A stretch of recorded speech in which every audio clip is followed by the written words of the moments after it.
biscuit. Good morning, it's another day, my friend. But soon the sunshine turns to moonlight, goes You take some time to say goodnight. You close your eyes to dream next thing. Tomorrow's here again. It's a brand new day, never hold on to hate. Cause you was placed here to be great. Please take your place. All queens got a seat at my table. Cause without y'all, then the man ain't able. Melanated queen, connected to the universe. And so I gotta thank my mom for my birth. If hate is the curse, then love is the remedy. So I send you love no matter creed or identity. Until infinity, look at you like you kin to me. Even when we disagree, yo, you still kin to me. In other words, I can't bring you no trouble, can't bring you no beef, don't wanna see you deceased. Now if I'm coming at you, I'm coming with a business plan. Cause every day I'm on some, yo, let's get this money, man. Yeah, and that's my real plans. I rest my head at night, I wake up, I got another plan. Good morning, it's another day, my friend. But soon the sunshine turns to moonlight, life goes You take some time to say goodnight. You close your eyes to dream next thing. Tomorrow's here It's a again. lot of high rappers tell me why we don't get money together, but we'll kill each other over whatever. Running down the freeway, we gonna own down. If Black Lives Matter, why we gonna own down? That's why they laugh and they think that we clowns. They hear what we say, but see how we get down. We gotta change that now, right now to be exact. Cause hurting that man's moms is not where it's at now. Old school, new school, need to learn, yo. They put us in groups so they can make more dough. The young versus the old versus the young. Black versus white, you see the pattern, right? No unity, keep them all on some gutter-ish. This way they don't prosper and get rich. Yo, can't you see it's a trick? Just open your third eye and you'll see the full view of it. Now yo, what if the powers that be know that the real power lies within the people? That's us. And what if they using things like crayon colors, black and white, to separate the people? Hey, yo, you gotta wake up. Don't let them fool y'all. Spread love. Good morning, it's another day, my friend. But soon the sunshine turns to moonlight, life goes You take some time to say goodnight. You close your eyes to dream next thing. Tomorrow's Good morning, it's another day, my friend. But soon the sunshine turns to moonlight, life goes You take some time to say goodnight. You close your eyes to dream next thing. Tomorrow's here again. Good morning, good morning, good morning, good morning. Good morning, good morning, good morning, good morning. All right, y'all know what to do. Good morning. We are back in the building. Y'all know what to do. Drop a 1 in the chat if you can hear me. Drop a 1 in the chat if you can see me. Happy Friday to everybody who's in here. Thank God it's Friday. Oh my gosh, we made it, y'all. We made it through another week. Hopefully everybody's doing well. Hopefully y'all are blessed. Let me see how we looking. Ooh-wee. We're looking all crispy and clean on the screen. I need to scoot my chair up though. Welcome everybody. Welcome back to another YouTube live stream and another episode of the Music Morning Show. I'm your host, ClassE Beats of ClassEbeats.com. And today we've got some amazing YSL trial covers for you. I know y'all are excited for it in the chat. Everybody's in here ready to go and ready to end the Friday on the right note. So thank you to everyone who is in the building. Let me say what's up to the people real quick because court is already in session and we've got some fireworks already. So shout out to, of course, Amy is in the building. Reminding y'all to like the video. Good to see you. We've got Christina's in here. Donkey's Noggin's in the building. We've got Walter. Urban Southern Cookies 2 is up in here. All right, welcome to you. We've got Philippa's in here. Absolute is in the building too. Shout out to Absolute. Good to see you. We've got McKinley's in here. Strictly Biz is in the building. Yvonne is in the building as well. D, good morning. Nomad, good to see you. Sheila, Satin, All right. And we've got, how do I say this name? I am not sure, but shout out to S up in here. I see you. Regina is in the building. Good to see you, Regina. We've also got Wilfred. Where'd Wilfred go? Shout out to Wilfred in here. First time on the show. We've got Valencia is in the building. Andrea, Mommy TP up in here. Okay, Adam's in here. Good to see you, Adam. And shout out to Focused is up in here too. All right. I think I got everybody. Kyle D is in the building too. Shout out to Tallahassee, Florida. Danielle is in the building. Adria is in here. Okay. I see y'all. All right. We're going to go ahead and get into it because I know y'all are ready for this coverage. I don't want to waste any time. We did have some fireworks yesterday afternoon. We may get into that later today, but I want to catch up on what's going on in this trial because Judge Whitaker and Miss Love are discussing what they're going to do with Quandarius Zachary. I know he's having a lot of health issues still. They don't know whether they're going to keep him in Rice Street or if they're going to allow him to stay in the hospital or even if he's going to testify at all. So make sure you guys do me one favor before we get started. If you could like the video on your way in, not only are likes free, but they do help the channel continue to grow and it lets the YouTube algorithm know that you're enjoying the show and it shares the video with more people. All right. So let's go ahead and get into it. Terry, let me say what's up to a couple more people. Terry is up in here too. I see you, Terry. I think I missed some of y'all too. If I did miss you and I didn't say good morning to you, make sure you just spam the good mornings in the chat and I'll say what's up because I love shouting y'all out and showing y'all love for being here. Let's go ahead and get right into it. Judge Whitaker is up in here ready to go. She got the ponytail. You know that means business. And let me make sure the volume is right too. We'll do a volume check here in just a second. If y'all could let me know how everything sounds and we should be good to go. Let me make sure this is good. There we go. Rest of the Honorable Paige Reese Whitaker is presiding court will now come to order. Good morning, Your Honor. Do we have the rest of the attorneys in the conference room, or do we know? Okay. There's one for everybody. That works. All right, Ms. Love, what do we know about witnesses for today? So, Judge, Getting to it already. we have Mr. Sprinkle. We will be presenting an order or a motion for an order, a proposed order for the court to hear from the staff at Grady about Mr. Zachary. We don't know how the court will handle that, but we'll move Okay. because we don't yet have his stat. We have word from the sheriff's office I mean, about we know he's sick, right? his status. But the captain was speaking to a charge nurse and looking at what was available, it was not evident to the person I was speaking with what was keeping him. So I will be attempting to have his treating physician, perhaps, if we can get that done, address the matter and whether or not he's able to safely either come testify or be released. The reason I say that is that when he first was taken into custody, he was taken down to Grady and released.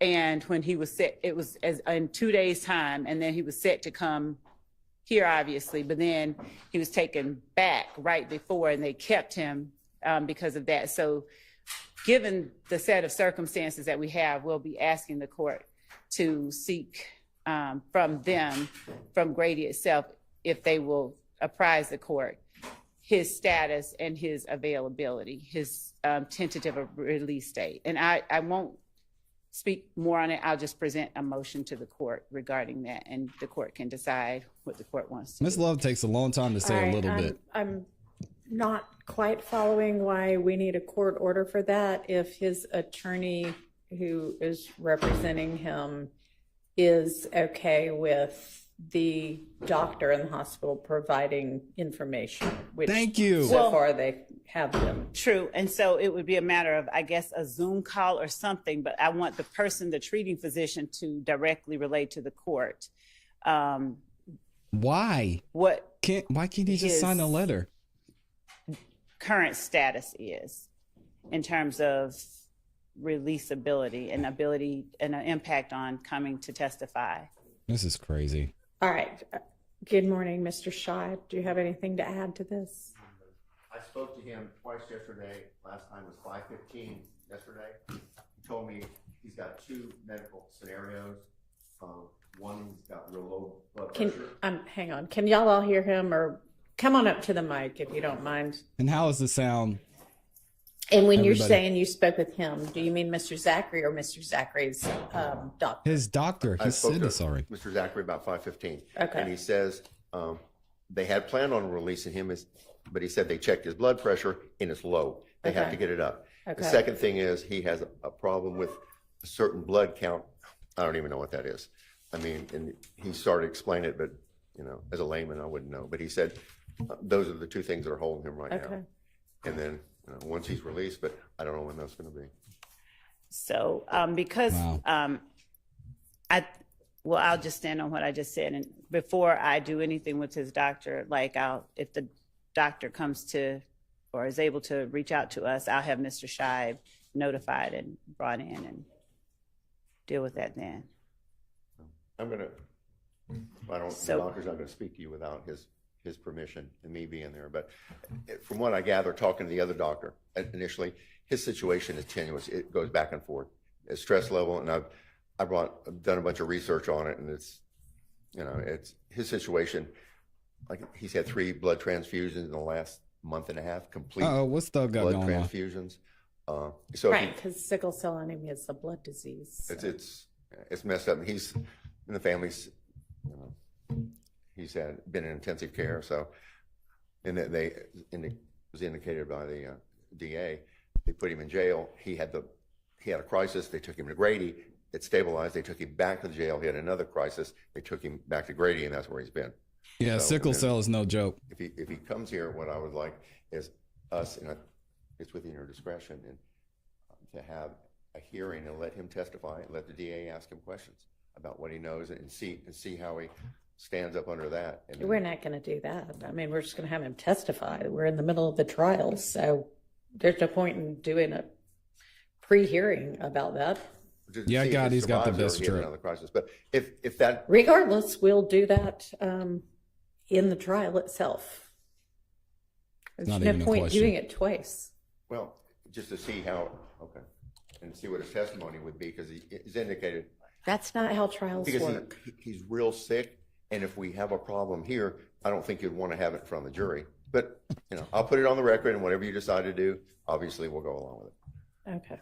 Yeah. So you just keep me, I have 2 cases upstairs. I plan on being here for a while. Okay. And Your Honor, I know Yes. that Mr. Shive's concern stated to the court has been his client going back to the jail, and I know that has been the concern that Mr. Shive has expressed to the hospital personnel. But as I stated before, if he is to come here following the hospital, there's no need to go back to the jail if we. All right. And I thought y'all were going to work something. Well, I mean, let's imagine a scenario where he gets released from the hospital at 4:30 Right. or 5. Then what happens? I thought the two of you were going to work out some kind of other arrangement where he is kept in custody, considering the issues about whether he's going to appear voluntarily. And they were supposed to have this done at the beginning of the week. Why it's not done now? Well, because of the lady we see standing right there. Should have had us settled already. Like, have your witness ready to Or go. not, This is crazy. but not in the jail. That has been dealt with, and that has been.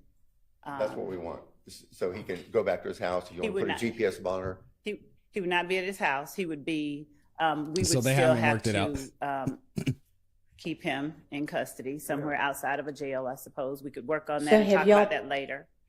Because Well, I don't know about working on it and talking about it later, because it sounds like whatever, this is a fluid situation, and the kind of release, nobody seems to know when that's going to occur. And if it occurs at a time when he can't be brought immediately over to testify, then there need to be other arrangements in place. And you say we've worked that out, but then it doesn't sound like y'all have worked No, that out. Actually, it has not been Mr. Scheib and me. It has been the DA's office and the jail in terms of who or how they would, Why does his how we lawyer would look so handle confused? his custody. And if he's released back to the jail, I can That talk- seems like the kind of thing that, I don't know, a judge's signature needs to be upon. We have not yet. Okay, have so been you just discussing said you it. worked it out. Lying. I'm saying that there have been discussions. Mm-hmm. I will leave it at that, and I will present to the court whatever the result of those. What is she saying? I believe the conclusion of those discussions are before he is released from the hospital. It's real simple for me. I would like him released and go back home and be with his family so they can take care of it. I know She's what you lying. want, and based on the information that was in the affidavit in support of the material witness warrant, if he goes back to his family has no intention of, at least based on what's in the affidavit, of having him come testify. The court could order it, hold them in contempt if they do not, and put a GPS monitor. Okay, I told y'all to work that out like 2 days ago. We have been. Just We've say been what talking, it is, and Miss as I have Love. said Come to on. Mr. Scheib, we have his continued position is only about him being released and not testifying. All right, if you So- can't work it out, then just present something else to the court, other arrangements. Thank you. Because I don't think that it would be appropriate, considering the health situation, for him to go back to the jail either. But there's something between the two, between total release and he's in the wind because his family wants him not to testify. far away from here. And What does this sound? Does this sound familiar to anybody? Because it does to me. This reminds me exactly what happened with Lil Woody. Now, obviously the situation's a little bit different, but I think the reason Miss Love is having trouble communicating is because she doesn't want to say in front of the camera in open court that they're going to try to force his testimony the same way that they did with Lil Woody. And I hear her dancing around the subject. She says, oh, we're going to have conversations. We're going to do this. We're going to do that. And maybe the same thing happens like it did with Lil Woody. She gets everything ready. She hands Judge Whitaker a piece of paper that says, hey, force him to testify. in the Nasty jail, work. there's something in between those two. Okay. Yes, Ron. Thank you. Okay. Good morning, I'm full gonna drinking have and picking. court Thank you. cases upstairs. I'll be back. All right. Thank you. Your Honor, I'd like to put something on terrible. the record. Is this All an right. appropriate time? Sure. Okay. I fully understand that we are not a party. When I say we, I'm talking myself and my client, to anything going on with Mr. Zachary and the DA's office. However, it is my job to ensure a fair trial for my client.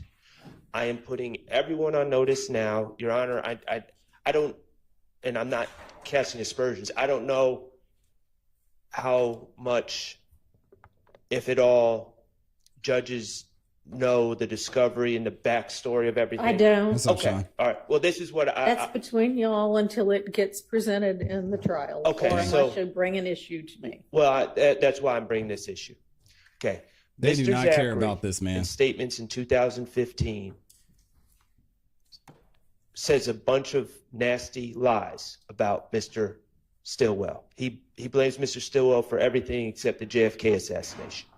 And my concern is, and I'm going to deal with that on cross-examination. That's not going to be a problem.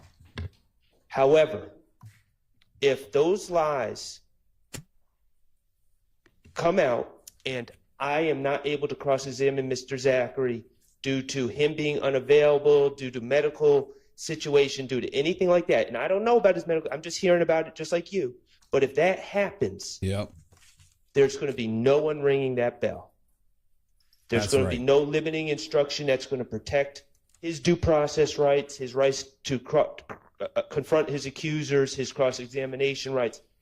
And it's going to lead to me asking for a mistrial again. And the state is on notice at this point that by calling Mr. Zachary in this state, and I don't know what his state is, but they seem to know, they are on notice that something could happen.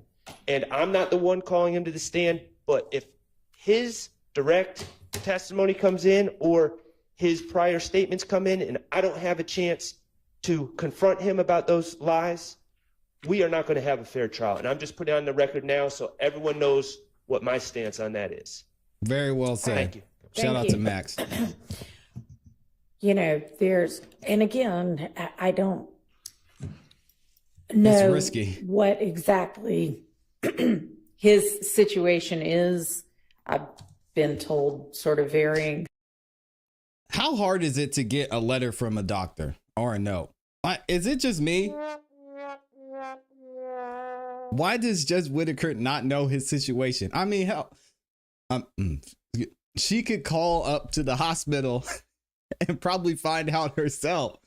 I don't know why this is such an issue, why they're delaying.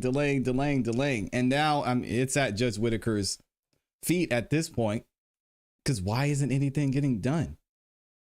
I don't understand. Things. I'll be reading super chats shortly, by the way. There This is confusing. If he, and I guess the most appropriate thing might be to just hear from the doctor, but Yeah.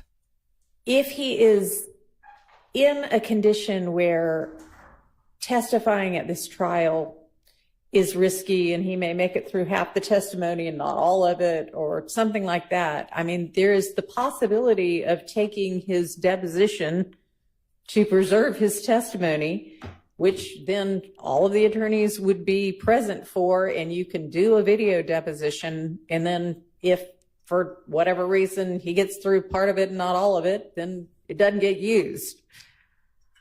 Yeah, and Fritzy Winter says, I think his medical circumstances are fluid. That's why the doctor can't give a definite answer. It's not that complicated. You say, doc, and I worked in the medical field in surgery for years. You say, okay, we're going in the next hour. Is this patient going to be okay to make it through? Are we going to be able to do this surgery?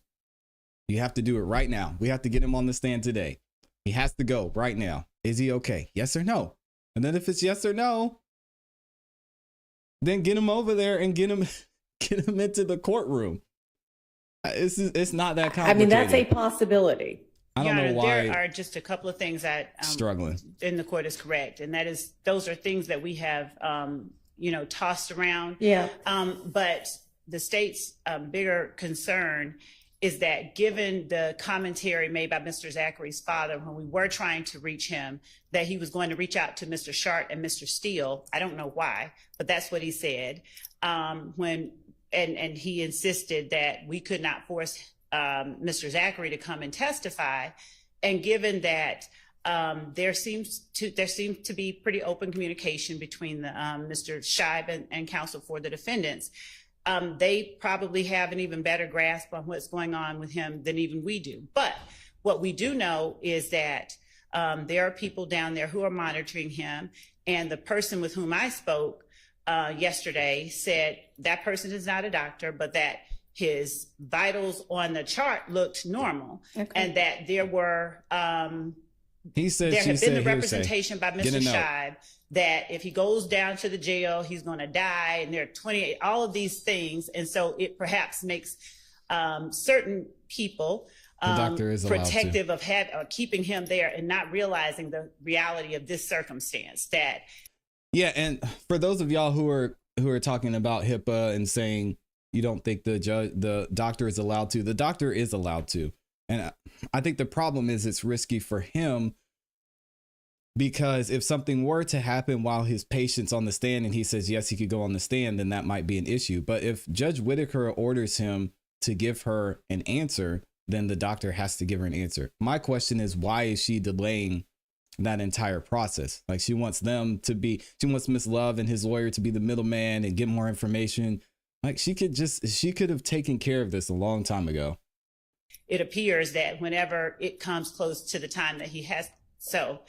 Yeah, I There's that. realize that this But could we have just as considered- easily be a convenient excuse. I mean, Then But find we've out I don't know Judge what the real Whitaker. situation is. And we have been, we have been talking about all of that. But what I do know is HIPAA that does Mr. not apply Shive here. has told me flat out, my client will not testify. And he's given me the reason that he believes.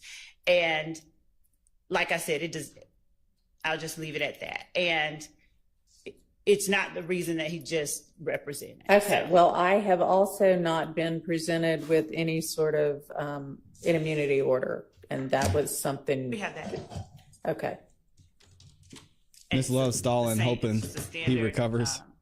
Motion under the statute and a proposed order and an agreement for Mr. Shive and his client to sign.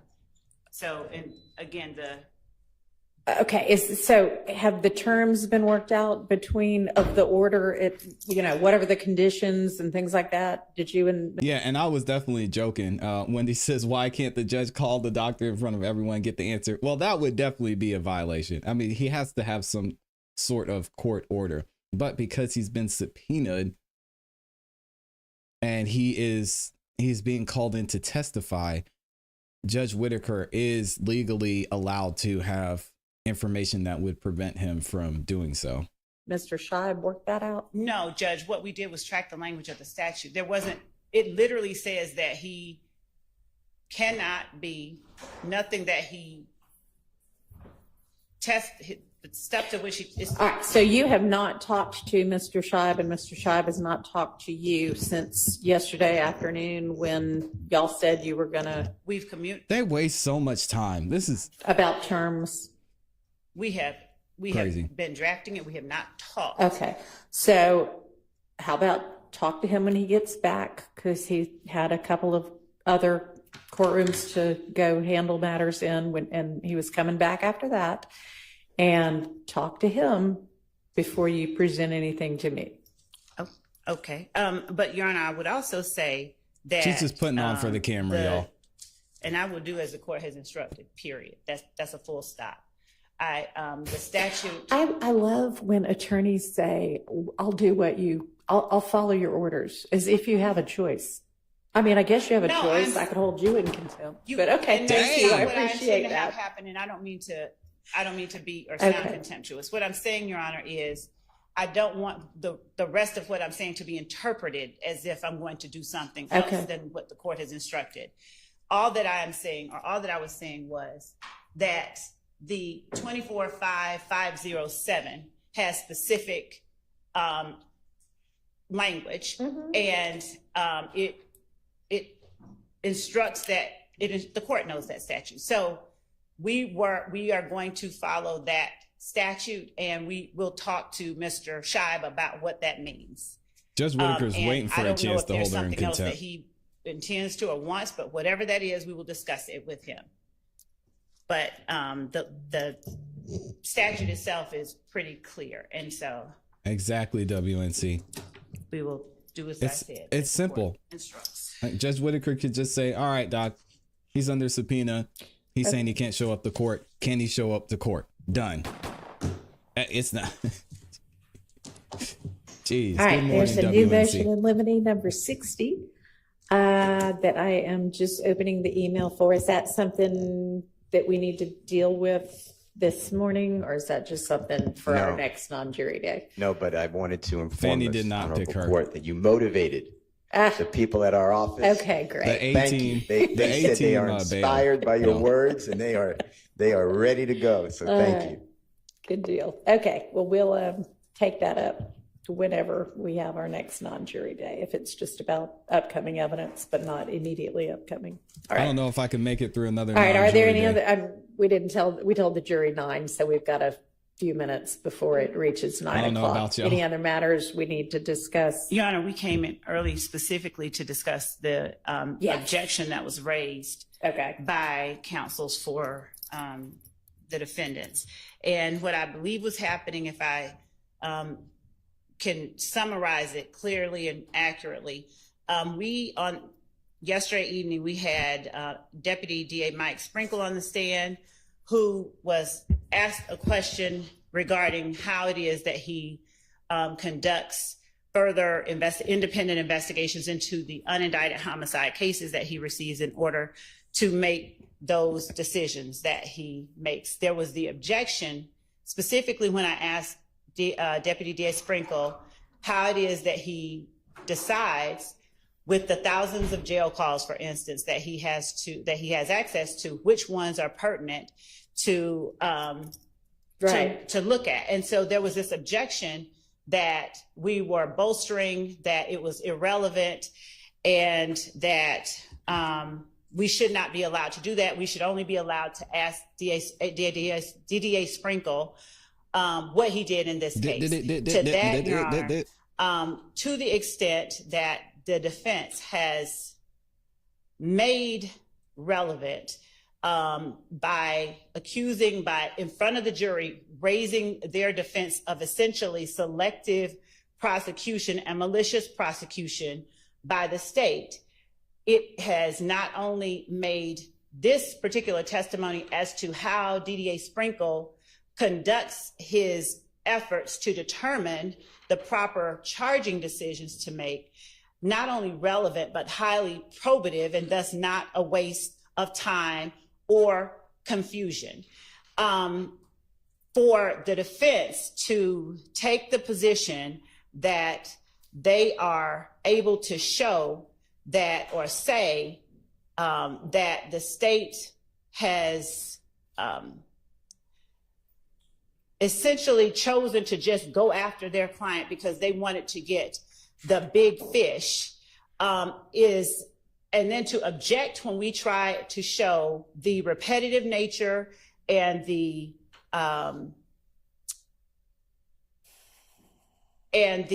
consistent method by which DDA Sprinkle conducts his procedures. It is an effort to create a distraction on their part regarding selective prosecution or malicious prosecution, and then to have that argument unanswered on the part of the state. And that is, it goes against 24-1-1, which obviously says that the whole purpose of this process is to determine the truth. And so when the jury is trying to make a determination about what was done in this case, and essentially DDA Sprinkle has taken investigative steps, and he is showing his normal, consistent investigative steps. And for the defense to try and limit that showing to the jury, it's an effort to hide very relevant facts from the jury. When the defense is allowed to argue with respect to our officers, to ask on cross-examination, how many reports have you done? Is this what you do in every report? And to essentially question the way that the officers normally conduct their procedures in order to make the jury believe that something untoward has happened, the state is certainly should not be constrained from showing the standard nature and the reliability of the procedures that DDA Sprinkle used in determining how he ultimately makes decisions. So how the phone calls are obtained is just one thing that makes it credible. It shows that it is.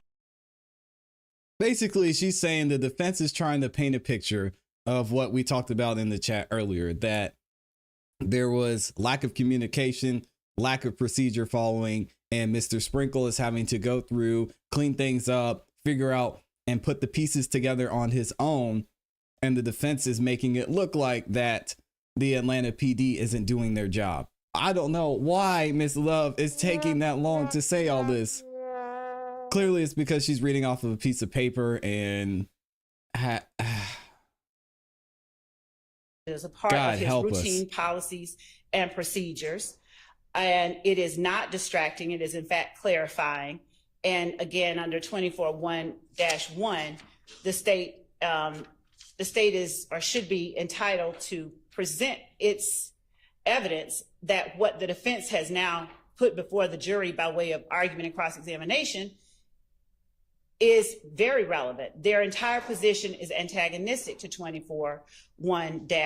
And even if someone feels they've got a constitutional right to confuse, that's not what our rules of evidence require. And we would ask that the court allow us to continue the line of questioning that we have begun. We have said that we would make it targeted. We are not attempting to get information that is not pertinent in this case before the jury. And we are attempting to give the jury all of the information that they need in order to make proper decisions based on whole truths in this case. Thank you for allowing me to say that. All right, thank you. Do you have any case Good law you want the God. court to consider? Well, as to bolstering, Your Honor, that is what the defense has argued is happening. That has been the basis for their objection. And the first case that I have for the court, it plainly says that bolstering is when one witness I don't know what she's talking about there, testifies or Kel. comments on the credibility of another, or when one witness attempts to We got to look up. I don't know what bolstering is. after the credibility of something has been attacked, another witness before it's time to do so attempts to bolster the credibility of that other thing that has been attacked. So Bolstering in simple terms is when someone tries to strengthen or support their own credibility or the credibility of a witness by introducing additional evidence or statements, usually before their credibility has been challenged. It's like giving extra unnecessary support to someone. It's like giving extra unnecessary support to make someone seem more trustworthy or reliable when no one has questioned them yet. In many legal systems, this is generally not allowed unless the witness's credibility has been attacked. in this case, this is simply the state showing DDA Sprinkle's policies, his practice, how standard his policies or procedures are in investigating and in making decisions in the cases that he gets, and his experience and Embellishments, exactly. the number of times that he has done it and how he has done it and why he does what he does is very relevant for the jury to decide how to assess the testimony that he gives in terms of what he did. So it's in no way bolstering. And I believe that the case, my, bless you, my computer. shut It went to down. sleep because it's sick of you talking. She probably didn't plug it in. She was holding her computer cord in her hand earlier. Y'all, this is rough. Have you ever had a dream that you had Okay. Brown versus you State could plainly says, when a witness's statement does not directly address the credibility of another witness, there is no improper bolstering. When the Supreme Court evaluates whether testimony constitutes improper bolstering, the Supreme Court considers the disputed testimony in context. That's Brown versus State, 302 Georgia, 454, and specifically. That computer said, oh no. Time to go. It references 24-6-620 and points out that it says the credibility of the witness shall be a matter to be determined by the trier of fact. And under that statute, a witness can never bolster the credibility of another witness as to whether the witness is telling the truth. Credibility of the witness is within the province of the jury. And when the witness's statement does not directly address the credibility of another witness, there is no improper bolstering. So in our case, there is no such thing being done. In fact, the opposite is being done when with Wait, what did no she say in that other last part? jury, and when Jim the pointed witness's it out. statement does not directly address the credibility of another witness, there is no improper bolstering. So in our case, there is no such thing being done. In fact, the opposite is being done when with the lead detective and in the Donovan Thomas murder and with the lead detective in every other case that we have presented to the jury, the defense has constantly and consistently attempted to show to the jury that either there is a malicious or selective or somehow improper or irregular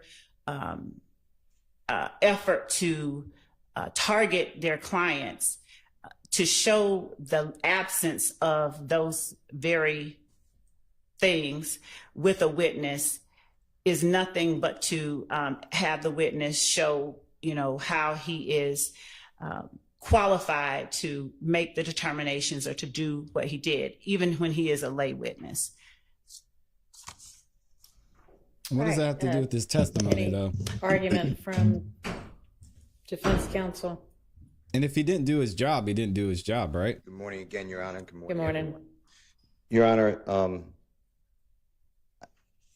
prosecutor just stated that Jury's not in yet. there was an objection when Mr. Sprinkle was going through jail calls in which are pertinent, and I believe that we can just get there.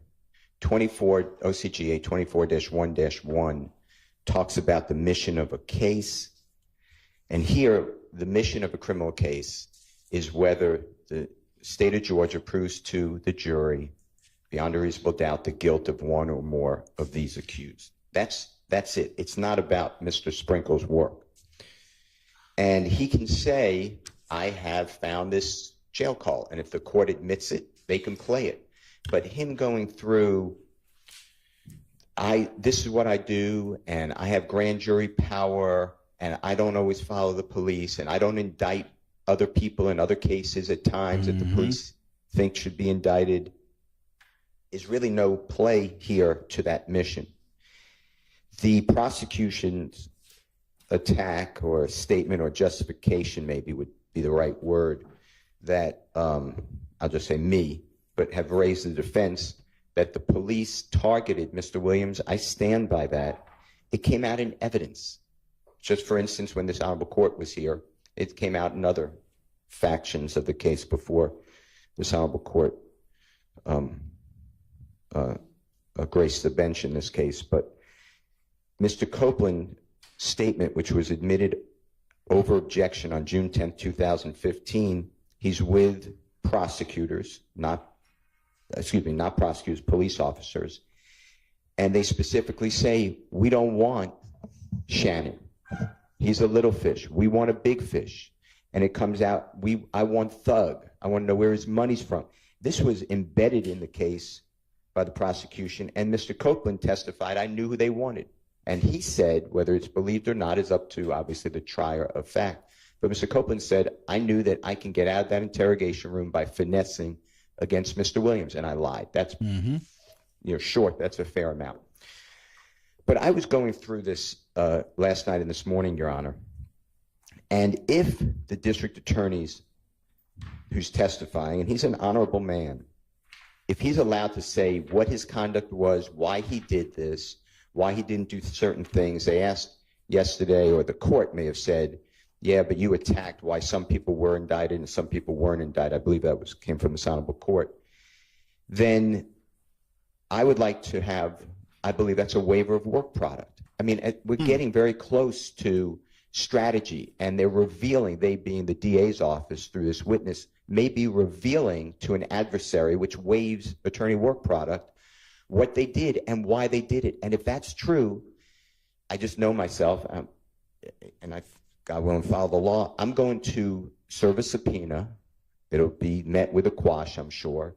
And you're going to have to go through all of the in-camera inspection of all emails, text messages, memos from meetings. I'm going to put Paul Howard on my witness list because this case had been languishing before indictment for approximately 7 years. And I don't see why we're doing that, because it could extend the trial, which is fine. But it really is going to be met by a blizzard of people reading all, if you allow it, of the state's inner workings. So then we can confront Mr. Sprinkle. Well, you made this decision. I want to understand why you did this decision. because this memo says this. For instance, there's no wiretap on Mr. Williams' telephone. Interesting. There's a wiretap order that was given to us, a proposed order, in discovery. It was never given, I could tell, to a court. Well, I find that interesting, but it's not in evidence. I wasn't going to ask about it, but if his strategies are coming in, he will be asked. Now, I'm confident, knowing the Honorable District Attorney elected Willis, she has control of this case. I just know that from dealings with her and in the past and on this case.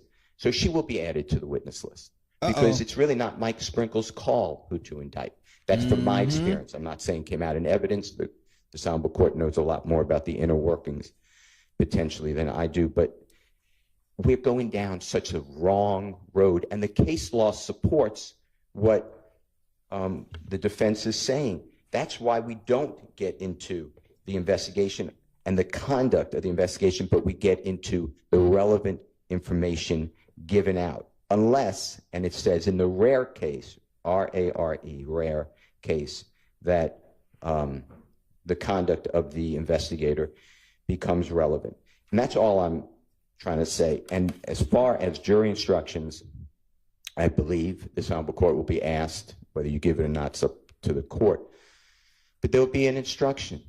The fact that it's a party to a crime, and we have a conspiracy, so I believe it's coming. The fact that others have not been charged, are given immunity, are beyond prosecution, were prosecuted, or been acquitted is irrelevant. In the indictment itself, it states that the grand jury does hereby charge and accuse the following 28 people. And it says, and there are others known and unknown who are co-conspirators. So there's no issue on who did you charge. Those are specific strategic decisions made by the Honorable Fanny Willis et al., her office. Honorable. So I am going to Let's not do that. Object to DA Sprinkle. I do believe that the state of Georgia was attempting to, probably did, say what a great job they do by reviewing all these cases and not letting an indictment go out, which may be true. That's how it should be. That's what we demand of our prosecutors, but it doesn't really come into this case. So I stand on our objections for the cases I gave last night. Well said. Okay. Yes. Yeah, y'all don't want Fanny on the stand. As the World's End said, not to mention she probably wouldn't even show up. Your Honor, I was just going to point out again that the way that the questions have been tailored have been in order for the jury to be allowed to see what experience Mr. Sprinkle has, what his standard operating procedure is, and to show the method and procedure by which he obtained the information that he will present to the jury. All right. Well, Yeah, but it sounds like he was going outside the standard procedure, though, saying, "Oh, well, actually, I go and I do this as well," and that's the gave issue they're having. instructions yesterday, and those I'm ready, Kel. instructions still apply. So, are we ready? I know the jury's ready. We're ready too. And you can go ahead and get Mr. Sprinkle back on the stand.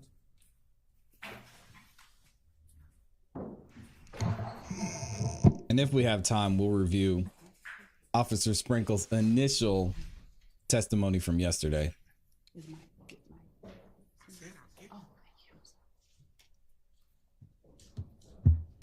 They got to remember to turn their mics off.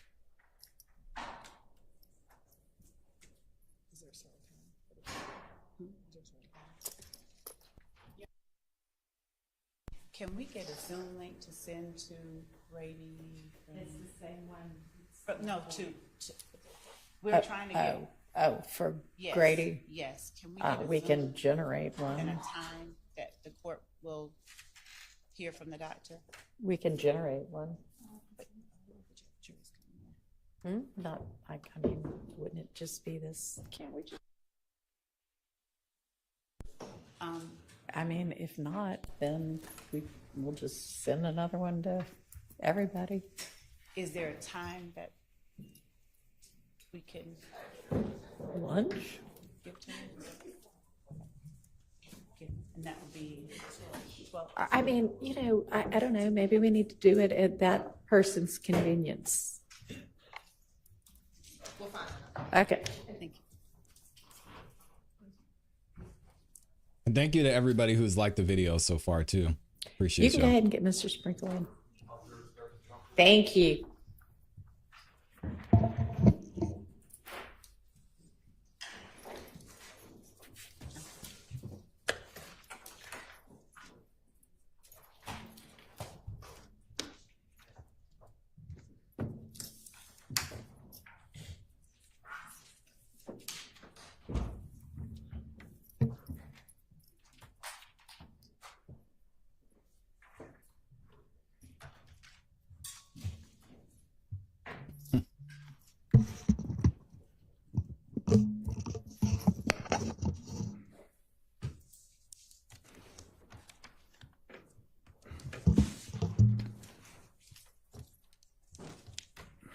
Oh, I didn't like the video for Law and Crime. That's why. Good morning, Jerry.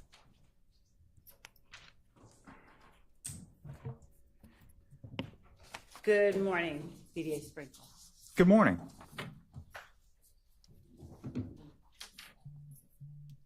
Yep, here we go. Thank you to all the super chats. I'll be reading them shortly. When we broke on yesterday, I believe that the last question that I asked you was how it was that you went about targeting what phone numbers, for instance, to listen to when you are investigating or conducting an independent investigation of unindicted cases that you receive from law enforcement. Would you explain to the jury how you go about doing that? Well, I think he already answered that question yesterday. I think that there was the objective at the end of the day. So I think that was, he had not completed his response. My understanding is that he did, and so I'm going to object on asked and answered. He said, "Thank you, Judge Whitaker." You're not Sustained. Oh man. Mr. Sprinkle, where is it that you get the information from regarding what numbers to look for in Securus as you began to look into how to make your decisions in investigating independently cases that you receive? well, there's a few areas. The first is looking at the numbers that the inmate called and running each number individually to see which numbers the inmate actually called versus which numbers another inmate called using that inmate's pen. That's the primary way. And if you slow down just a little bit. All right. Yeah, he's getting all excited. But Relax, the other brother. way is I would, if I had, for example, from intelligence that's gathered during the investigation, for example, if cell phone records were obtained by the investigator or by me, however they were obtained, I'll go through, for one of the parties involved in the case, I'll go through them and I'll generate a list of phone numbers from those phone records. And what I'm trying to do there is run every phone number that occurs in a party of interest phone records through the jail call system. Because I'm not oftentimes just looking for phone calls from people that have been actually charged with the crime. I'm also looking for phone calls from people that may know something about the crime and that those phone calls are placed to those people in close temporal proximity to the homicide or event that I'm interested in. And how, when you speak about the fact that there are some calls that are made off pin and some calls that are not, how do you determine when a call is made by a person that you are actually seeking to gain information from? There's a number of factors that go into that. One of the most basic and easiest to explain would be I just recognize the voice. If we're talking about the inmate, like if I want to verify that it is in fact an inmate that I'm interested in that's placing the call, then I just develop a familiarity with their voice through various means. Wherever I can find a known exemplar of their voice, then I listen to that and I learn their accent and the tone and tenor of their voice. And that based on a few other things. That's a like, terrible for example, system. how often the inmate customarily calls this number. If I know that that number belongs to somebody that's a close family member or friend of the inmate, then that's another thing that is kind of an indicia of reliability that is in fact the inmate that's calling that number. But I think the primary thing is just knowing their voice. Nah, man, that's some BS. You know how many times I have a lot of sisters. You know how many times one of my sisters calls me on the phone and I say, "Hey, sister A," and she's like, "No, this is sister B." Like, what is this BS? He said he can recognize people's voices. Nah, come on, man. Y'all rocking with that? I don't know. Maybe he's just that good. He seems like he knows what he's doing. And I wish Is it a common practice to, once you have done these things that you've described for the jury, for you to then talking about? Talk to people that And I have not have an been excellent identified? ear, by the way. No. I couldn't hear what you said because y'all were both saying something at the same time. Objection, what? Leading, Your Honor. I'm not saying he can't do it. I'm just saying the system seems extremely flawed. Is it a common practice for you, once you have done all these things that you have described for the jury, for you to talk to people or endeavor to talk to people that have not previously been a part of the case file? Yes. Now, when you do that, is that something you do alone, or do you do it with the lead detective or your investigator, or a combination? A combination. Okay. How often is it that you have actually found people that you had not previously identified as a part of the case file, that were people you sought to obtain information from to further investigate a case? I'm going to object as to relevance, Your Honor. Sustained. He's a voice expert. Who said that? That When was you funny. Actually do Sheila. locate a person and go and talk to them, do you put that in some kind of memorandum or recording that you preserve to provide to the defense? Generally, if not invariably and always, I at the very least record the interview unless it occurred in such a circumstance where that was not possible, such as at random and it was unplanned. But if it's an interview that I'm actually planning, then I would audio record the interview, unless I don't believe I've ever actually had an occasion where the audio recorder failed. So I wouldn't even say barring the unforeseen, like the audio recorder failing. So yes, I would always record it. And do you also provide supplements to the case file that you receive from the police? Yeah, not in every case, but particularly if it was a case in which I did a lot of extra investigation, then I would write a supplement usually. When do you do what you just described are called extra investigation? In what circumstances would you do what you call extra? Oh, my bad, y'all. I pressed the wrong button. You can explain to the jury. Am I? In what circumstances would you do what you call extra investigation? Well, if it was And you can explain to the jury. in my estimation, if the case needed more investigation, if it needed extra investigation, if after reviewing the case file, I found that the evidence was lacking and that it wouldn't be appropriate to present the case to a grand jury, let alone take it to trial, then I will conduct a quote unquote extra investigation, as I called it, hoping to find more evidence to make the case better or otherwise dispose of the case appropriately. Now, let me ask you this. What about people that have already been interviewed by law enforcement? Do you ever go out and interview those persons after receiving a case file? Your Honor, I'm going to object again as to relevance. You want to be a police officer. Go ahead and move on to more targeted questions, please.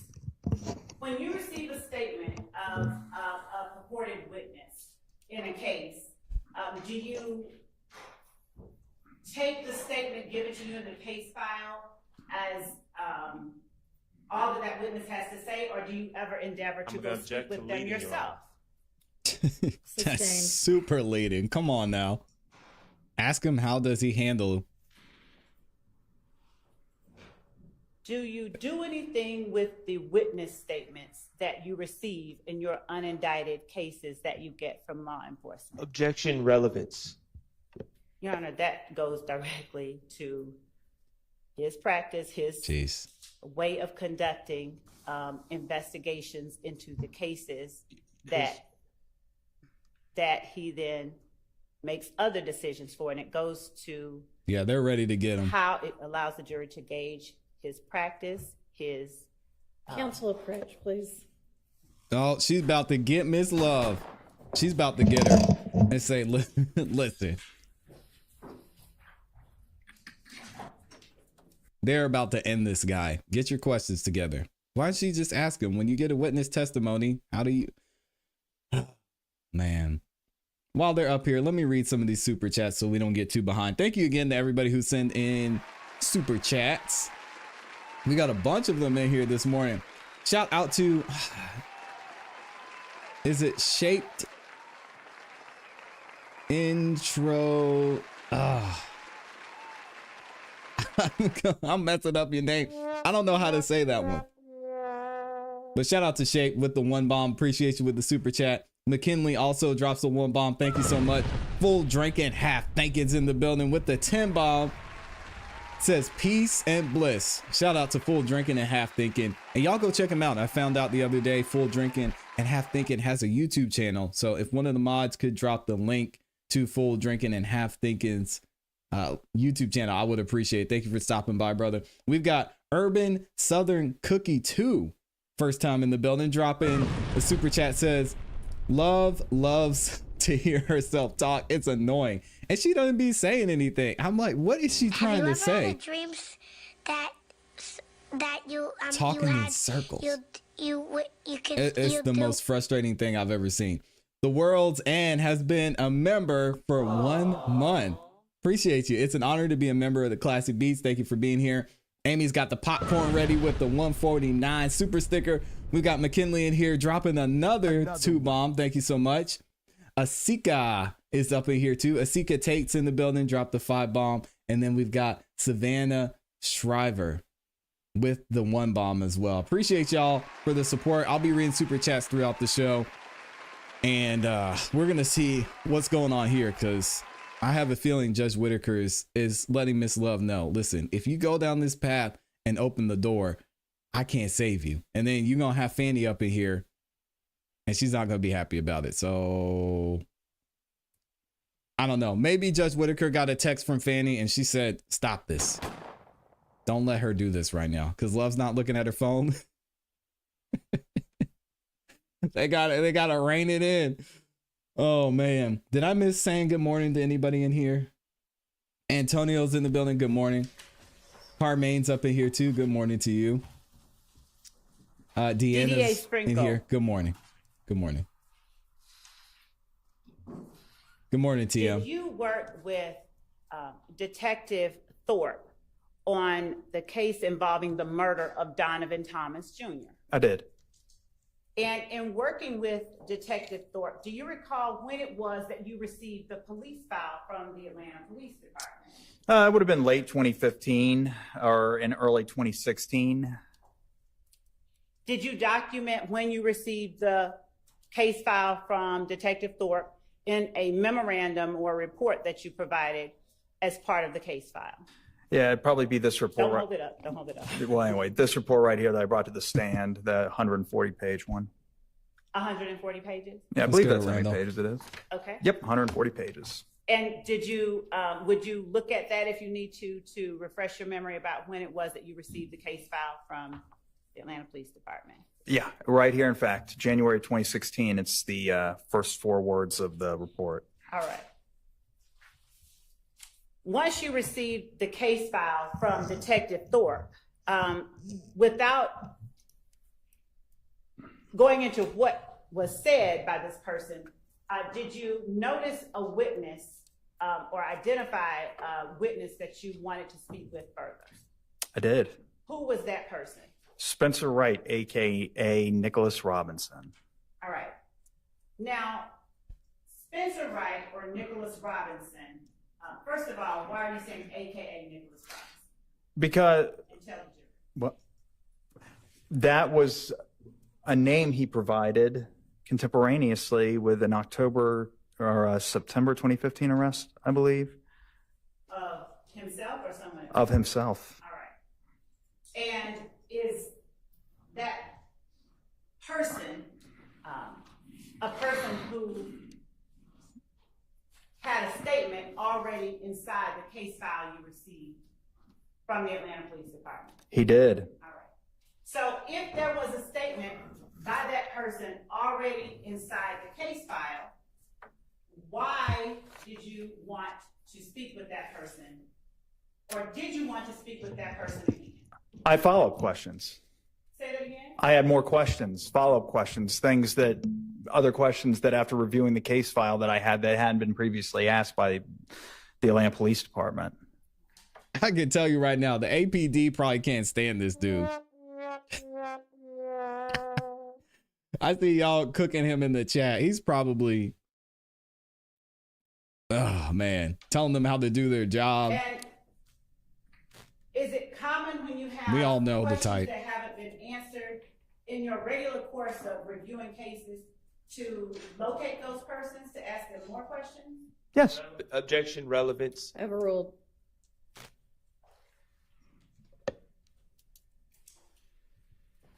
How did you locate Spencer Robinson, AKA Nicholas Wright? Spencer Wright was Spencer Wright, AKA Nicholas Robinson. Spencer Wright was an inmate at the Atlanta City Jail, located next door to the public safety headquarters at 226 Peachtree Street, which is like 2 blocks away. How did you find out that that's where he was? Well, I don't recall exactly. I knew that that's where they housed him after he was arrested in October of 2015. Somebody told me, I'm sure, that that's where he was, or my investigator found that's where he was. At any rate, that's where he was when I wanted to interview him. He said, Now, my investigator. At the time that you received the case file from Detective Thorpe, had there been arrest warrants taken out for individuals?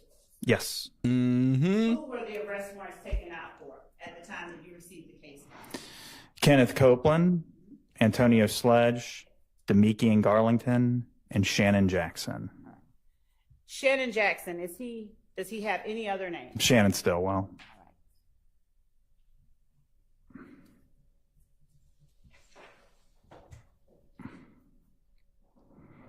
And when you received the case file, did the case file have in it more than a written report? In other words, did it consist of audio interviews, surveillance, anything like that? It did. It has surveillance video, had a written report drafted by the lead detective, among other things. But the key things were the written report drafted by Detective Jim Thorpe Jr. of the Atlanta Police Department, the surveillance video that depicted the incident, another surveillance video from a gas station. I believe I had that in the initial case file as well.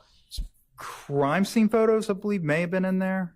Although I do recall obtaining more some point later. But and audio from interviews, some cell phone records. I don't recall every single thing that I had. I didn't obtain the entire case file immediately because I recall throughout the course of my work on this case, consulting with other investigators with APD and obtaining little pieces of the case file as I went along. But Hold up, stop. yeah. All right. He gets excited. So He wants his own would you special. Back up, and I'll use one of my colleagues' words, and unpack what you just said a little bit for the jury.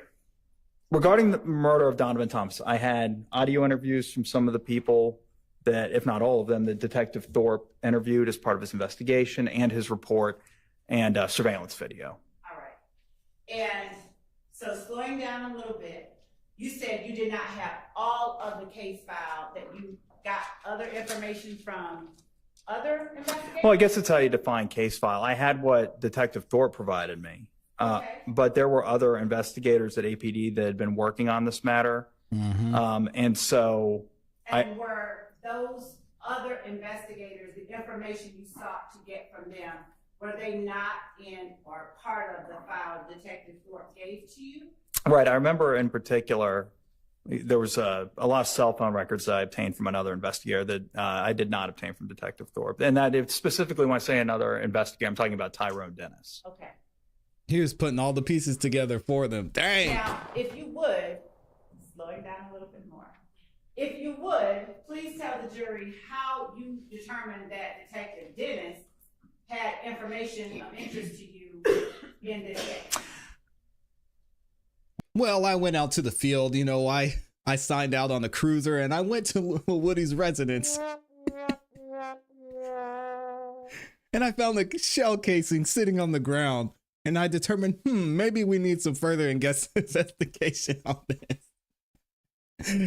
Oh, this guy is hilarious. Let's see what he says. Well, I met with Detective Dennis sometime in, I believe it would have been January 2016, sometime in early 2016. After further investigation. Detective Thorpe? No, I believe it was Detective Dennis and Lakia Gaither, and I met them at the Atlantic Police Department's public safety headquarters in a large conference room. Okay. Okay. Pause. I called a meeting with the So- entire department. When you first got this particular case with the individuals listed that you just named, for whom warrants had been taken out, did you follow the same procedure that you described yesterday for the jury to gain additional information Yes. in order to assess This the guy. case? Yes. Was there anything that you knew personally about any of the people for whom warrants had been taken that made you decide to go out and seek additional information in this case? Are you asking me, did I personally know the defendants, the people that the police charged? Yes. No, I did not know them.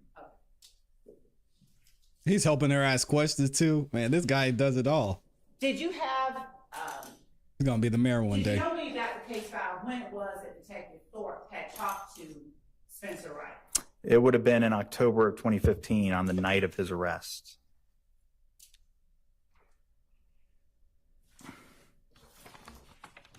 And did you have, as part of your case file, information that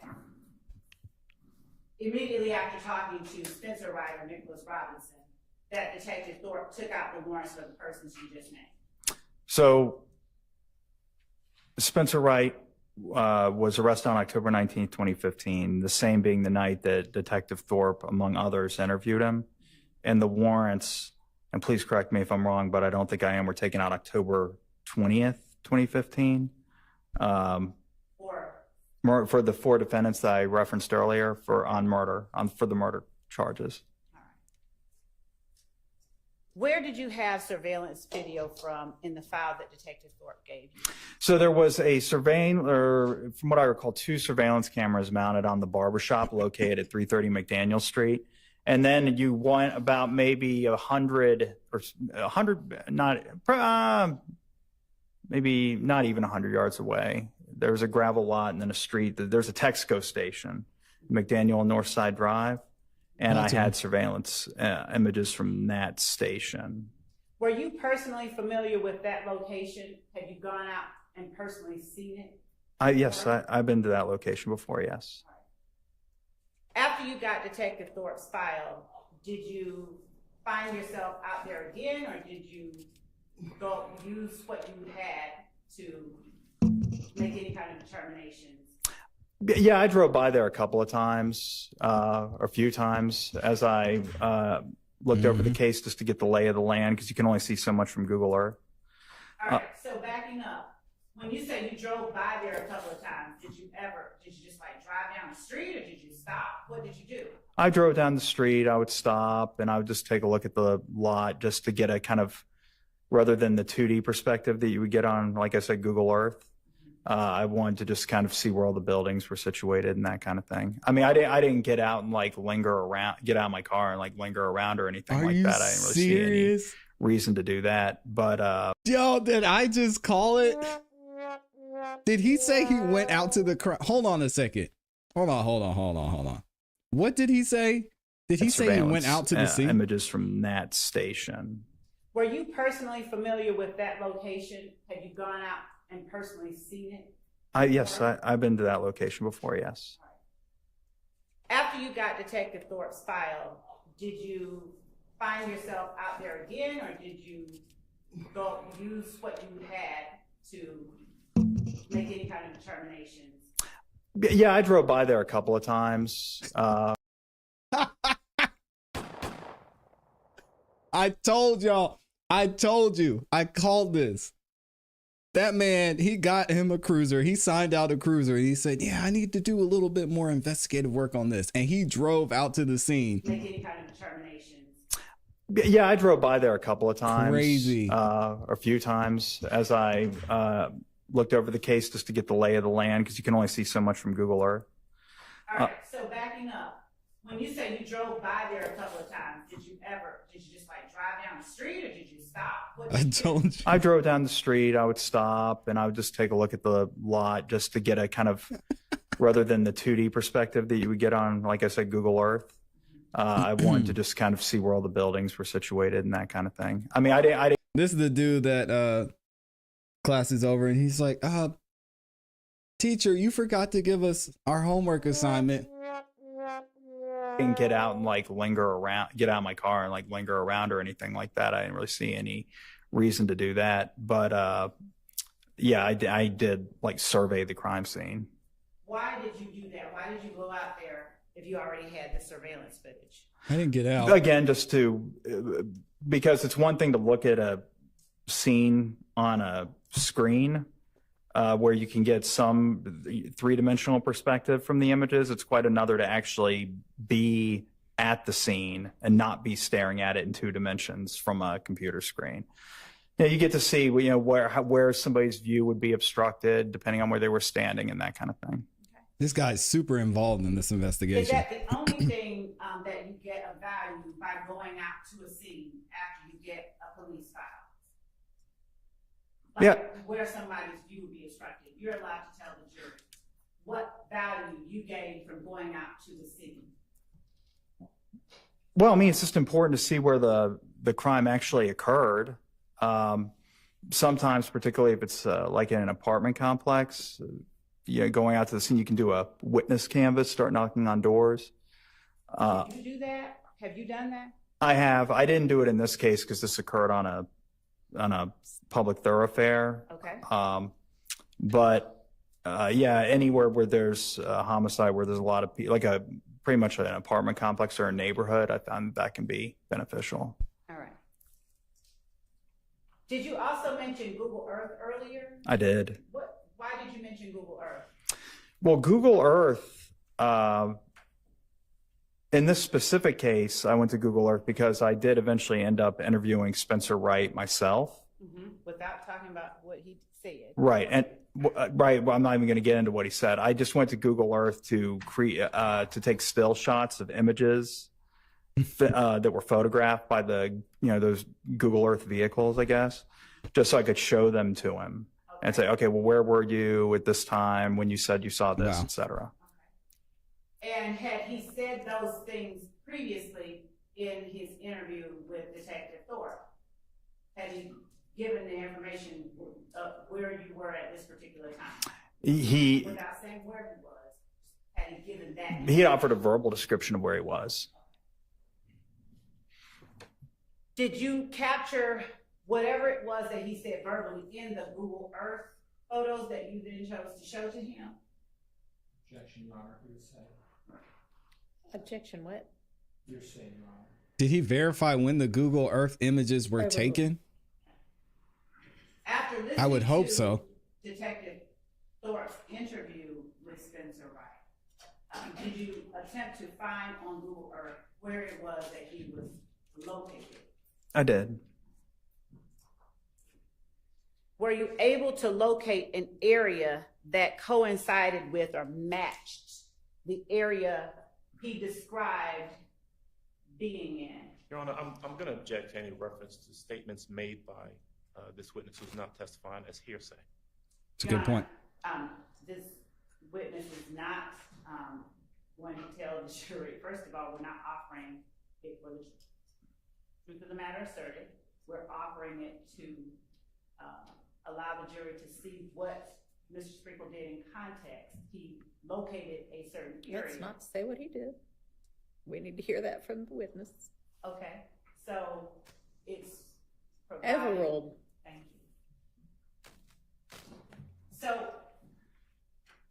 Yeah, he's the head of the HOA, for sure. Described by Mr. Wright on Google Maps. Yeah, I found an area that I believed he described, yes. And when were those Google Earth images taken?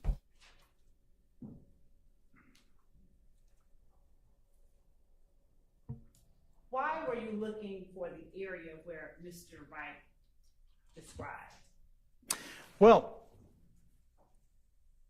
specifically, because the area that I believed he described was also captured by the surveillance camera that captured the incident. Okay. So if Mr. Wright was where I believed he was based on what he said, then it would be in the surveillance footage. I would see him, or a human-like figure. Given the clarity of the surveillance footage, it wouldn't have been sufficient to actually make out his face, but I would have at least expected to see that. All right. Did you see Mr. Wright or a human-like figure in that area you were looking at on the surveillance footage? I did not.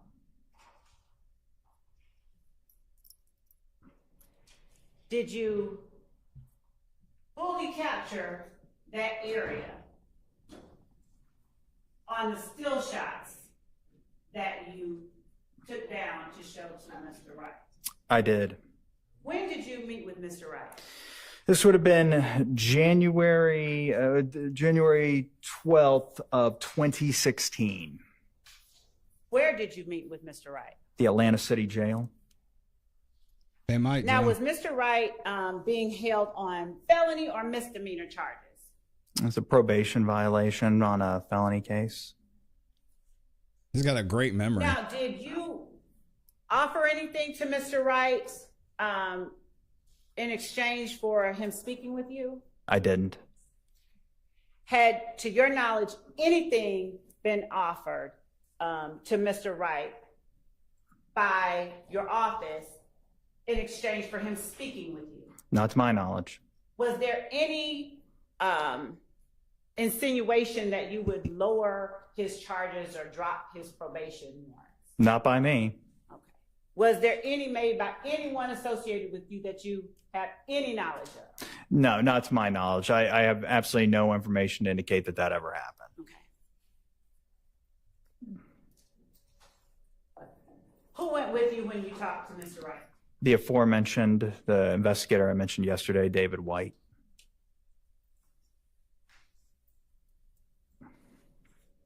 How long, do you remember how long you met with Mr. Wright?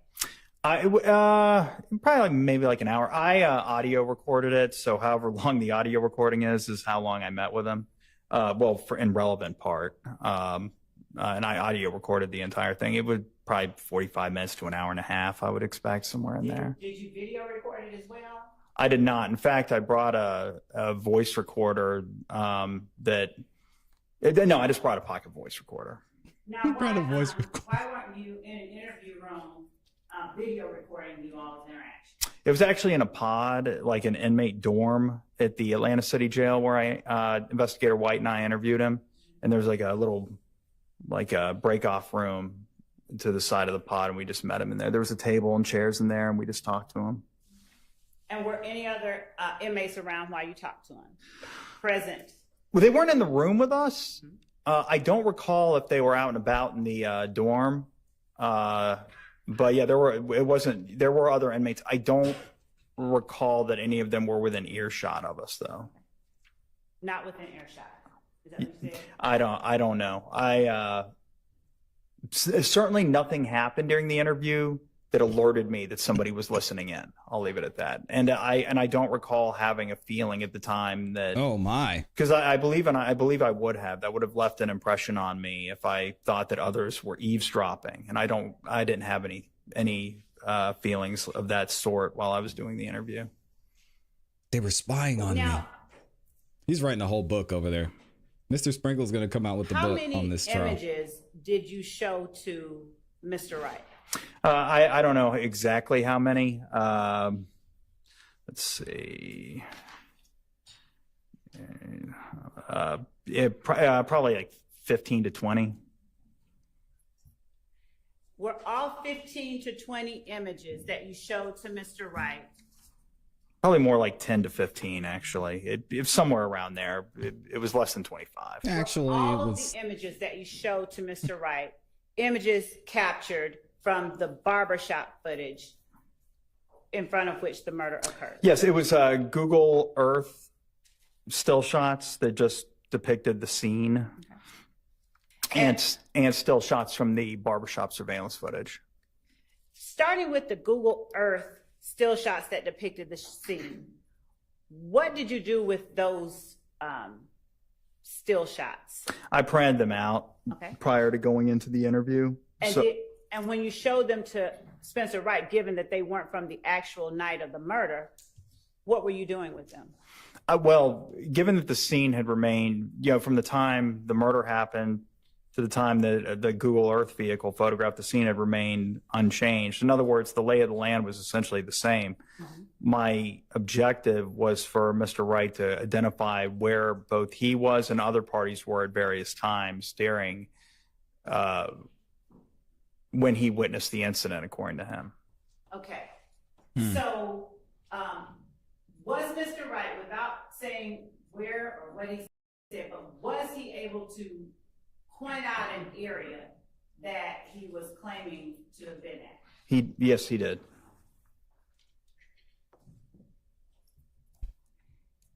And was that area also captured in the surveillance footage from the barbershop? It was. Now, was the lighting the same on the Google Maps images that you showed him as it was on the night of the murder that was captured on surveillance? No, because the Google Map images were captured during daylight hours, whereas the homicide occurred during just after nightfall or during twilight hours. Were there any identifiable landmarks in the area that you were interested in regarding Mr. Wright that were clearly depicted on the Google Earth printouts? What? Stationary objects. Well, there was a bench, yes. Okay. Mm-hmm. Yes, And I remember it distinctly. Where was that bench located? It was located at a bus stop. Where? I believe it's the where's the bus stop? 1970s model. It's across the street from 330 McDaniel Street. Okay. About how far from 330 McDaniel Street? However wide the street is, I don't know, 30 yards, 40 yards. Okay. Because it wasn't like directly across the street. I mean, it was sufficient that it was captured within the surveillance footage, but it was kind of That's a fact, so it Walter. was. I guess it depends on how you define it. It was definitely across the street, but if we're going through the front door of the barbershop, it wasn't directly across the street from the front door. It's kind of like diagonal. Diagonal? Mm-hmm. All right. I know. Where do they find these people? Bench visible on the surveillance footage. It is. Were you interested in looking at a particular time on the surveillance footage after listening to Mr. Wright's interview and speaking with him yourself? I was. And what particular time were you interested in looking at? Well, time is in a constant here because there's the time that I believe the incident happened, and then there's the timestamp on the video, which differed. Okay. And so let's start with the time that the incident happened. If it's different than the time on the video, how do you go about finding what time to look at? Well, I'm watching the video. If you, in this case, you have a surveillance video, and the incident of which we're speaking is prominently featured when you watch that video. So I could just watch the video and wait for that incident to occur, and that's when I knew that the portion of the video that I was viewing was relevant insofar as it depicted the incident, regardless of the timestamp emblazoned thereon. Shout out to Rice Street. And during that time that you're looking at the video, are you able to discern where that bench at the bus stop is in relation to where the shooting occurred? Like it was about, like I said, across the street, not directly across the street, but probably across the street and maybe 20 to 30 yards to the right if you're facing across the street from the barbershop. Did Mr. Wright recognize the bench in the surveillance footage, or were you able to show him the bench in the surveillance footage? In Your Honor, calls What's for the objection? hearsay and also confrontation clause. Sustained. I would withdraw that. Yes, you will, because it was sustained. Did you ever see Mr. Wright in any part of the surveillance footage of the murder, or someone fitting his description anywhere near that bench? And by anywhere near, I mean sitting on or within 1 foot of the bench during the time of the murder? No, there were no human-like figures around the bench. I saw a cat at one point. You saw what? Not It the looked to cat. be a cat. A cat. You could see a cat on the surveillance video? Yeah, that's what struck me. It wasn't real high fidelity, but it was the light Y'all was called bright the enough cats. and the fidelity was sufficient to see a feline moseying around the bench. But there was unambiguously, there were no people around the bench. Did you check the surveillance maybe like a few minutes or minutes after and minutes before the murder, just to see if perhaps there was a human at that bench? Oh yeah, I'm sure I did. I watched that footage many, many times. Of course, the most relevant period to me was the time when the incident actually occurred. But no, I didn't see a human at that bench. And how many times did you watch that video?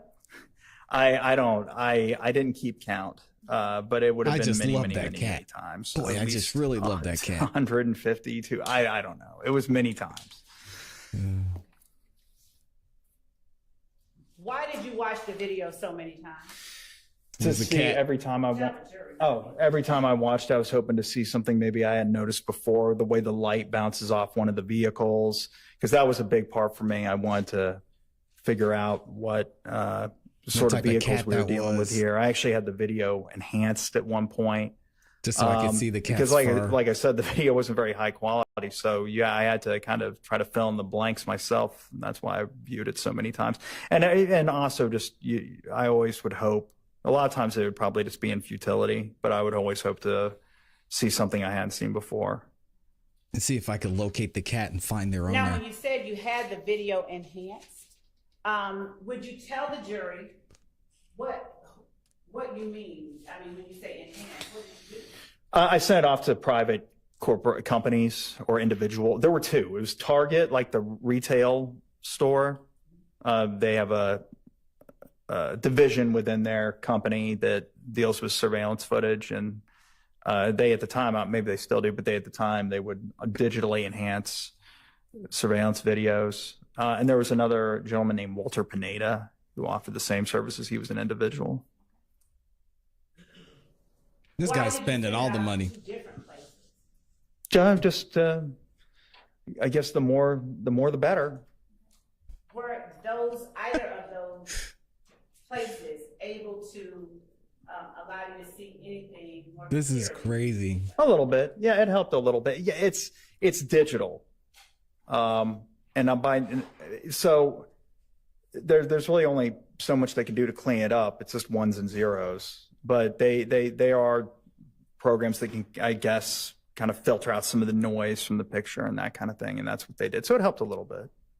Now, is it unusual for you to take This is surveillance Jessica footage Fletcher. in unindicted cases you receive from law enforcement officers and send it off to other agencies to have it, to see if you could have it enhanced at all? Objection, Your Honor, relevance. Ever ruled? It is actually, I think this is the only case I've ever actually done that on. And why then did you choose to do it? Yeah, on this right. case? Because the video was so important and I really needed to identify as much as I could in that video.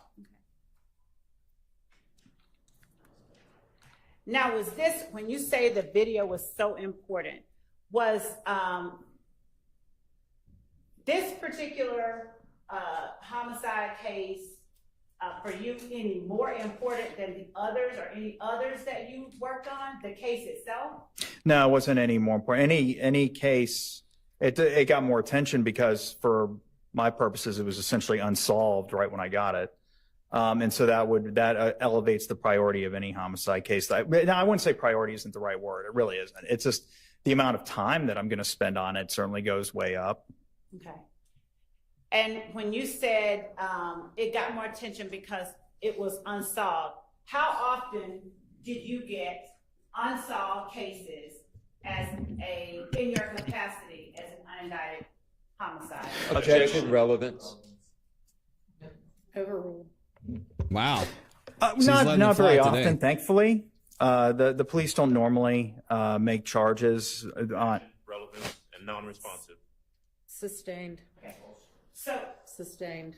all right, when you say not often, can you tell the jury approximately how many unsolved homicide cases you've worked with during your time? And it doesn't have to be an exact number. Surprise. Because my follow-up question is going to rely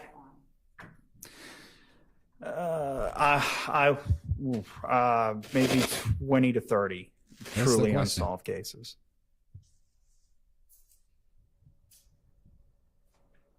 In those other 20 to 30 cases, did you perform acts or investigations in the same manner that you performed your investigation or further investigation of this particular case? I did. And did that include seeking out witnesses that had not previously been identified? That is correct. Did that also include finding jail calls It that did. had not been identified? It did. Did it include going out to scenes? It did. Did it include interviewing people who had already been interviewed? It did. And He with does his those other job. cases, did you include, as part of the case file, recordings that you conducted, recordings of persons that you conducted interviews with? Yes. And did you include any cell phone data, jail calls, social media, things of that nature that you found during your independent investigation of the case? I did.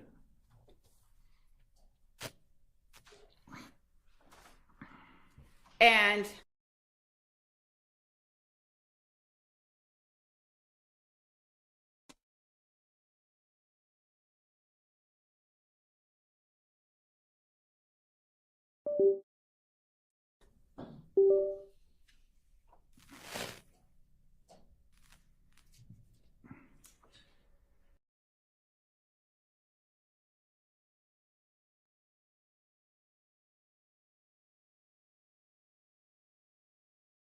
Oh, sorry, y'all. This is buffering. Hold on a second.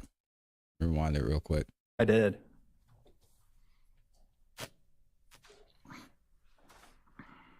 And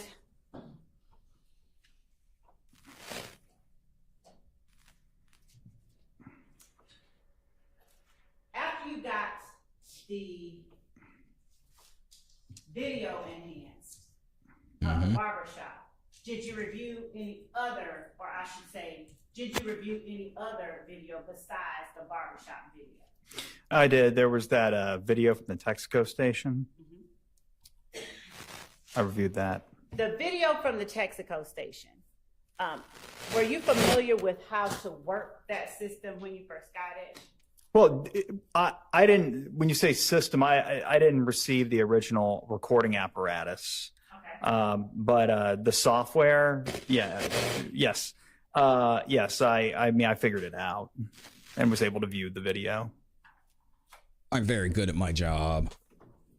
When you first got that video, was the timestamp on that video the same? In other words, was the time on that video the same or different than the time on the barbershop video? From what I recall, the barbershop surveillance video is considerably more accurate than the video the Texaco station video is considerably more accurate than the barbershop video, if not entirely accurate. Okay. So if it was different, how were you able to look at the Texaco video and determine anything as it relates to what was happening in the barbershop? So the frames there are certain parts of the frames that overlapped. So in other words, so you had a camera at the barbershop that was capturing the street, and then you had a camera mounted over at the Texaco that was also capturing that same street, and the two cameras were capturing part of the same part of the street. So if I saw something happening in one frame, I could just marry it up to from the image caught by the other camera.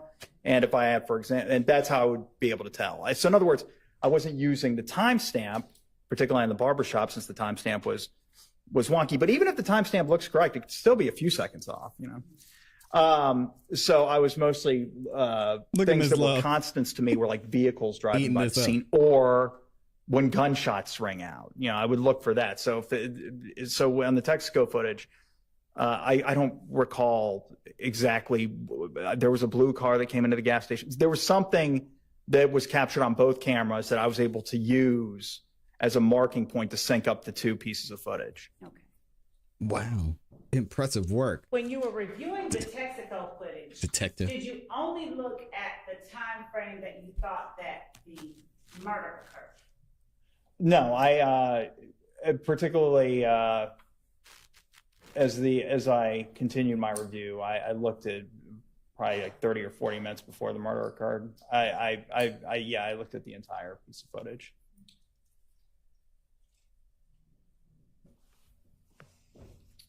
We're going to come back to the Texaco footage, but I want to ask you, after looking at the Texaco footage, did you do anything to identify persons or objects that you saw in the Texaco footage? I don't care about objects. What about people? Would you tell the jury how you went about identifying certain persons and objects? If you need me to clarify, ask me to clarify. Well, there was, and without getting into, all right. So there was an event that occurred on the video. First thing is that I was looking for something specifically that, based on other evidence in the case, I'll just keep it broad or general here. Based on other evidence of the case, I suspected I was going to see on the video. And then as I watched the video during that time frame, I did in fact see what I thought I was going to see. Did or did not? I did. Okay. And it was a vehicle specifically. There was a certain vehicle, and when I saw it, based on other things that I had seen, and specifically I'm talking about social media records, photos, and cell phone tower data, I thought I wonder if this person was at the gas station. And when I looked at the footage, I thought, oh, well, I recognize that vehicle from social media. And then as I continued to watch the footage, I recognized one of the people that was inside. It was a passenger in that vehicle. Did he say he recognized the vehicle from social media? Hold on a second. Sorry, y'all. Sometimes I'm a little bit slow and I have to replay things. The footage, I thought, oh, well, I recognize that vehicle. It was at the gas station. And when I looked at the footage, I thought, oh, well, I recognize that vehicle from social media. And then as I continued to watch the footage, I recognized one of the people that was inside. It was a passenger in that vehicle, because that person walked into the store and they got close to the camera. And what does he mean he recognized it from social media? What does that mean? And because they were close to an interior surveillance camera in a well-lit store, I was able to see their face. And then as other things happened around this vehicle that I recognized in the footage, I complete investigative tasks to figure out who the other people were. I already knew who one of the people was, the person that was driving the vehicle, or I had a strong suspicion as to who was driving the vehicle I was looking for based on cell phone records and social media photos and videos. So I already knew right when I saw it. I had a pretty good idea. I knew for a fact who one of the person was, and the person who was driving the vehicle, I had a pretty good idea who it was. All right, let's unpack a little bit of that. Now, what vehicle were you looking for? It was a 2002 Pontiac Bonneville. What color? Gray. That's an 02. I said Why were you 99. looking for, better yet, did you have a particular reason for seeking out that vehicle? Your Honor, calls for hearsay.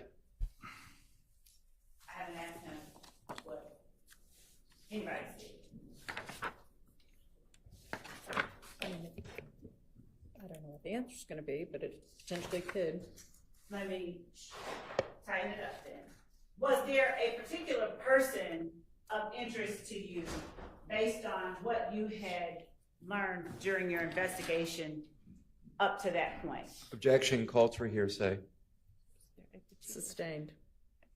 Amy's going. Were you looking for any particular gray Pontiac Bonneville? There was one particular gray Pontiac Bonneville that I was interested in, yes. All right. And who did that Pontiac Bonneville belong to? Either belonged to or is associated with a man named Javoris Bradford. Is there a nickname for Javaris Bradford? Tuda, Tuda. All right. To the window. Now, did you attempt to locate any social media footage that related to Javaris Bradford or Tuda? I did. Would you please turn to the jury and tell the jury how you went about locating social media accounts associated with Javaris Bradford or Tuda? Oh, here we go. I Getting just into the social media. searched for him on, probably on Facebook first, because particularly back then it was easier. And I either found him or a family member on Facebook, and then browsing the family member's profile. And this may not be exactly how I did it, because I don't recall exactly how I found Mr. Bradford's Instagram page. But somehow or another because on Instagram he went by the moniker I'm_living_great at the time. Mm-hmm. And so basically on probably starting at Facebook, finding family members, fanning out, and then on finding him on Facebook, finding maybe where he screenshot an Instagram page and pasted it to his Facebook. That would be how I would have found his Instagram page somehow. And then, and like I said, his Instagram name was I'm_living_great. And did he have himself depicted in that Instagram footage? I'm going to object. That's hearsay. Overruled. What did he have himself the hell out of his depicted job. in that social media footage or social media information that you saw with any kind of vehicle in particular? Yes, it was a 2002 Pontiac Bonneville. Gray? It was. Okay.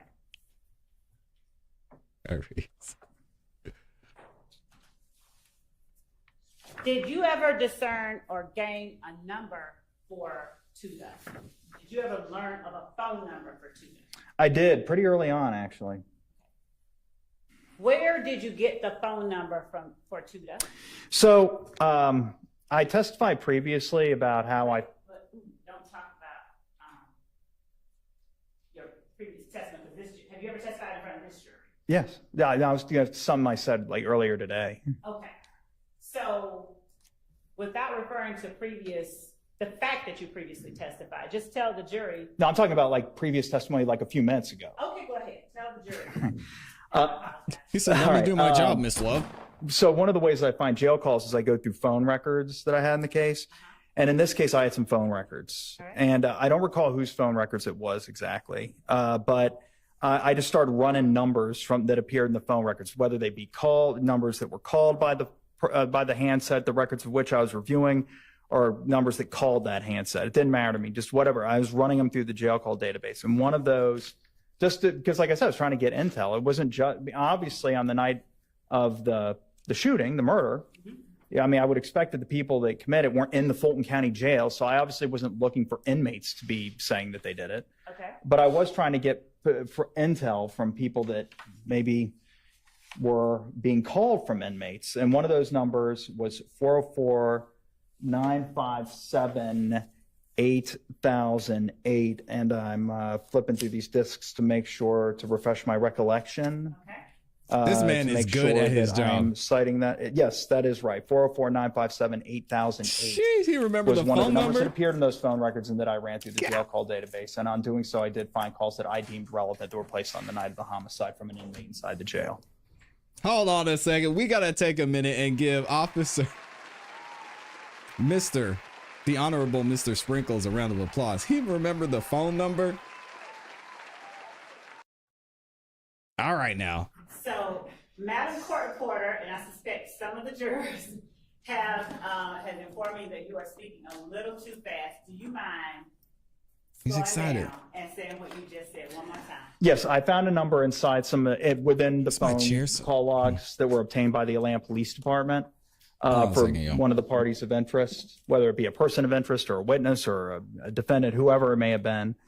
And it didn't matter to me. All I wanted were numbers from the phone numbers of people that may have known something about the homicide and may have been called either on the night of the murder, the day after the murder, 2 days after the murder, whenever they were called. You're getting really fast again with All the right. way you're talking, so try to slow down. All right. And one of those numbers of the many that I ran was 404-957-8008.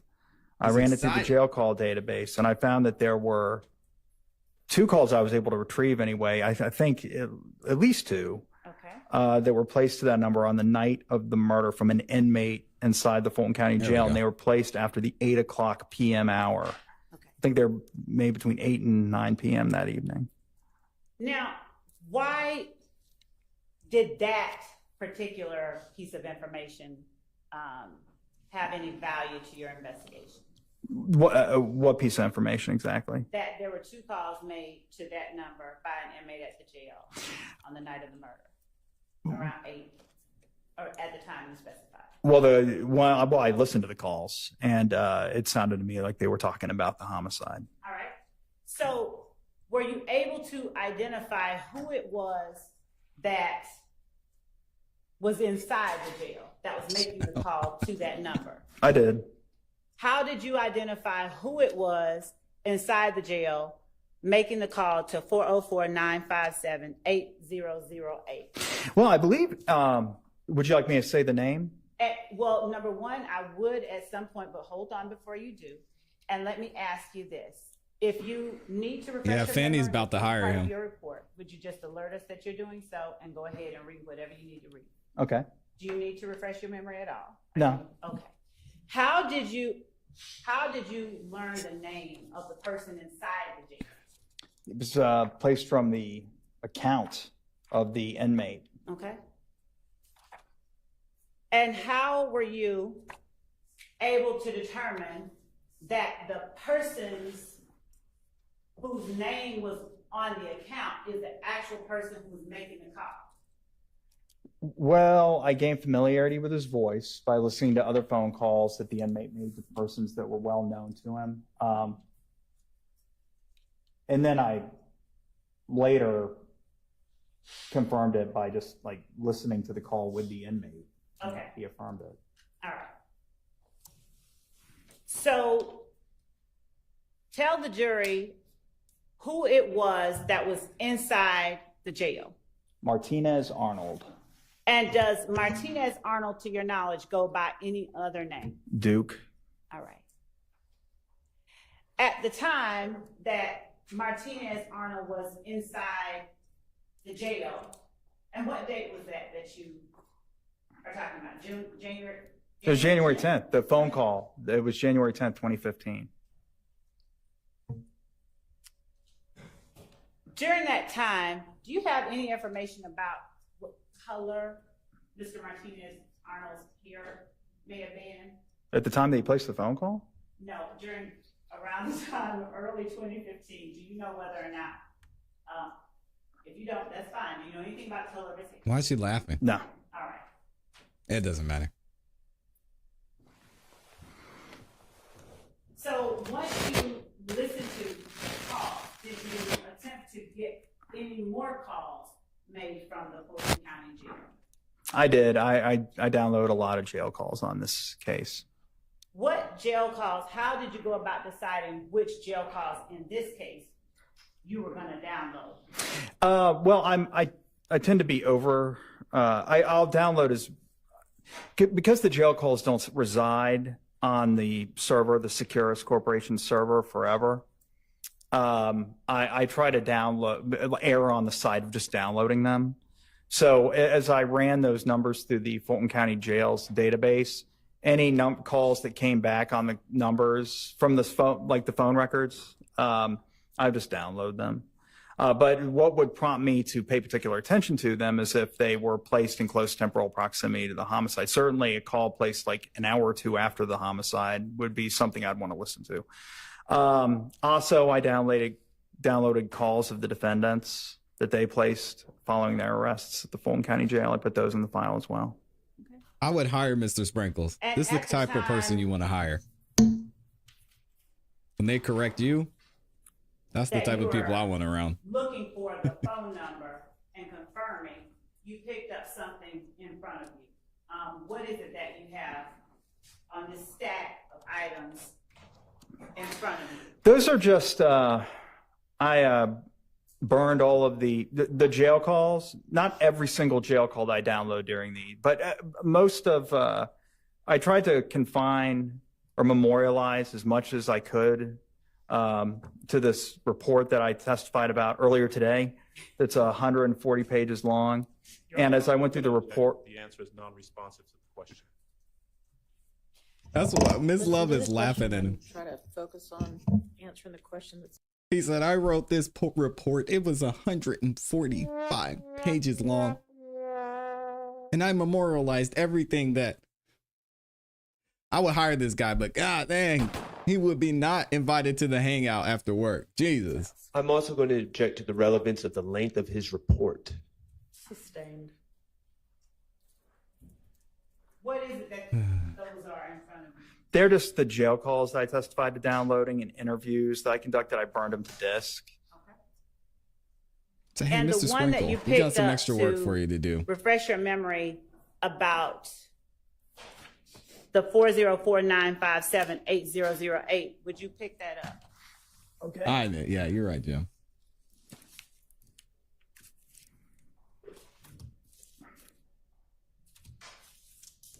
Here we go.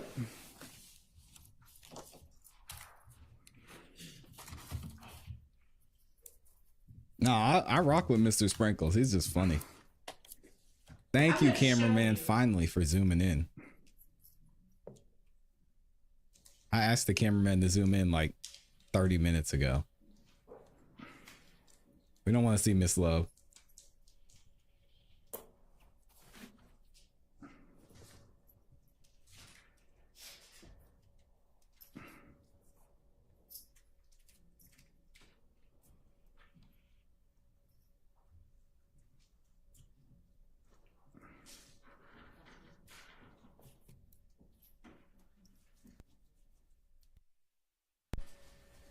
What I have now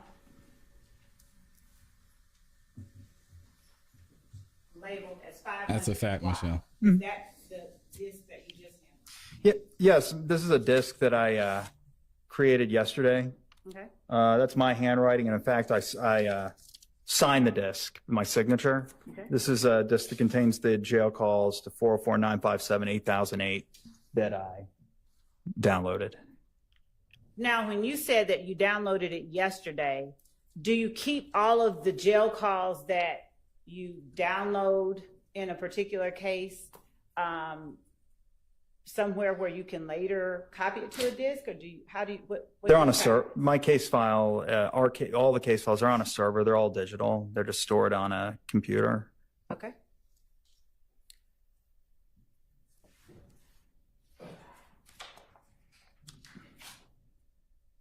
Had the name Javaris Bradford come up in the case file that you received from Detective Thorpe? No.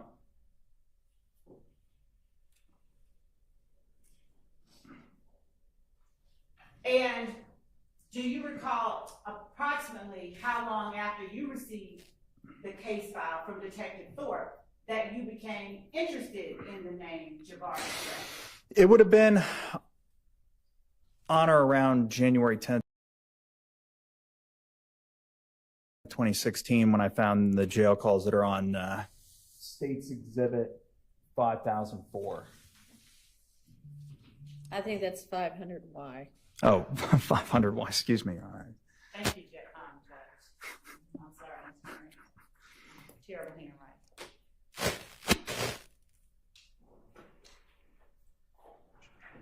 What about the name Martinez Arnold? Did you know about that name was that name in Detective Thorpe's case file that he gave to you?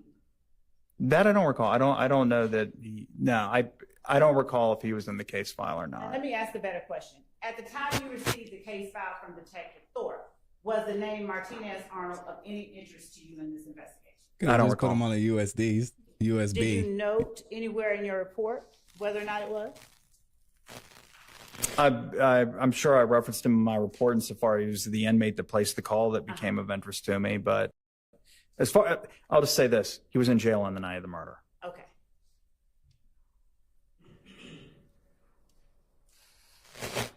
Before downloading those calls, did you know he was in jail on the night of the murder?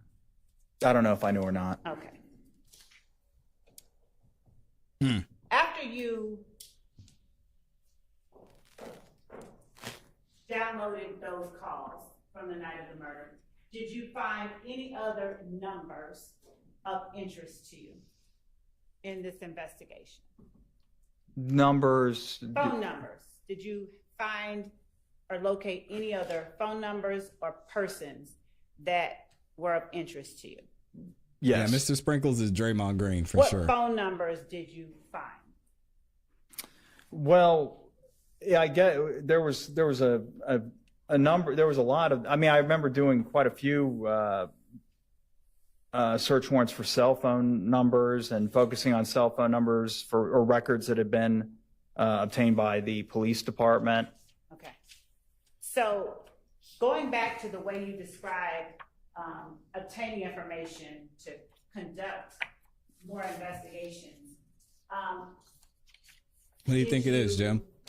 Follow the practice that you ordinarily follow in terms of search warrants to get more information, to gather or follow up on information you learn. Yes. All right.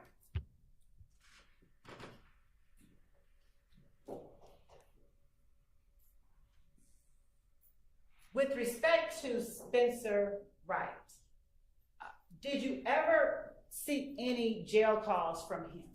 I did. All right. Now, where did you look to find jail calls from? For Spencer Wright? Yes. Well, I wasn't able to look for the jail calls myself for him. They were on a different system because he was at the Atlanta City Jail, so I reached out to someone there and asked them to pull them for me. So thank you for clarifying that. Is reaching out to someone at a different facility with access to calls you don't have access to something that you did only in this case, or is that a practice that you follow to get information? No, I've done that on other cases. That's not uncommon. And if you slow down and speak into the mic and to the jury, say that again. Yes, I've reached out to other facilities, jails and prisons, correctional facilities in the past to obtain calls, recorded calls placed by the inmates that I don't have direct access by way of a login and password at some website. Okay. And so when you reached out to the Atlanta City Jail, what information were you trying to get if you didn't know or have Spencer Wright's jail calls or phone number? What were you trying to get? I just wanted to see what Spencer Wright, I wanted to hear, I should say, what Spencer Wright was saying to people after his arrest in October of 2015. And did you ask for a specific time frame of calls or just all of the calls? What did you ask for? From what I recall, I asked for all the calls that had been made from his account since the beginning of his incarceration at the Atlanta City Jail. And then I believe I also had a few phone numbers that I wanted to run, that I asked them to run queries specifically in the event that he utilized another inmate's account to call that number. So that's interesting. So when you say in the event he utilized another inmate's phone number, where did you get the phone numbers that you wanted them to run to see if he was using another inmate's phone number? That I don't remember. It probably just phone numbers that it may have been the same phone numbers that I ran through the Fulton County Jail database. Yeah, that should be in the log somewhere. You know, not knowing who Mr. Wright knew or he didn't know. I'm sure I just thought, just out of curiosity, run all these numbers. Maybe I had a phone number for a family member that I found. Did you follow the same procedure you used in all of your other unindicted homicides? I did. In terms of running those numbers? I did. All right. Did you have jail calls, since this was 2016 that you're looking for these? Did you have jail calls for Spencer Wright that went back into 2015? I believe so. Yes, I did. I did. And did you find a phone number? And if you don't recall, let me know and I'll refer you to your report. And I can actually, so that it is preserved for the record. Just look at this.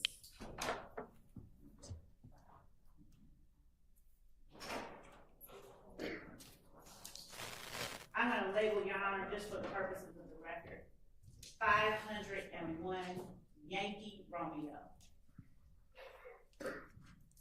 And if it's a report that we have previously provided to counsel for the defense. If either of them need to look at it. Yeah. Mike says he's going to get crushed on cross. Let me know why y'all Let's think. take a time for our morning break. Yes. Okay, let's take our morning break. All right, we're taking a break. We've got a delay, so we don't do breaks over here. All gas, no breaks. You know what time it is. Let me read some super chats. I want to ask y'all a different question, and then we'll skip through this break. Shout out to Mr. Fantastic says, I bet his mom is disappointed in him. Oh, man. Don't do that. Yeah, he's I'm trying to make my, yeah, we're not gonna go down the psychology route. Also with the 2 bomb, says he adopted a cat, so the cat told on Young Thug, meow. Oh my gosh.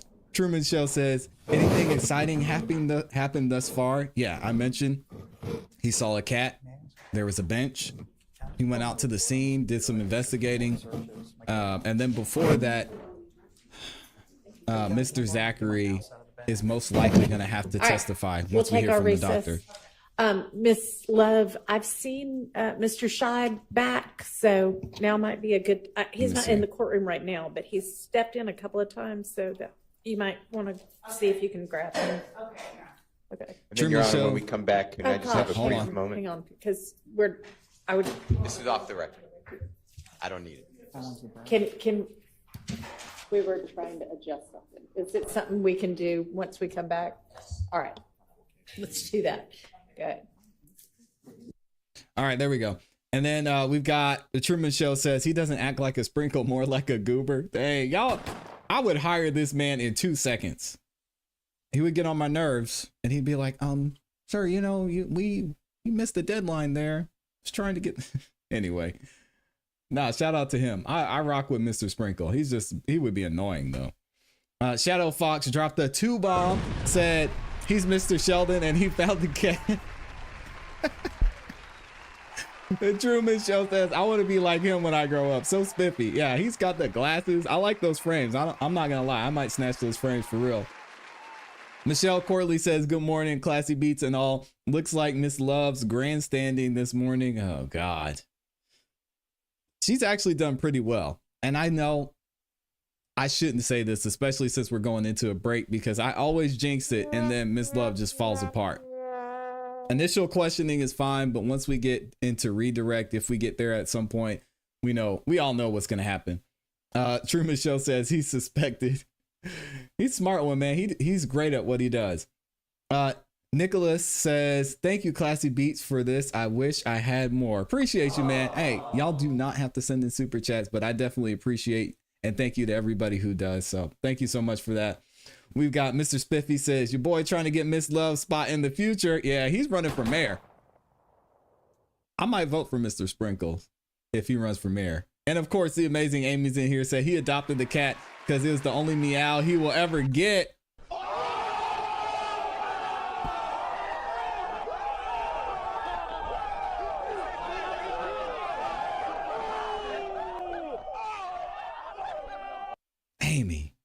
Amy is on one today. Y'all see it? Y'all better be good, because she is ready to go today. Shout out to Amy, always showing love and support with the 10 bomb.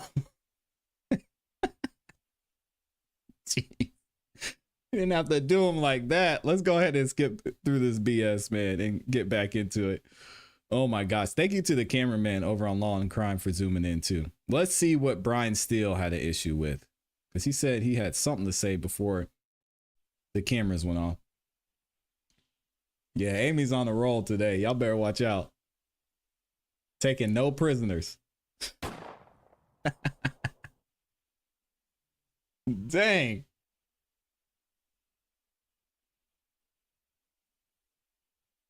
We still have a little bit of delay left. Let me see.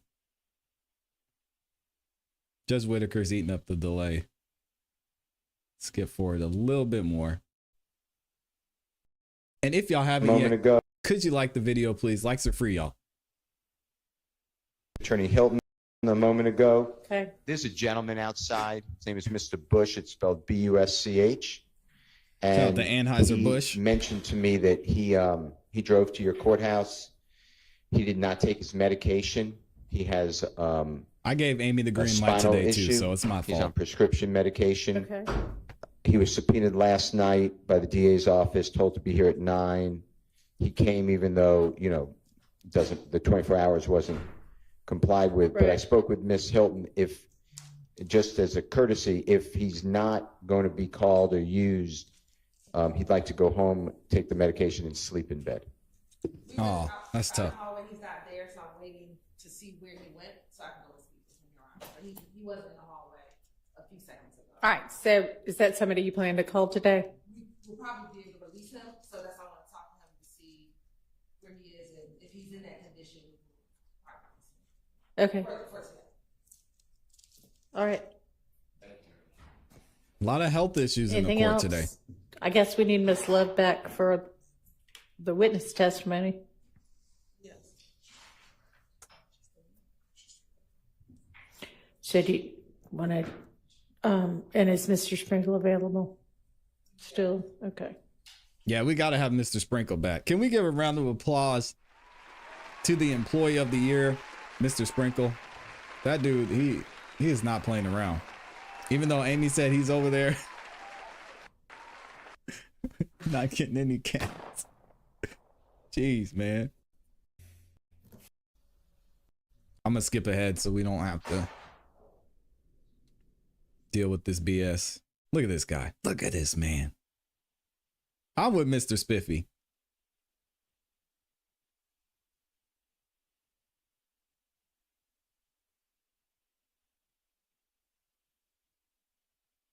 And who else said it? Truman Show. Yeah, I want to be like him when I grow up.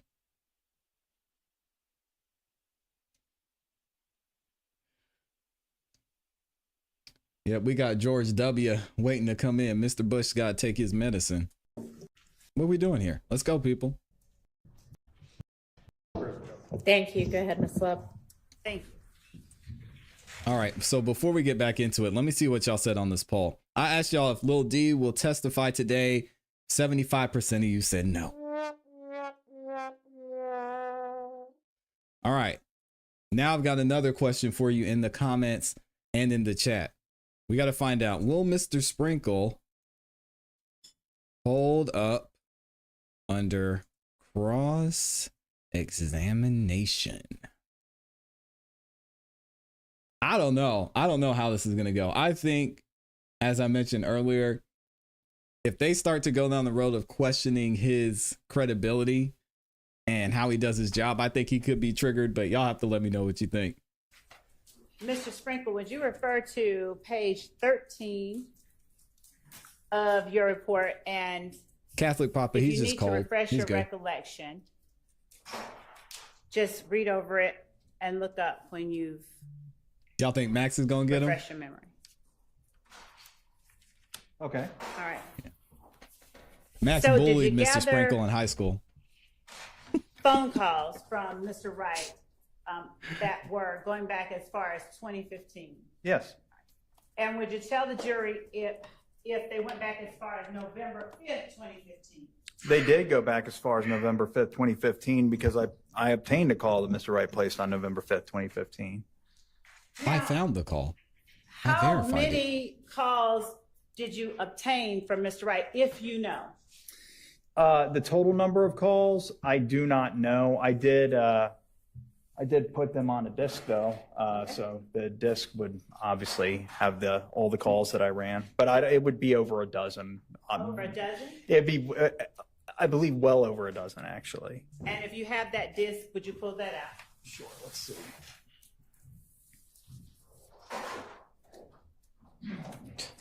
Mr. Sprinkles and Miss Love would go really well Here we go. together. Right here. I agree. He said, All right, ooh, we'll label baby, this you got the disc? 501. Pull them disc out, show the people. Yeah, I got you. How many, do you know how They many don't know calls you about the listened disc, to baby. of Spencer Wright? Several. I'm Okay. sure of one that was of particular interest to me though. And was that the first call that you listened to, or did you have to listen to more than one before you got to that call? I don't recall. I likely, unless I got real lucky, had to listen to several calls before I found that one. It's the most Now, she's laughed in the tell whole the jury, without detailing the content of the call itself, what date the call was that you found, November 5th, 2015, and what number was the call made to?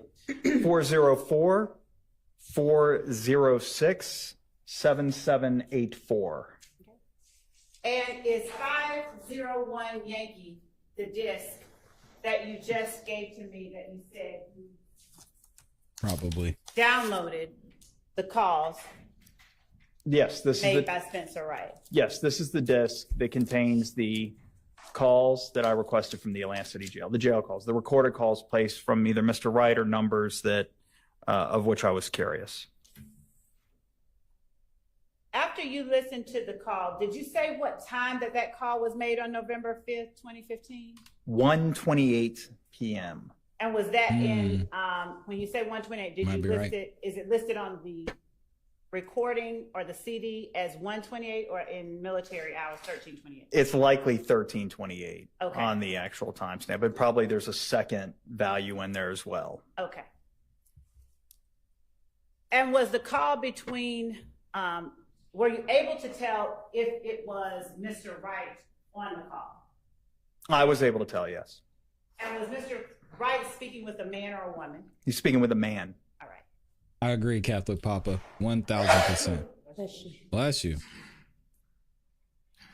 And without saying what either person said, are you able to tell the jury the subject of the call? The subject of the call was No, calls for hearsay. Overruled. the subject of the call was Mr. Wright talking about what he. Well, Don't let's, say what he was talking about. Don't say, don't, without saying what anyone said. Let me be more specific. Was it Judge Whitaker's laughing too.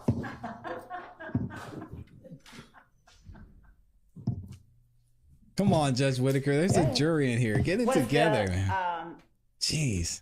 subject of the call Mr. Wright's I can't spell. presence on scene at Diamond Thomas's murder? Your Honor, calls yes, for hearsay sustained. and leading. Yes.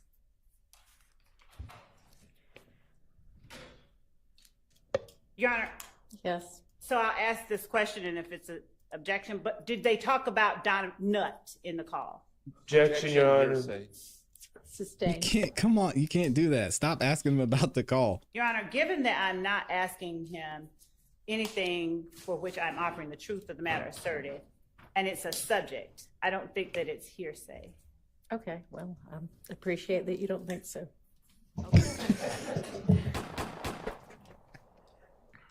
Someone take that as- Judge Whitaker and Amy are on the same time today.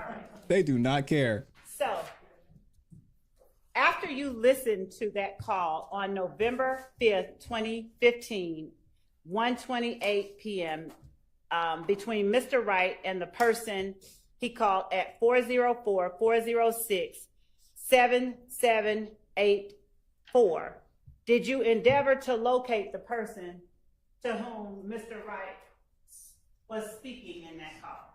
Yes. Well, my first endeavor was to figure out who Great had that question, number, Lisa. and then I asked David White, investigator David White, to locate him and speak to him. All right. So back up a little bit. You said you endeavored to find out who had that number. I did. And was that the number ending in 7784? That's correct. And did you take the steps that you described for the jury earlier that you take in trying to determine what number belongs to what person? I don't know if I went into great detail about that. I mean, there's numerous ways to figure out who a cell phone number belongs to. Tell the jury. I believe here, I found that somebody on Instagram posted that number in comments that were publicly visible as their number. In other words, there was an Instagram user that said, "Contact me at this number." Okay. In a comment section of a post. Yeah, I remember And then that. through perusing their Instagram profile, I eventually found enough biographical information, like today is my birthday. I don't know if that's specifically what happened here. It suffices to say that I found enough publicly available information about the person who posted that 7784 number as their own to figure out who they were. That's crazy, man. Police officers just be sitting here scrolling through social media for investigations. That's wild. Yep, that was 7784 number as their own. We remember to figure out who they were. And who did you have David White locate after you saw that Instagram information? Are you saying the person I identified as posting that number as their own? Yes. The name was Jacquees. First name spelled Jocquise. Smalls. Last name spelled Smalls. And did you find a date of birth for Jacquees Smalls? September 27th, 1988. Do you remember whether whether Investigator White was able to locate? Sprinkles is my spiritual. He from what I remember, he spoke to him on the phone. All right. Did you ever personally speak with him? No, I don't think I ever did. Did you listen to the phone call, or did you have David White record the phone call with Mr. Smalls? Investigator White recorded it. And did you listen to it? I did. All right.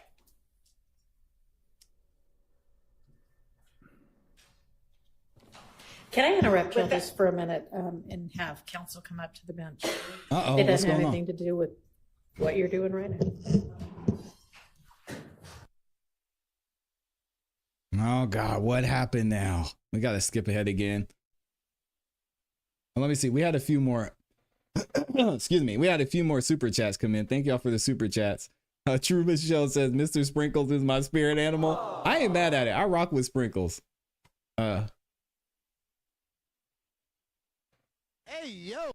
I think Mr. Sprinkles is cool. I don't know if that comment needed to be clarified, but just to be safe. All right, thank y'all for the super chats.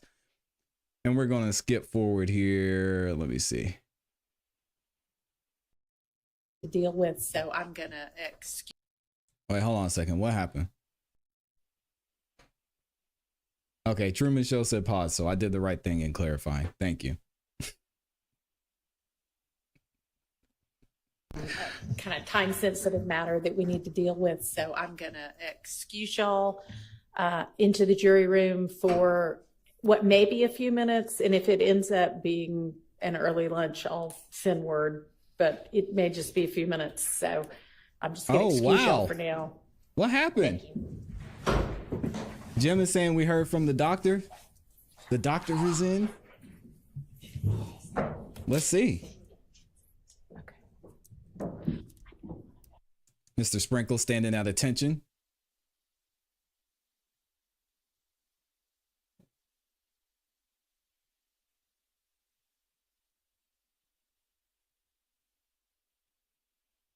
Mr. Sprinkles could possibly be former military.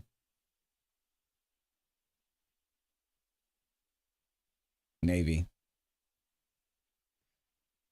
I'll be interested. I'm gonna see if I can find some information on him.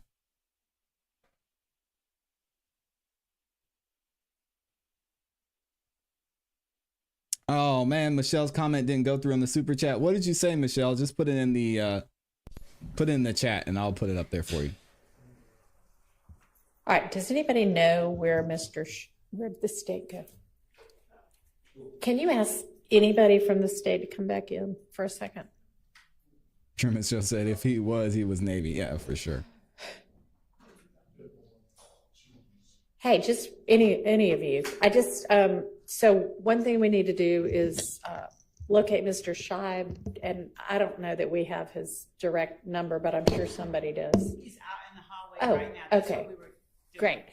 All right, so We're about to y'all find out need about to Mr. get Zachary. something together. Yes. And it sounds like within the hour, Mr. Zachary will be over here. All right. And I Yes, don't and know. we would- if Looks like you 70-something% of y'all were wrong. You had mentioned earlier having a doctor talk to the court or something. I don't know if that's something you still want to do or. No, not Okay. considering that he's being released. It was for the purpose of discerning. Whether he Naval could be, okay. intelligence. All right, Good so morning, Susan I don't Swords. know, can we leave to Miss Hilton or another member of your team to get all of that in place and continue with this witness right now? Our guy Henry Yes, Resilience in the she building. is doing that, and whatever the court instructs regarding that. I know you wanted to hear from Mr. Scheib. I didn't know if you wanted to hear from him before.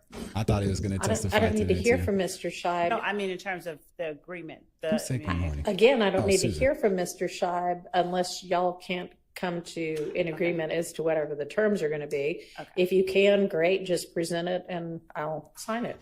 Okay.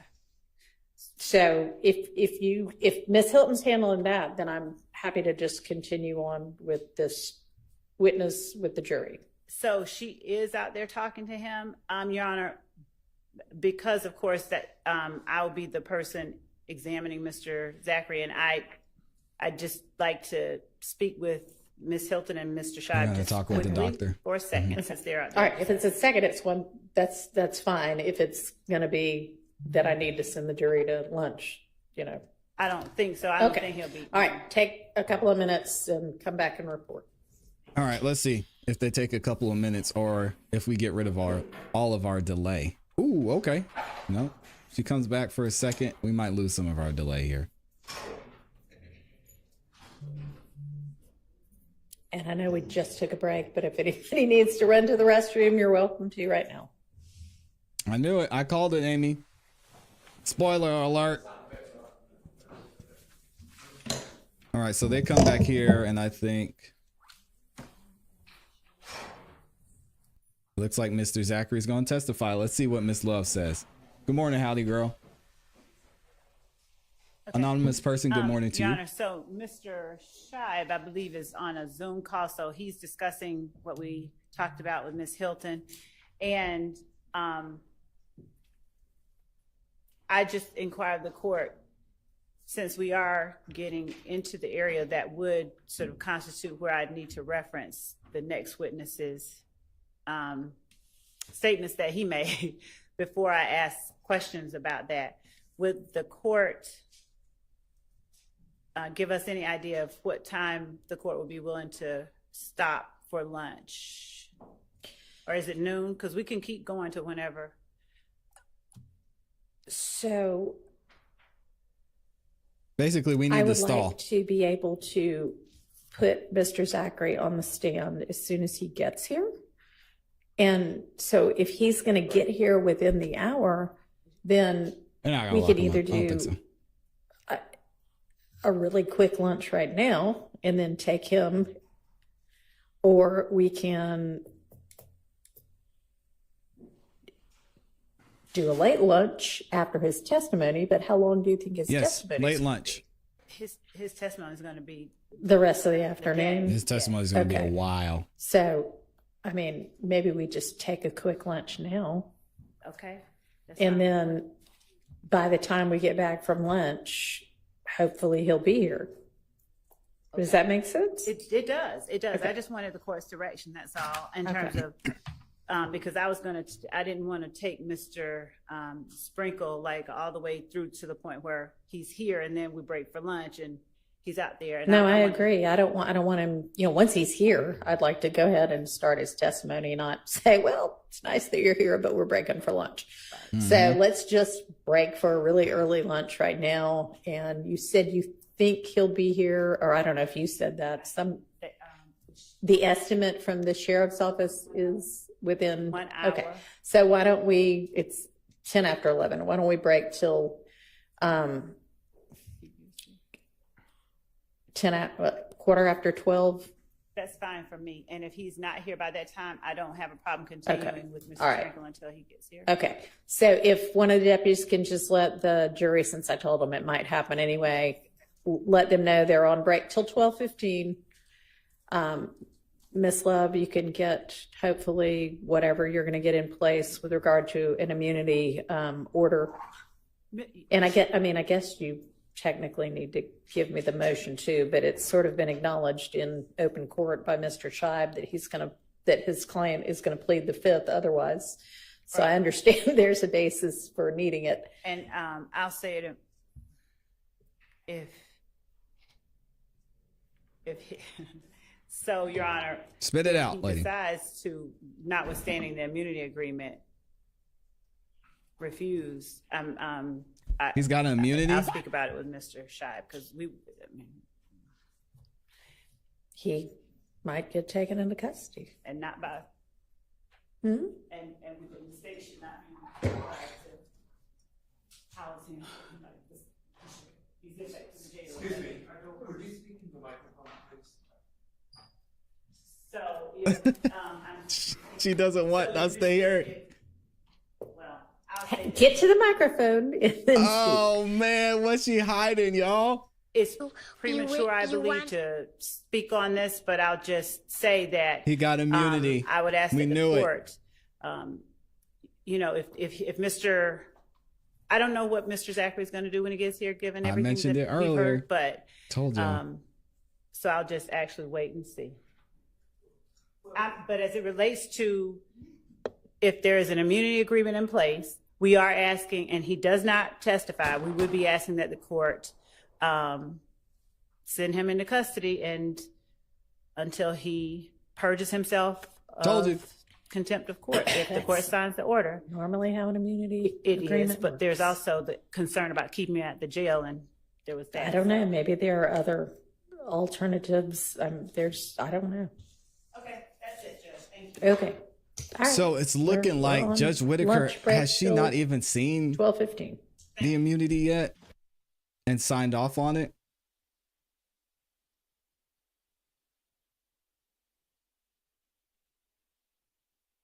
I told y'all this morning, this sounds very familiar to what Lil Woody went through. And what do we have?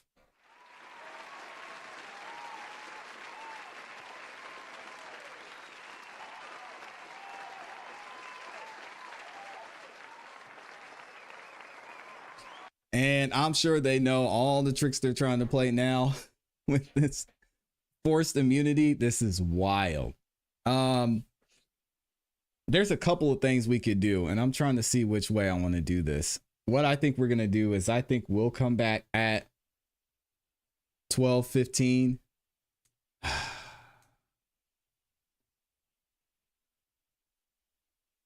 Do y'all want to stay or come back? Amy's ready for a lunch break. Shout out to Amy with the super sticker. No papers have been written up yet. That's what I thought. That makes the most sense. Amy's dropping the bananas.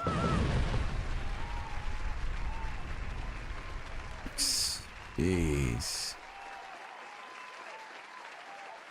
Because if we stay, there's a couple of things we could do. We've got Fanny Willis has her hearing going on right now. We could go back and listen to Mr. Sprinkle's testimony from yesterday if some of y'all missed it, because I missed parts of it. Amy's dropping another super sticker. Another one. I'll say come back, come back, come back. I'll put a poll in the chat. And most of y'all think Mr. Sprinkle is going to be good under cross-examination. So let me see what y'all want to do. Okay.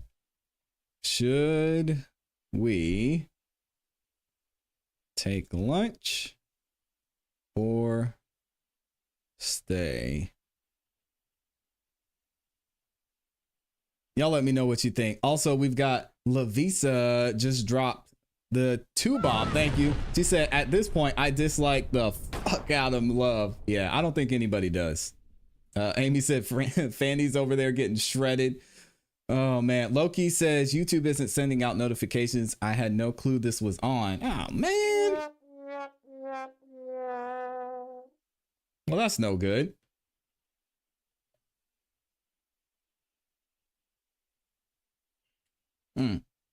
I wonder why that is. So if y'all are having issues with subscriptions or notifications, maybe you could subscribe and then hit the notification bell again, or you can click the notification bell and just make sure it's set on all. And that might be why you're missing it. Joy and Peace said, let's go to the Fanny trial. Y'all trying to see Fanny get cooked over there? Satin says, come back, come back, come back. It's almost even right now. We've got 50 of y'all that voted. And thank you to everyone who liked the video too. I think we might take a little bit of a lunch break. Nick said it took you 20 minutes to get to the chat. That's weird. I'm surprised though. I'm surprised they're going through all this. I don't know if they're going to try and get everything signed and done by Mr. Zachary before he testifies, but I don't know. We'll see. So it looks like most of y'all are saying stay. So we'll stay. I'll pull up Fanny right now. And then if it changes to y'all are ready for lunch, then we'll go get some lunch. Let's see what Fanny's got going on. Do you know who called Privilege? Okay. Now. Ooh, the sound on this is a little bit better. So let me turn the sound down. Let's see. Turn this down. And this is gonna, if they do this to this man, this is gonna be so dirty. I hope Judge Whitaker doesn't even sign off on it, to be honest. Okay, all of y'all are saying stay, stay, stay, stay. Nick said it said subscribers only. How the girl says, please come back. All right, let me rewind this so we can start the day off the right way. Ashley Merchant is in here trying to cook Fanny Willis. Did y'all see the testimony? Have to be elevated last night? As of anything that came into my division from 2021 to present, no, that nothing has been elevated to District Attorney Fanny T. Willis. And just to be clear, you do not know who compiled the 44 pages of documents that we discussed yesterday, those 44 pages that were produced to us in open records in January from your office. You don't know who actually compiled those, correct? I cannot specifically put a name on who compiled those documents. Let me see if I can. But you agreed with me that some of the information is missing from those 44. I did not agree with you. Let's clarify that, please. You agreed with me that the to and from lines, I'll be very specific then. You agreed with me that the to and from lines on some of those emails is missing from those 44 pages. You pointed to me a document. You pointed to me a document and you said, hey, could it? And I said, possibly. So I do not recall saying I agreed that the to and from lines are missing. I did recognize that there was a compilation. I think that's the word that we decided to use, was given to you on January 18th. Can I go back for a moment, Ms. Merchant? The 44 pages that you're talking about, do they correspond with Merchant 0055? Yes, they do. Okay. My notes indicate that, at least I thought, and I could have written it down wrong, that Mr. Bond testified that he believed Erica Willingham compiled those documents. He believed Erica Willingham compiled this. And that's, I wasn't clear, my notes weren't clear, and so I'm trying to get that clear. Okay. So you believe that Erica Willingham compiled this? So yes, Erica Willingham is my designated employee, so yes. Ashley Merchant does not play. Does it sound okay? Because and I thank you, Judge, because yesterday I had notes that. How is the sound, y'all? And I'm trying to find this with the better angles, so bear with me here. Is the sound okay? Young Thug's trial, no. Let me see. Election board. I'm trying to find. Sound is good. Sound is good. All right. Let me see. That's what she's. Mr. Fantastic said it's loud. Most of y'all are saying the sound is good. All right. Said you didn't know, and then I had notes that Erica Willingham did. So I just want to make sure we're perfectly clear. Do you know that Erica Willingham compiled those, or do you just believe she did? I believe she did. Okay. So you don't 100% know. You're not sure of that. So It's a little loud. I'm 100% sure that she received the request. She handled the request. She submitted the open records request. As I stated yesterday, that particular request was not elevated to me. It is common practice for Erica Willingham or someone from my staff to seek what they believe to be responsive records. Who's on the stand It right is now? common practice for them to ask staff, are these responsive records? It is common practice for them to put together records in a document and send it over to the requester. So to be very clear, can I say with 100% certainty that it was Erica Willingham? The answer is no. Do I think it is because she is my 9 to 5 exclusive open records guru? Believe the answer is yes. Could it have possibly been somebody else on my staff You got some that is attitude. designated to open records? The answer is yes. Have you ever discussed with Erica Willingham about how she compiled those documents, if she did? Those documents or our general practice? All right, so here's the gentleman that I believe is on the stand right now. This was from yesterday. My name is Dexter Q Bond. Yes. D-E-X-T-E-R, middle initial Q, Bond. I am a junior. Look at Mr. Bond.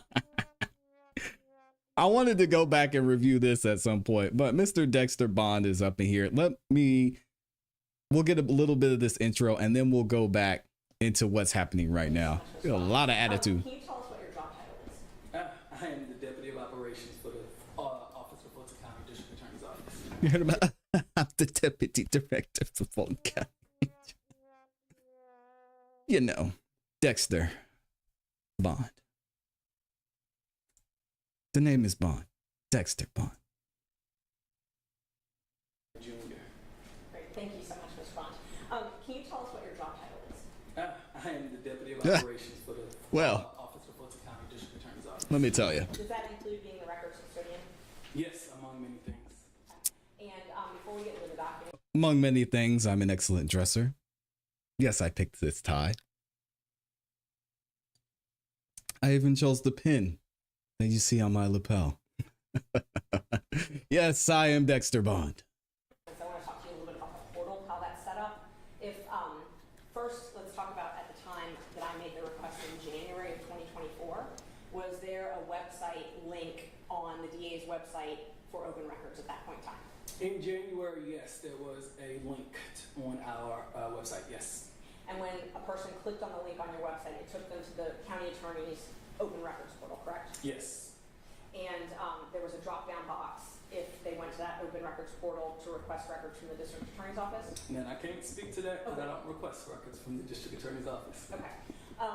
So at some point in time from then till now, was that landing page from the DA's office website removed? I don't have information to that. I don't know. Do you know if the open records page, the page that the public would go to, if that link was ever altered? Are we Sounds good. talking from, give me a time frame. From January until now. So what we just talked about was in January. If I went into the DA's office website, I clicked on open records, it took me to the portal. Yes. A month ago, if I went on the DA's website, clicked, and there was no open records link at that point. I cannot speak to that. I do not monitor that site on a daily basis. I do a lot of things for the office, but that is not one. Okay, so you cannot speak to whether or not there was an open records portal site or portal link on the DA's website? No, I answered that question. There is an open records link on the DA's website. You will click the link, you can go into the portal, you can request open records requests as you do often. So there was one in January and there is one now, right? To my knowledge, yes. Do you know if it was removed at any time over the last 9 months? I cannot speak to that. Okay, thank you. Who could? I don't know. I don't maintain that particular website. Once the information is placed in the portal, if necessary, to be elevated to me, and I do my job as the business records custodian. But as it relates to it sounds like, forgive me if I'm wrong, but I'm interpreting your question to be a little bit more, I don't know what you're asking me, but I'm trying to ask how the public... Dexter Bond is a deputy within the Fulton County District Attorney's Office. involved in cases managed by Fanny Willis. His recent involvement includes testifying in court in a court dispute related to Georgia's open record laws. The case concerns whether Fanny Willis's office properly responded to a records request, with Bond providing details about the handling of these requests. All right. This involvement in part of broader legal challenges Fanny Willis faces, especially in high profile cases like the one involving Donald Trump. All right, so let's go ahead and go back to this question here. Practice. Two different questions. Please clarify. I'm asking if you ever discussed with Willingham how she compiled those 44-page documents. Those 44, no, I did not discuss with Ms. Willingham how she compiled those specific documents. What I did do, Your Honor, if I can explain, is have general practices on how to compile documents. So, but I cannot speak specifically to those 44. As I said yesterday, if I may, that those wasn't elevated to me. Would the ORA, would the act actually allow Willingham or someone else to create a compilation of documents? Objection, Your Honor. Sorry, objection, Your Honor. As to the form of the question, would the act require Ms. Willingham to compile the documents? Would it allow? I mean, I feel like it might serve your purpose to, in response to her objection, to maybe rephrase it, because it does call for a legal conclusion, which maybe he's qualified to give, maybe not, but. Well, as the records custodian, is it your belief that the act permits your office to compile documents? As the records custodian, as someone who has served as a records custodian for a jurisdiction, I'm aware that the Open Records Act does not require staff to compile documents. So the form of your question is inartful. But it allows, it doesn't require, but it permits. Is that your testimony? So no, that if the reading of the statute says that we, as the government document holder, is not required to compile documents. So the inverse of your question is inartful. Okay. So can we do it? The answer is, if I want to compile it, I can. Does the Open Records Act require me or mandate I do it? The answer is very clear. I am not mandated to compile or do anything. Have I, or is it reasonable for when I get an open records request to call in an employee? Hey, can I get emails? Can I get emails? Can I get emails? Compile them in one document, send it to you? The answer is yes. And the Open Records Act says yes, because I went over and beyond what the Open Records Act requires. Am I mandated, if I understand your correction, to do it? The answer is no. Can I? Yes. Man, he's mad. So this is our law school 101. May, shall, must. So I'm gonna need you to clarify if I did not answer your question. Does the Open Records Act require that you produce the original documents if you have? Nope. If those original documents are responsive to your request, yes, I am required under the Open Records Act to respond to the Open Records Act. So does the act require you produce the original documents? The answer is yes, assuming that the documents you seek are responsive. Got him. Okay. So, but I can, let me clarify, as it relates to original, I do not believe that the Open Records Act require original documents. So the answer is no. You're wording the question in an inartful way. So in my world, forgive me, and I'm gonna take my business records custodian hat off, put on my attorney hat. Bad questions lead to bad answers. I'm going to break the questions down a little more then. So I just want to make sure that we're clear what your answers are. The Open Records Act requires that you, not the original. Yeah, he's a piece of work. I haven't answered the question. I didn't say anything. The original document. If you have an email, okay, and this is the original email, and I ask for this email, the Open Records Act requires that you copy this email and give it to me if it's responsive to my request, correct? Objection, Your Honor. Again, the question calls for a legal conclusion, and I don't believe as to the form of the question. Sorry. What? I don't believe as to the form of the question, the witness is in a position to answer that. Okay. Ms. Merchant? Judge, he is here as the records custodian, and I'm asking if he's testified that his he can give job. us compilations. That's what we're here about. That's the whole point of this issue. And he's the records custodian. He's the person that should be answering these questions. Your Honor, this lawsuit is not a Q&A on all that you know about the Open Records Act. So respectfully, I understand counsel's question, but if we can focus on the actual open records request, and if his knowledge is limited to what his knowledge is, I don't believe that this is the platform to test his knowledge on the Open Records Act. Well, I understand your concern, Ms. Monroe, and if she were asking a general question about his general understanding of the open records generally, it's a lot, and so I might agree with you. But there is a specific issue in this case about whether a document that was produced was some sort of compilation. And if y'all remember, Judge Krause is actually presiding, and she is the appointed judge right now. Judge Krause was the one who got Glanville kicked out. Well, I wouldn't say she got him kicked out, but she kicked Glanville off of the YSL trial. Fulton County is a small place.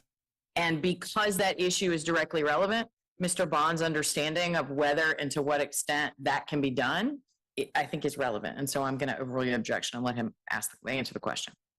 Just for clarification on the record, so do you need clarification as to whether or not there was a compilation or whether or not there was an original provision of the compilation? Because her question is as facilitated Glanville's removal documents, whether or not that requires an original document. She's not questioning the compilation. That we're past that line of questioning. So, I mean, I understand the line of questioning that Ms. Merchant is pursuing to be. I understand y'all disagree about this factual matter, but her assertion has been that that 44-page document includes things that appear to have been not somebody found an email and printed it and gave it to you, but someone, screenshotted or compiled the document in some way. And so her inquiry with Mr. Bond about whether, if in fact that happened, that's allowed, is what I'm allowing her to question him about. I understand that there's an ongoing dispute about whether that happened, but her argument factually that it did allows her to inquire if he understands if that's proper, because she thinks she can prove that in fact it did happen. I have no opinion about that because I haven't seen the facts on it yet. Yes, and I agree with that line of questioning, but as she formed her question here, it was as it pertains to the Open Records Act and what it permits as it pertains to original documents. She's asking a very specific question about the Open Records Act, which leads to a legal conclusion, not a factual conclusion. But he is not only a lawyer, but also the person in charge of complying with the Open Records Act for the DA's office. I don't think that it's unfair to ask him for his legal understanding of the law that he's tasked with complying with. Okay. And that's what I'm allowing her to do. And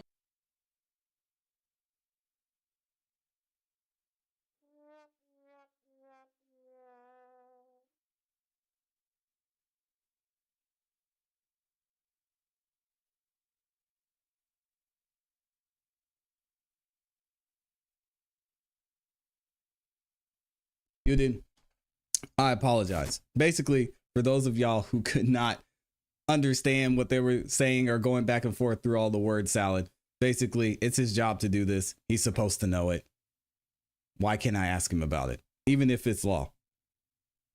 And Judge, Not that complicated. Again, to be clear, only on the issues where it's specifically relevant about whether he did or did not comply, not broad-based, what is your understanding of open records, et cetera. yes. And Judge, I'm trying to be specific. And one of the issues is substantial compliance. If they substantially complied, if they tried to comply, and that's why I'm asking why I think it's relevant. Let's, you've probably forgotten the question at this point. I did. Okay. I'm going to use the actual emails then from yesterday. Sierra, are you logged on? I'm sure. Okay. Can you pull up Merchant 0055 for us? Oh, I look brave. Fanny Willis getting exposed again. Okay. So See this if document, anything's if you gonna look at 0055, Yes. okay. Just take a look at this because I'm going to ask you to compare it to a different document. Yes, Okay. Above the Fanny Willis critical mention search, there's no date. Would you agree? I agree. No date. There's no to or from. There's no to or from. And if you look where it says PR value for last week, there's no date. PR value from us. Yes, no date. PR value from last week. No date. So, and there's no to or from, correct? No to or from. Okay. And then you see direct link to story. It says at the bottom of the page, redirect link to story, correct? Yes. Okay. So these are all these three, and I'm separating them out just for us today.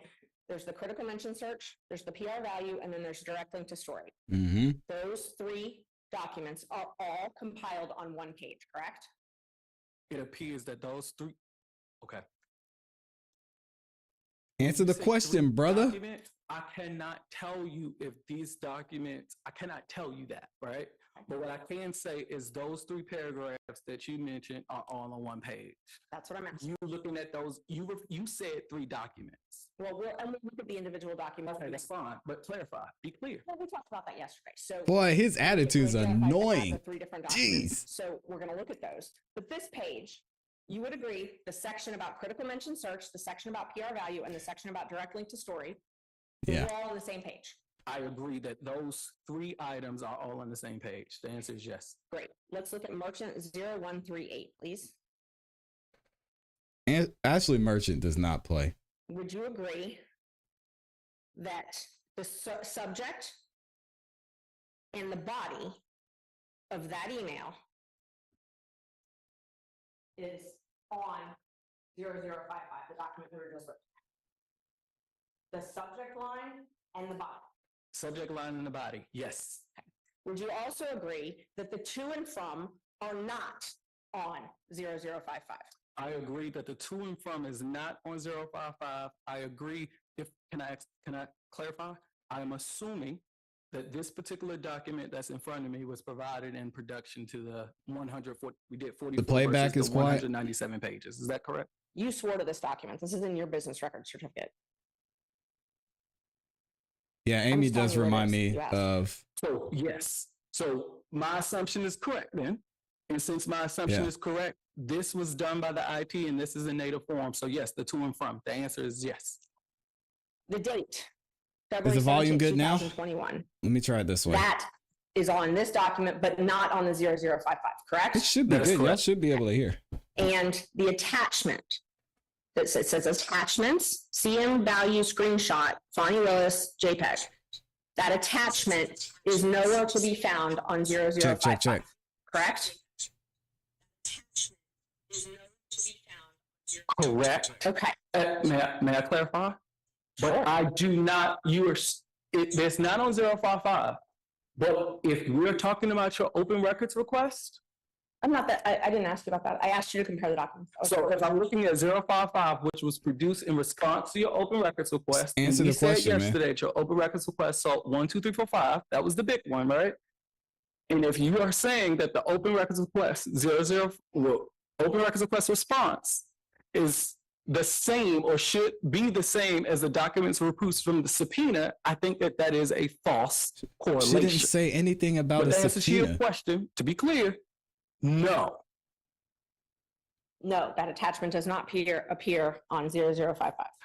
The attachment does not appear on what you received for the open records request. And to use your term, does the ORA, Open Records Act, does it require you to produce documents in your term native form? Does it require me? I think it requires me to produce copies, images, inspection. So I do not think it mandates native form. Native form, especially with electronic communication, I can do that.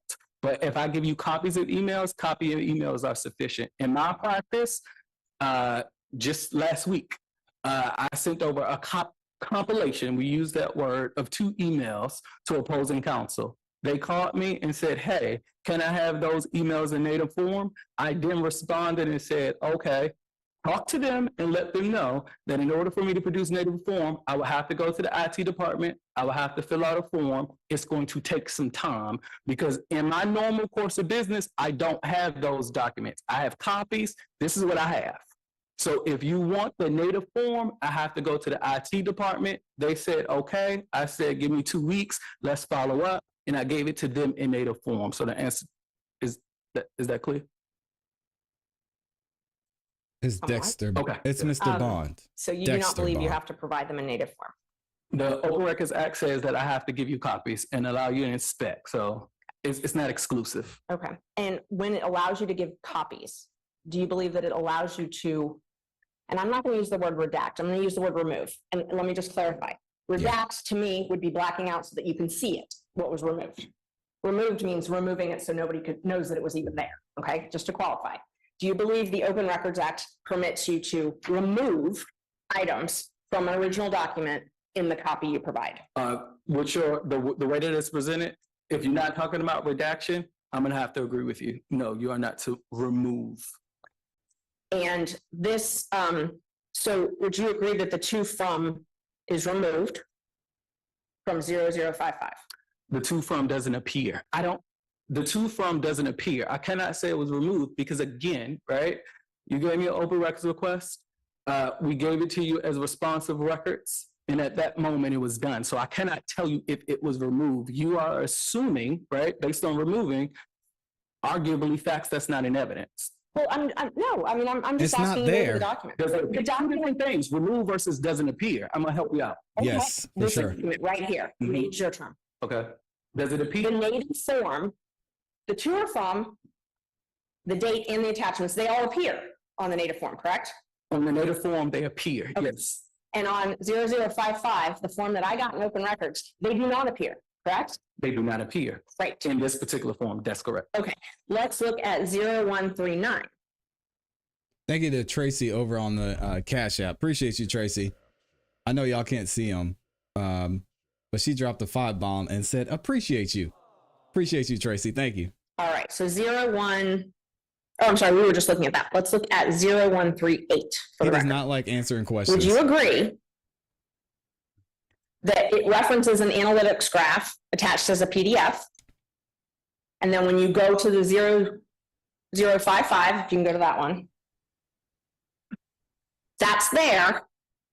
So someone reading this would assume that there's an analytics graph attached somewhere. Is that a fair statement? I think that's a reasonable statement. Okay. So move forward to the next document, 0139. This one, the subject says PR value for last week and the body of the email. And it's Would you hard to see, agree y'all. that the Sorry. subject line and the body appear in 0055? It does appear in the this document before me, yes. Would you agree that the to, from, CC, date, and attachments they are here on the native document and they are removed from the 0055 document?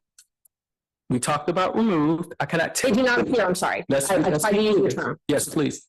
Do not appear. It does not appear in the records that you received on the as a response to your open records request. So you would agree that it does appear on the native document, but it does not appear on the documents I received in open records? I would agree with that. Okay. And then 0140, we can look at that. Okay, this document, and I'm only talking about the bottom, I'm not talking about the top part yet. Would you agree that on this native form, the to, from, and the date appear on the native form? I agree. I see it. Yes, it appears. Would you agree that the to, from, and date do not appear on the document that I was provided in open records? 0055. Yeah, I do. 055 is not in front of me, but I do not believe it appears. We can put it up. Got it. It does not appear. Okay, let's go back to 0140. The part that's blacked out at the top. Did you do that redaction on your business record certificate? Uh-oh. Certified documents, sorry. Did I personally do it? Yes. I don't believe so. Were you involved in the decision to make this redaction? I'm pretty, if it was redacted, it was done probably under my request. Let's look at 0055. Yes. Do you What's see up, where it Casper? says it's a constitutional amendment, which means it needs 2/3 of each house of the General Assembly and then a statewide referendum in the fall of 2020? Still a ways to go. Do you see that section? I do. Okay. And see where it says direct link to story and then a to from line there. Do you see that? Yes. Let's go back to 0140. Does it appear that the redacted section here is what you just read in 0055 about the constitutional amendment? Based on the size and text, I think that can be a reasonable inference. And if I may. Okay, K. Barrett says, you must maintain a log. So look to at document the reason 055. for I'm redactions. I let you know that I did not compile, right? And that was sent under my elevation. As it relates to that document, I looked at it and I probably redacted it under my direction. The one you certified? Yes. You called it my redaction. You don't remember redacting it? You just said you probably did? So it is redacted. And if it was redacted, it was redacted under my request. But if you're talking about if I specifically went into Adobe Pro and did all that other stuff, I can't tell you. I'm just asking who redacted it. It was done under my He said my redaction. It was him. Thank you, Kim. Somebody under my request. So you told somebody to redact it?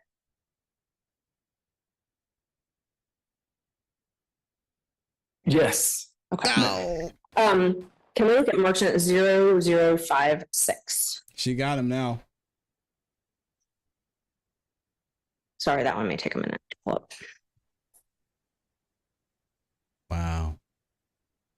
Can you look at where it says we've had major incoming from the press the last several days?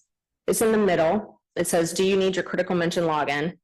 And then in a different font, it appears, thanks, if you can resend. We've had major incoming press from the last several days.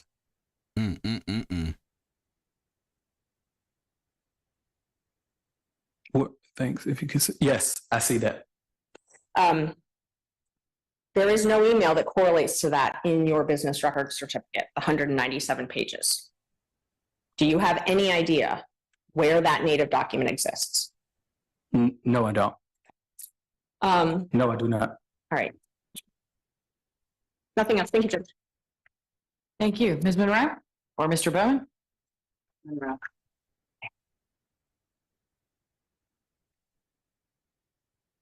Yes, please, Good Kel. morning, Mr. Thank you, Bond. Kel. If I may call you Dexter. I'm sorry? If I may call you Dexter. Yes, please, please. Perfect. I'm just going to have you just state your title again for the record. My official title is Deputy of Operations. Okay. And just give me a description of what your job title entails. Oh, I do quite a lot. Oversee human resources, open records, of course, purchasing department, accounting, graphics, IT at one point. So quite a few things.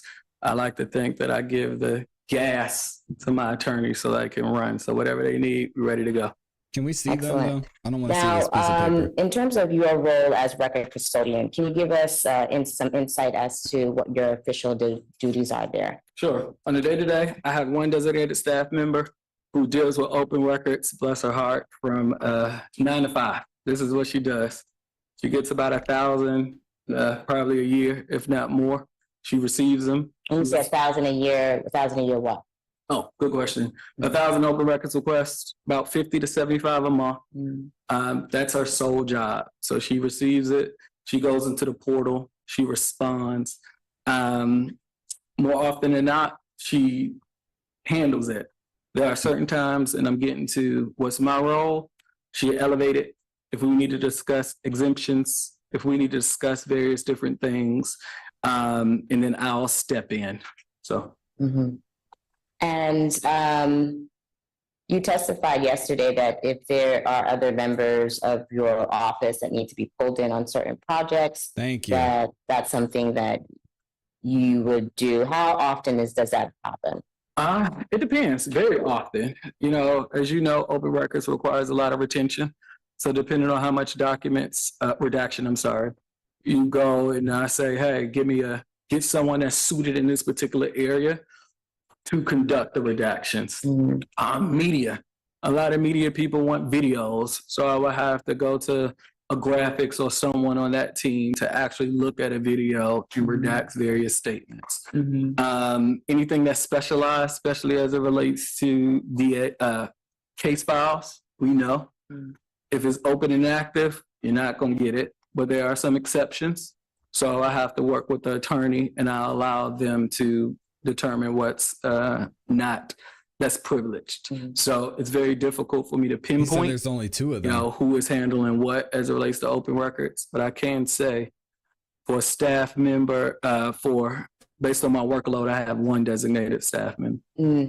And as far as this workload of about 50 to 75 open record requests per month, how does your office manage those cases? We manage it through the portal. I call it the portal. A portal is electronic communication. Thank goodness for it. Because as soon as the open records come, we're able, well, my designated employee is able to receive it, able to respond, give a tracking number almost immediately. So that helps. It retains our files as it relates to what we've been submitted, and it allows communication between whoever, well, my designated employee and the requester. So it can kind of reduce some emails. So we use the portal to deal with open records. Okay, and what are your internal processes outside of the portal? Well, let me backtrack. Have you always, so this portal that you're a part of, can you just give me the title of the portal? GovQA. GovQA, and who's that portal solicited through? Fulton County Attorney's Office. And were you always a part of that portal? No, not quite. It was unique. I'm sorry, what was the name of that again? GovQA, G-O-V. Thank you. I wasn't sure if y'all said Dove, and I was like, that doesn't sound right. GovQA? Yes, ma'am. Thank you. Yes. As you were saying, I think you were describing GovQA. Right. So GovQA. So now have you always been part of so who is the GovQA facilitated by? The Fulton County Attorney's Office. And are you the only department that utilizes this Fulton County GovQA portal, open records portal? No, but I want to go ahead and clarify, give you some history. In 2021, GovQA was done exclusively by the Fulton County Attorney's Office, and we was able to participate. So to answer your question is a whole lot of people was in that division. Somewhere in the... I'm sorry, I'm trying to track what you're talking about. You're giving me history about Fulton County GovQA, the portal, or as it relates to your office? Yes. Okay, so I think my original question to you was, have you always been a part of that portal? Not that portal. That's what I was trying to give you history. Okay. So we started with GovQA, and it was the County Attorney's portal. We left. We had our own portal. When was that? 2021 to maybe 2023. And was that when DA Willis started office?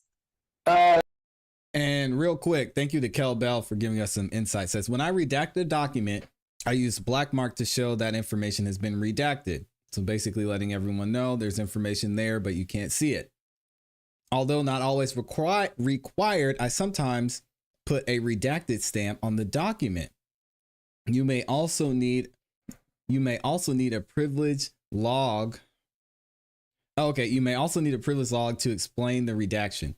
If you just white it out, it doesn't already anyone that text has been removed, which is improper. Oh, okay. It doesn't let anyone know that you removed it. So it's like hiding something, which is improper. So that makes sense. Thank you for that, Kel. Pretty much after, so the answer is yes. Okay. So we had our own portal. Makes sense. Okay. You're going to take something after out? We had our own portal, we went back into the Fulton County Attorney's Office portal to have somewhat of a, let's just take a big pizza. We had a pizza slice that's designated for our office. So it was very difficult to say it was yours, then it was mine. We had two, then we came back in. So it was a big one, but I have a slice of your one. And how many, so this portal, is it solely for the DA's office use? No. Okay. So my slice is, but the portal as it is right now has I would assume every department in Fulton County. Okay. And is the DA's office deemed a department of Fulton County? Yes, we're agency of it, yeah. Your agency of Fulton County? The Office of Fulton County District Attorney is a state agency. So is it considered a local Fulton County? No. Agency? Okay. No. No. Okay. And as far as the records that are maintained on this portal, is it your testimony today that Fulton County, by way of use of this portal, has custody of those records? Of your records, I'm sorry, that are contained by your office, the DA's office? It's in the portal, but I don't know if they have the custody. Those are my records.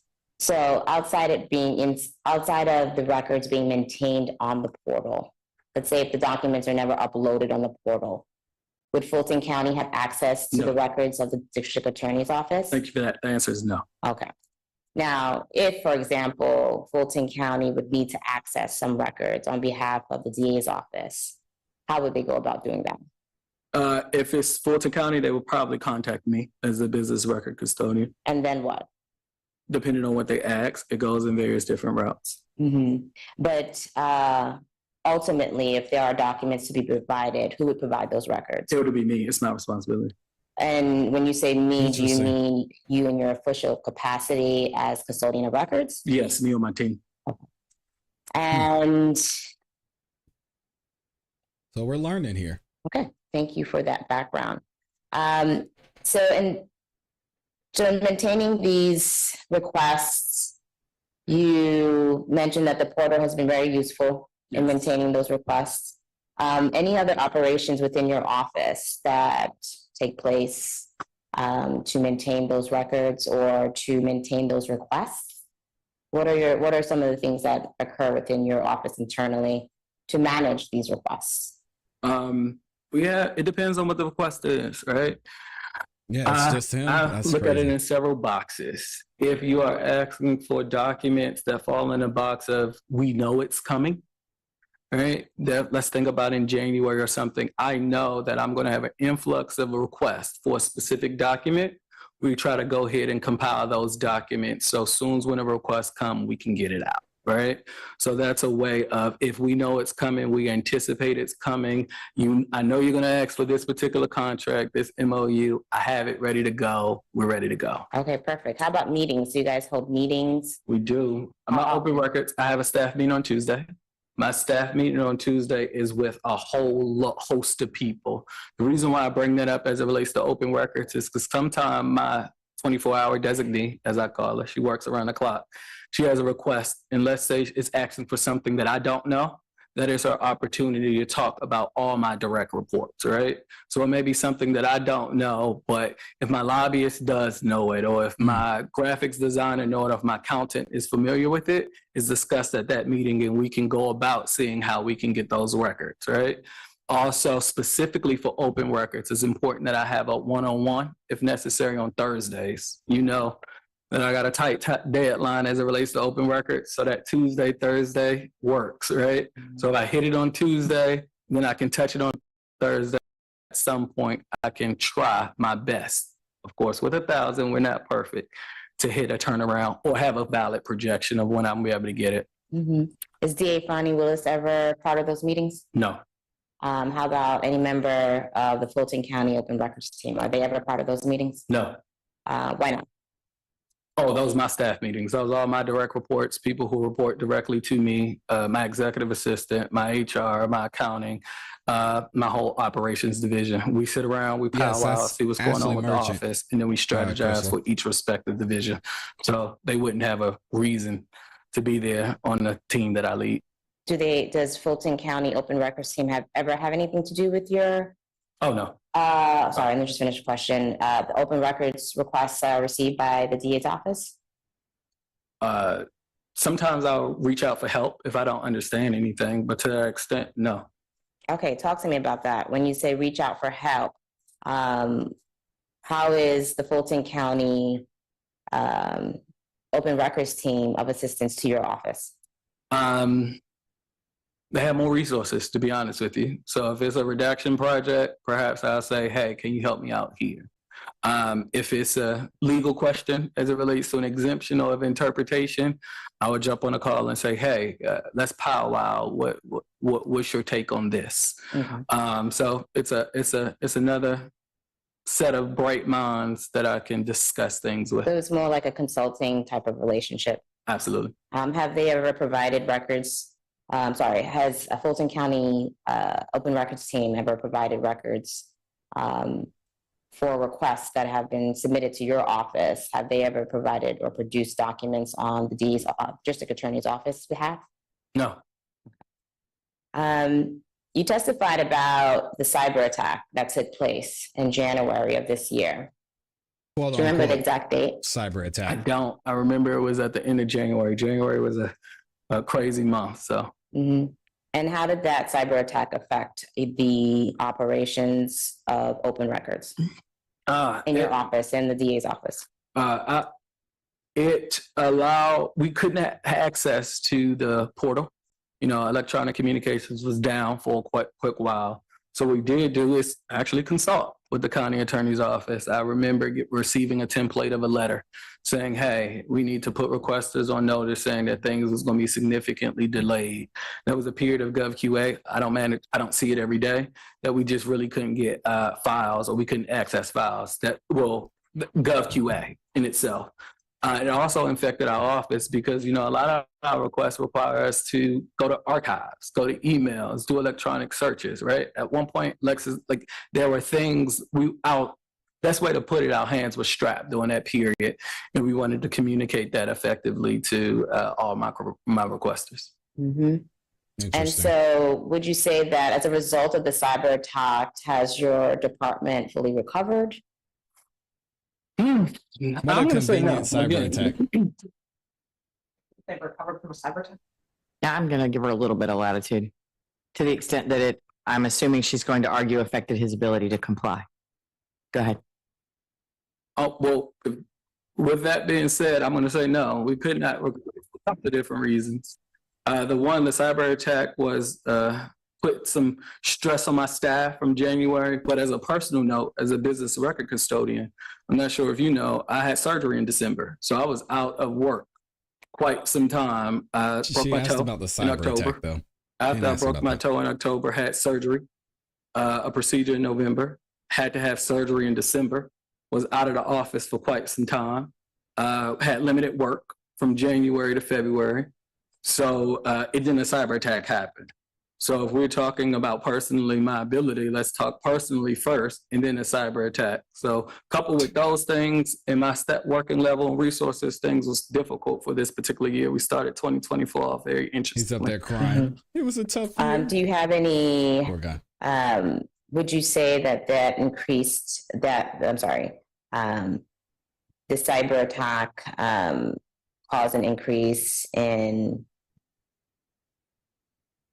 lawsuits as it pertains to any open record violations? I don't think it increased in lawsuits because I am prideful of the work that my staff do on open records. I don't, giving my designated staff and how many records requests that I received, open records lawsuit isn't something that typically we get, right? So I'm proud of the work. So I would not say that the cyber attack contributed to that. I will say that January was an interesting month for the Fulton County District Attorney's Office and the influx of open records requests from January because of a high profile matter that the requester is familiar with, and in giving the dates of that particular high profile matter and the President dates Trump. of those requests from the requester and so many other resources. January was February, March, April. I understand. Was crazy. I understand. So I'm going to shift gears a bit. Thank you for that background. Are you familiar with the requester in He this doesn't case? want to say Trump. Yeah. Mrs. Ashley Merchant? Correct. I am familiar with her. And how are you familiar with the requester? First, by way of this lawsuit. Secondly, Ashley Merchant has subpoenaed me a few times on various different matters. Ashley Merchant How is this relevant? has used my name in public forums in various different forms in a manner which in my opinion lacks candor. What? That How is he allowed? All right, I'll leave it. So alone. I do not have a personal relationship with Ashley Merchant, but she seems to often use my name in things. And I'm sorry if I wasn't specific, just more on a professional level as it pertains to open records requests. How have you come to know the requester? Well, hang on. Yo, I heard lots of stuff from Mr. Bond yesterday that Ms. Merchant makes lots of requests and that he's very familiar with her. I And he think we've doesn't made like that her. point. Okay. Yep. He's got a problem with Okay, her. so as It's it fine. pertains to the critical mention records that were submitted back in January, the 44 pages of emails. Want to bring you back to that period. I know we testified at length to that yesterday and today. I just wanted to clarify, in preparing, I do want to give you a fair opportunity to explain to the court today what your process was from the receipt of that request down to the production of that request. Can you walk me through that, please? Very convenient cyber So attack. January 8th came, the request, if I recall, came into our open records team. Our open records team did a response. We supplied those documents. As it relates to my involvement to that particular open records request, critical mention, I cannot tell you that I had any involvement. What I can say specifically is when there are emails or requests, I do it in two ways. The first, as it relates to email requests, is my staff has complete authority to say, if you're looking for emails related to Dexter Bond's birthday party, and you know that someone knows Dexter Bond's birthday party, reach out to them and let's figure out how we can, compile emails, understanding that my staff, if you know my staff and you know about Dexter's Bond birthday party, let's get those emails and let's get it over to the responsive document. So that's one way. Reach out to the people. If you got copies, I can forward emails. I've done that. I've copied emails. I have done that. And so the second thing is, in the event that you ask for emails from a specific date range, my staff only has limited range. I think my emails go back to a year. I can then go to the IT department. IT department can give me emails, but I have to fill out, I call it a matrix, a ticket, an Excel sheet. So I have to provide them several different information. It takes some time, and they have the capacity to go from a long period of time, right? To get various different emails. Those emails are given in the form, and then I can go ahead and forward them all. So to answer your question, as it relates to that critical mention, the first one, I had nothing, I did not do anything, but my team could have reached out, could have compiled documents. I will also say that— When you say could have, did they or could have they? Which one was it? They did. Okay. Call, do whatever they need to compile a document to provide responsive records. In my experience, if someone did not like the copies or the image of the emails that was provided, then they have called me or called my staff and say, hey, I see this particular email, may I have it in native form? I've done that. And then I will go ahead and let them know, hey, it's gonna take some time, gotta go over IT, here's the copy as it relates to the native form, and then I can provide them it that way too. And did the requester in this case send you any communication following up regarding the form of the emails or the contents of the emails, questioning its native form? No, they did say that open records request, as I testified, had several different parts. They did reference it and acknowledge receipt, and they did say that this is one part that's missing. So to answer your question— What was that one part that was missing? The graphs, analytical graphs therein in critical mention. Which were located where in the emails? I'm sorry? Graphs as it pertains, which were located where in the emails? So in the emails, it was mention of critical mention, and then said reference graphs. The second open records request said, I want the graphs that was— What's up, Ella? In the responsive documents. Give me the graphs. The graphs that were in the attachments? The graphs that was in the responsive documents that I gave. Okay.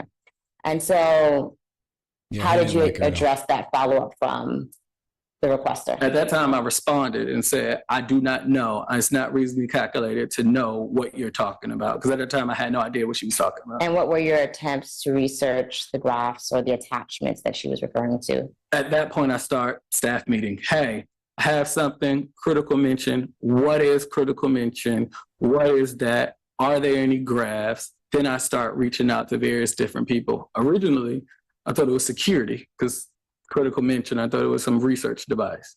Then I thought maybe it was, let me see, some investigative tool. I did later finally realize that it was a media tool. And at that moment, start saying, educate me. What is it? Mm-hmm. And who did you consult to educate you? That was a Jeff DeSantis. Once I figured that out, that was a Pallavi Bailey. Hey, what is this? And then at that moment, we realized that you wanted some graphs that was embedded in the actual critical mention. All right, give it up for Mr. Dexter. Oh, excuse me, Mr. Bond. Dexter Bond. Had about enough of him, I'm not gonna lie. His attitude and is annoying. But we did learn a lot today about how they process these documents. Thank you to Kel Bell for giving us some insight into the proper way you're supposed to handle redactions. Clearly that wasn't done here. And I think that's going to continue to help Ashley Merchant build her case against Fanny. Is anything going to happen? Most likely not, but we'll see. All right, if y'all could do me a favor, make sure you like the video. We've almost got 100% likes. We are back in court over here on the YSL trial, and we're going to see what's going to happen with Mr. Zachary. So let's go ahead. There we go. And I have to fix the volume for this too. Give me 1 second, yo. Got it.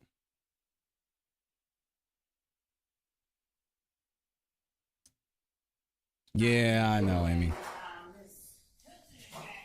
Having technical difficulties. She has been trying to email it and print it for the last 30 minutes, and she is scrambling because she said email is not working and the printer is not working. She just sent word. Miss Lieutenant. All right. I don't know why it continues to be so cold in here. I keep adjusting it and it just doesn't change. It gets colder, I think, instead of warmer. Yeah, Miss Love feels good because she's the devil. Dripping in blood. Yeah, bring it on a thumb drive or anything.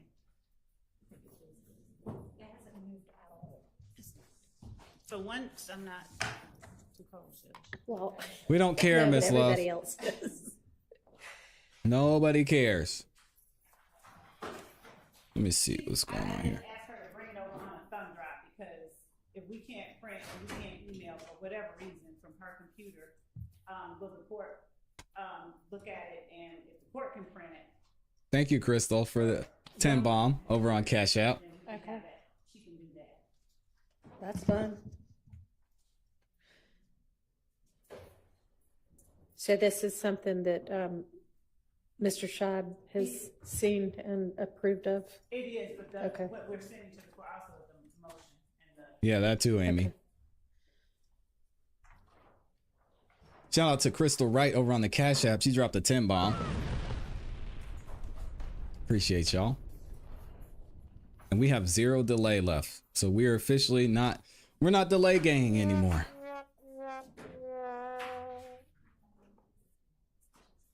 Y'all hold on. Nick is back. Appreciate you being here, Nick. Oh, I didn't add this. Let's see.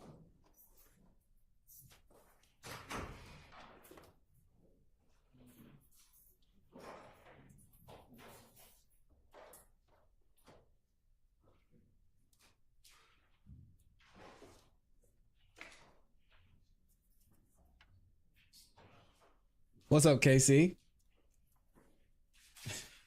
Welcome to the train wreck. It's just a normal day in Fulton County.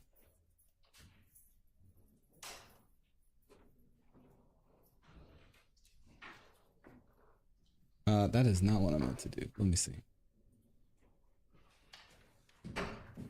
It'll be interesting to see what they say about Mr. Zachary. and if they were able to get immunity done over lunch, because that's really what we were waiting to see. Let me skip ahead here a little bit.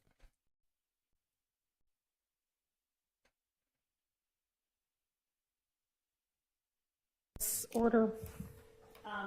No, and I'm just. They can't print it or email it, apparently.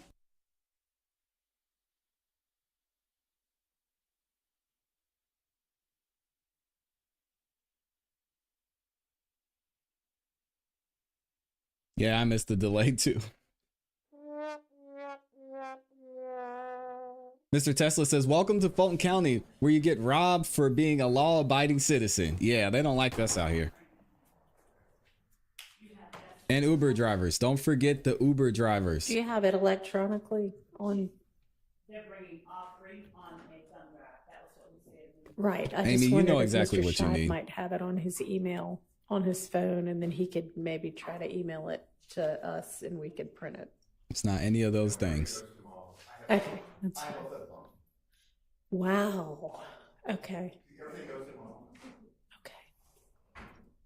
That's either very retro or very forward of you. One or the other. I don't tweet, I don't do Facebook. Usually I have everything. I get paralegal's been with me. You've got good assistants. Okay. I know it's very, very old. I don't know why it's so old. Yes, I thought you said cold because it's that too.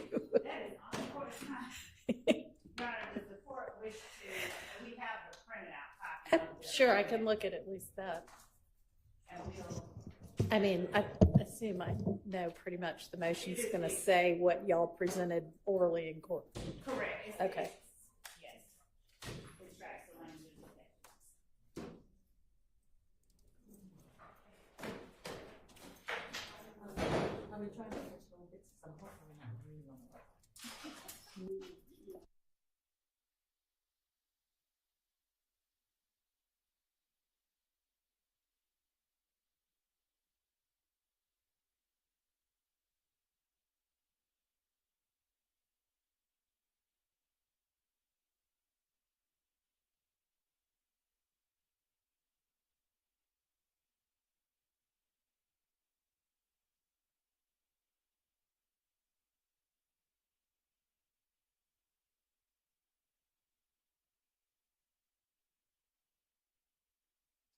Amy said, she's about to hurry and draft some bogus ass immunity real quick. Yeah, you already know that's what's happening. And I'm sure they've got it ready to go, to be honest. They just have to wait for Us to file this into the record or? file what? Uh-oh.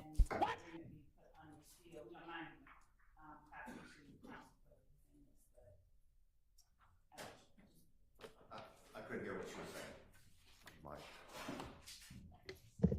We were just asking it be filed under seal. That's all. That's fine. Do you want it filed under seal?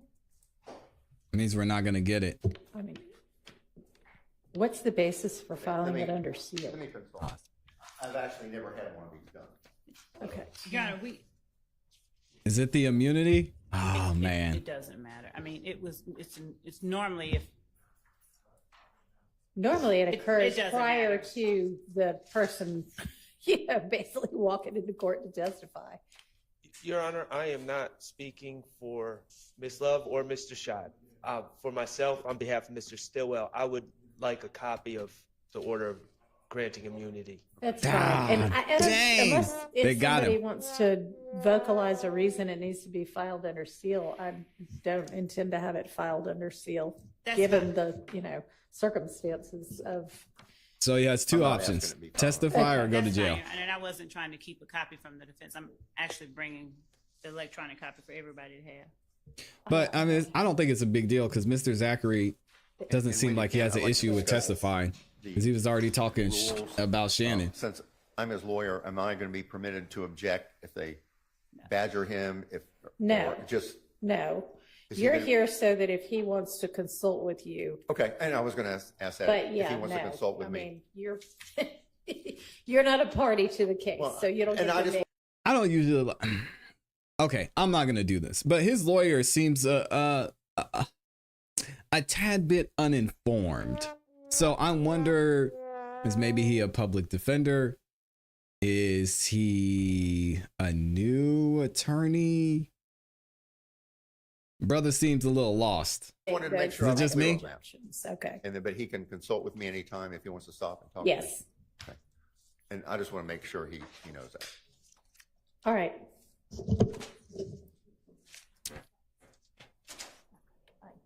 Yeah, so they got him on the immunity. So he's testifying. When he will testify, we don't know. Hopefully right now. I want to bring Mr. Sprinkle back up here though. How are y'all feeling about Mr. Sprinkle? Let me ask y'all a question. Let me ask y'all about Mr. Sprinkle. Came through.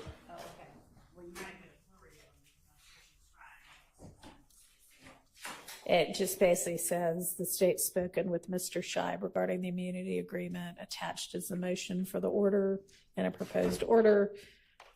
And it says we're asking it be filed under seal, which we've already dealt with, and I'm denying. So I will print out the motion and the proposed order.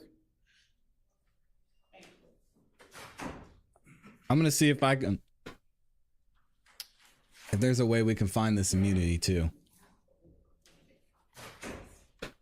Sonberty McNair says, ClassE, he's been a lawyer for over 30 years, but I think he's new to everything because when dude went to jail over the weekend, his family set up a GoFundMe and just got him this lawyer. Yeah, but why is he acting like he's never been I think we can do that from in here. court proceedings before? I guess because he's never done an immunity deal is what he was saying. He's like, can I object if they badger him? What can I do? It's like, no, he has to talk. No, I mean, yeah, I don't know. What's up, Tamika? He's been practicing for over 30 years, though. Who is this guy? In 30 years, he's never had this happen. I mean, I don't know. The lawyers in the chat will have to let me know if that's the case.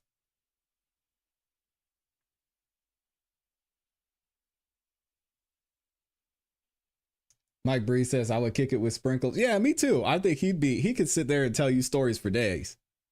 Yeah, I remember this one time I was working this case. And I actually had to buy tickets to an Atlanta Falcons game just to sit behind these guys and to see what they were texting. And I took my phone out and I screenshotted some of their texts. And we were able to put that in the evidence and I solved the case. I'm sure he's got 20 stories like that. Mr. Sprinkles, yeah, he's out here. Max, looks like Max is about to speak in a minute.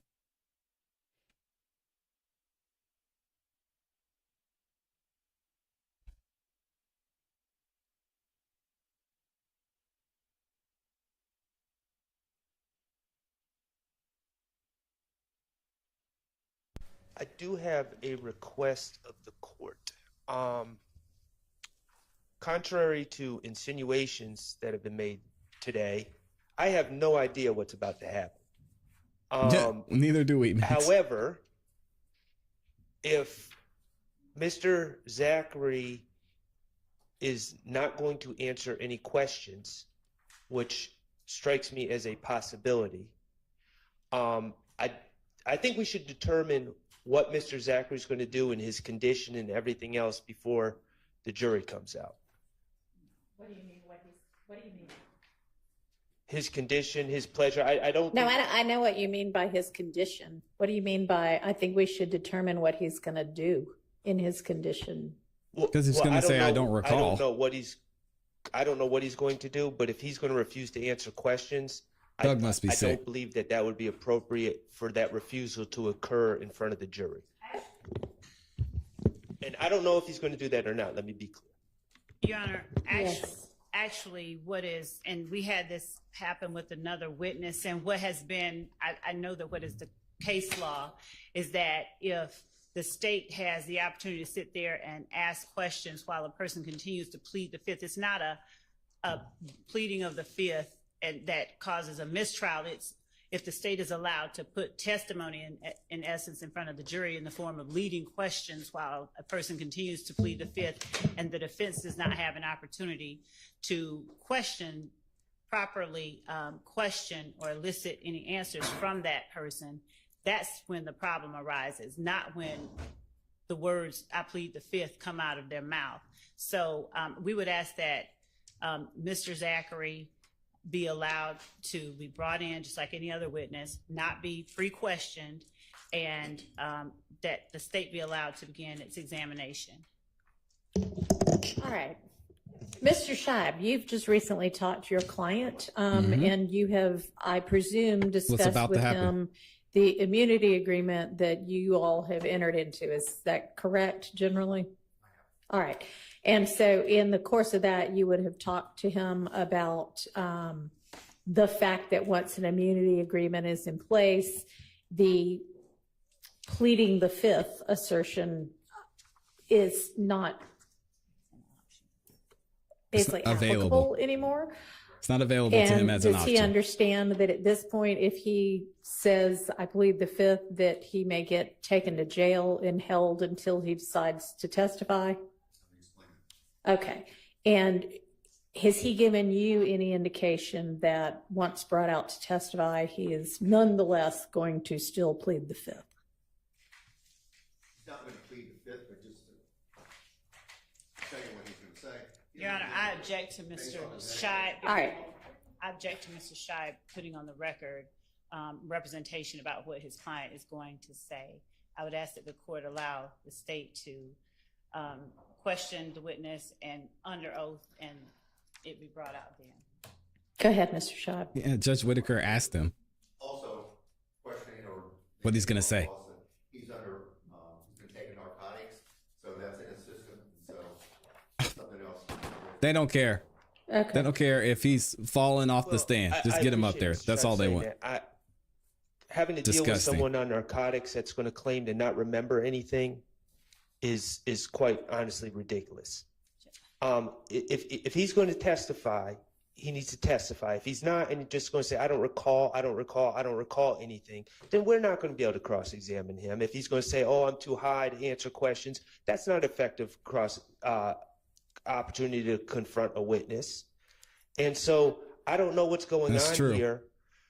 I don't know what any of this is, but if we're going to call a witness to the stand, he needs to be able to answer questions. If he can't, then I'm not able to cross-examine him. Max is right. This is infuriating. Ms. Love, I know that we all discussed earlier the possibility of you needing to have a doctor come give us some information. The doctor can't make him answer questions. Ooh, I'm frustrated for the defense at this point, because what Max is saying is Miss Love's going to get a piece of paper and she's going to say, oh, okay, Mr. Zachary, did you say this about Shannon? I don't recall. Did you say this about Shannon? Yeah, I don't recall. Did you say Shannon was the one who killed Big Nut and Young Thug told him? I don't recall. Did you say Shannon, no, he's just a terrible person and he's a terrible person because of YSL? I don't recall. Did you say Shannon talked to Thug and Thug said, hey, Shannon, go take over the world in the name of YSL? I don't recall. And then what's going to happen is the jury's going to hear all of this, and then Max is going to get up there and try and ask him about what everything Miss Love just said, and he's not going to be able to get a response from him. So the jury's going to hear all this stuff, and Max is going to have to try and counter that on the other side with someone who says they can't answer questions because they're too high. This is impact anything in his system might have. So Actually, frustrating. Your Honor, what I had asked the court to do was to get or meet with the doctor and find out his status and his ability to actually be released and come down. You're right, Sharice. This was done without. Okay, and just to be clear, that never though. happened. Okay, so that's not confusing on the record, because we found out before you ever even were able to set anything like that up that he was about to be released and on his way over here, right? That was what I was attempting to say a bit too slowly. So yes, Judge, I don't someone think who is high on the stand. Because he was crazy. released okay, so before all of that happened. If he comes out and he says, I am high as a kite, I'm on whoever knows what, and, beats me, I'm just loopy, that may or may not be true, right? I mean, I don't know what he's actually on. I don't know what his condition actually is. I don't know if he is on something, what impact that might have on his ability to testify. And I am not necessarily going to take his word for whether he is in a mental state to be able to testify. Do you understand what I mean? I do, Your Honor. I don't know, Kel. Since that was not the reason that I was asking the court to meet with the doctor, Kel Bell, one of our resident attorneys, says, how can someone who is high sign an agreement? Mr. Scheib, when did you first bring all of this to our attention? Was it Monday? Crazy. Yeah, it was Monday. It was early this week, right? Monday. I mean, hadn't we been discussing this all week? It was Monday. Monday morning. I was at the hospital, and then they called me. Ah, man. Intensive care and all the medical. At least several days ago, you alerted everybody to this. Y'all, please stay out of the That's why system. we had someone go to Please. the hospital, and that's why we had someone speak to the doctor, and that is why we brought the representation that we did to the court, and the representation has been presented to the court regarding what Mr. Zachary is, or any impact what medicine he is taking would have on him and his ability to be harmed or to testify, and that was none. And Your Honor, frankly, that was one person's version, was none. Actually, we have the investigator who was in there with them, so if we can put that person up. But Your Okay, Honor, at this point, we have no. I'm sorry. Go ahead. No, Your Honor, you. Kay Barrett asked a great question. Why today? Because tomorrow he may be back in the hospital for a long time.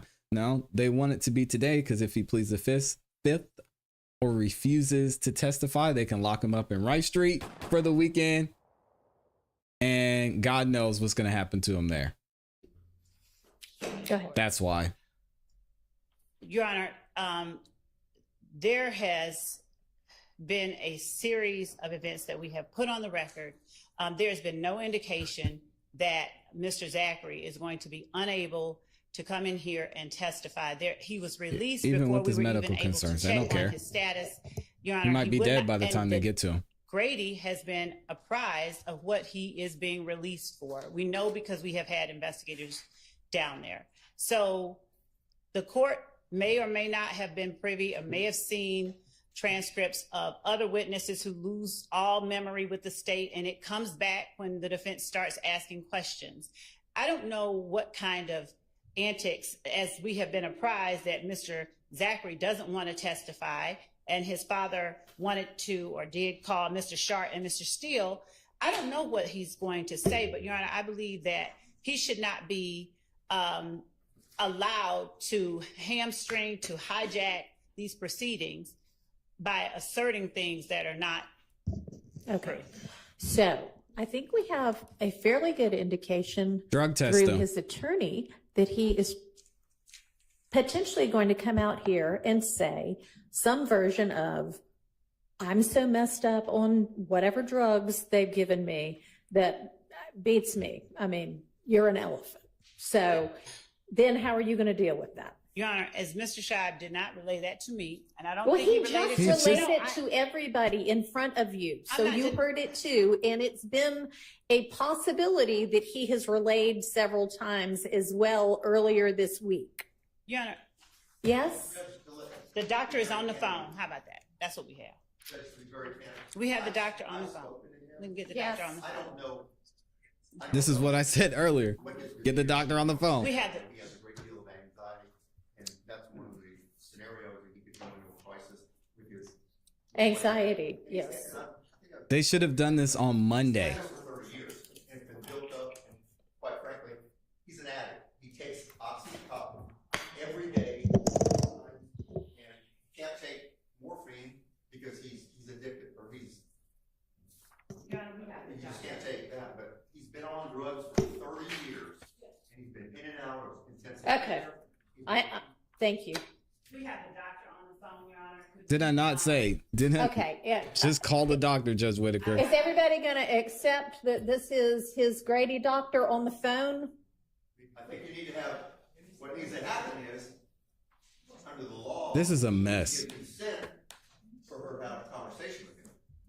You have been having conversations with his doctor and the state for the last several days, so I assumed that was with his consent. Am I wrong? It is, but I don't know who Okay. it is, and for this man to give further information, he has to give consent. I'm not. So it's been a minute-by-minute consent that you have had with him for the state to communicate with Judge his doctor Whitaker, about your his anger is condition, at the Mr. wrong Shah? person. Has it? Be very clear. The other day when they. Has it? The other day, the doctor says, right now I can give you information as to what has happened. I'm asking about the understanding that you have of Mr. Zachary's consent to let the state communicate with his doctor about his condition. The other day. I don't know, he needs to come out and at least put it on the record, hey, I consent, we need to find out who the doctor is. I don't know who's on there. That was my point, is I have no idea who's on the phone. That was my point. How about a Zoom call? That's what we're trying to establish, Your Honor. We have this This is a mess. The doctor's What is it? address is. Well, you don't need to put his email address on the record. I was gonna. You don't need to put his email address on the record. I'm not emailing him. Why is she getting mad at his lawyer? Why can't we just, again, I said this earlier too. Why can't they just get a signed statement from the doctor? A few days ago, to a doctor that he knew. I don't know All who right. this is. What is the doctor's name to whom he gave consent to speak about his condition? I think he needs to give consent to it. You are his lawyer. What is the doctor's name to whom he gave oral consent to speak to the state about his medical condition? I think they had the doctor on the phone. I think the doctor. Didn't he say it was a charge nurse? Didn't they say it was a charge nurse? It wasn't an actual doctor? This is embarrassing. Is the sound good for y'all? This is absolutely embarrassing. That I personally spoke to, his last name is MARTHAMBADI.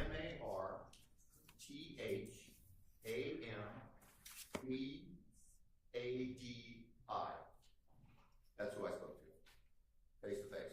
Okay. Thank you. The person who's on the phone. Man, Miss Love, stop it. I don't believe you. Well, until he is in person on, virtually in person on Zoom, that everybody can be a part of. Your Honor, could we not have this? Nah, No, we're having it I need televised. y'all to not talk at the same time. I cannot pay attention to both of you at the same time. No, Miss Love. Okay. We don't believe you. We're Hang having on, it Mr. Shaw. televised. What are you asking? That this doctor's conversation and communication not be televised. It's too Let late. me ask Mr. Scheib, because he's representing Mr. Zachary's interests with regard to this. And I do think that it would be appropriate, if requested, to not have this televised, because we're talking about somebody's personal medical information. We've Okay. been talking about it. Y'all need to not record this. So is the doctor joining us by Zoom? Yes. Okay.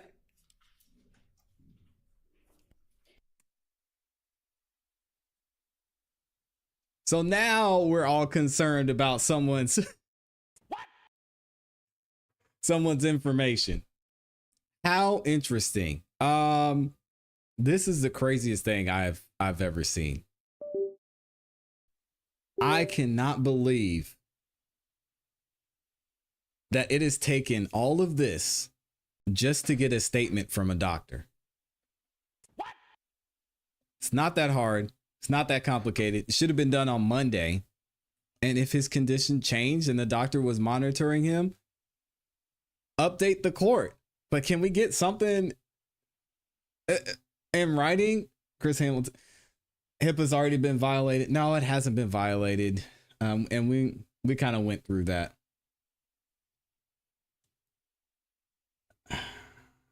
And if it's on the record,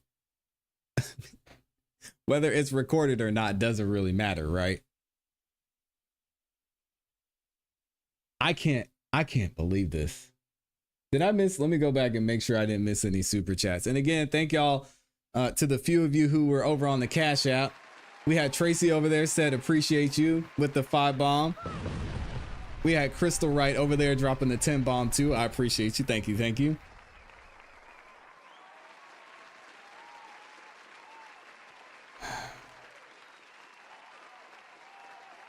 And I think I got that one from Urban Southern Cookie too as well.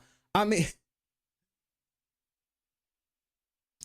Judge Whitaker, it's hard to watch her conduct herself in this trial because I think she's still trying to figure things out. She clearly is leaning more towards giving the state and the defense a lot of grace, but when it comes to someone who's not on either side, she's just firing shots at them for no reason. And his attorney already told you, he spoke to the doctor. This is what the doctor said. If you were concerned about someone's information being out there, we already talked about it. What are they going to say? He has an STD? Yeah, this is not, HIPAA is very clear. I think the thing that gets confusing is in this case, there are some holes in the HIPAA law because he's under subpoena and the judge can basically ask for whatever information she needs to get this guy on the stand. But this is like, I don't know. It looks like they're back and they had their Zoom call. I don't know what's. Either on Monday or Tuesday, there was a doctor in the room. Pick it up. Disgusting. Pick up the mic. I can hear you, but not everybody can. Hear me now? You hear me now? Hello? Yes, now we can. My wife. Just hold it up to your mouth. Okay. The first one. Hold it Either closer. Monday or Tuesday, when the doctor was in the room, my Yeah. client verbally said, you can tell my lawyer what's going on. The second scenario was when the DA's office and investigator was in the his room and on the phone, and my client gave him oral consent to tell him what was going on to that point. Okay. All right. Well, then I'm not sure that we have.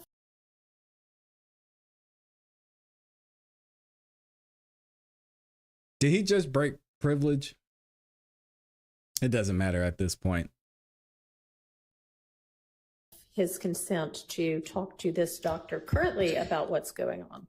Then, Your Honor, if he doesn't My head give hurts. his consent. Currently, I'm not even an attorney. Room, DA's office and investigator was in the his room and on the phone, and my client gave him oral consent to tell him what was going on to that point. Okay.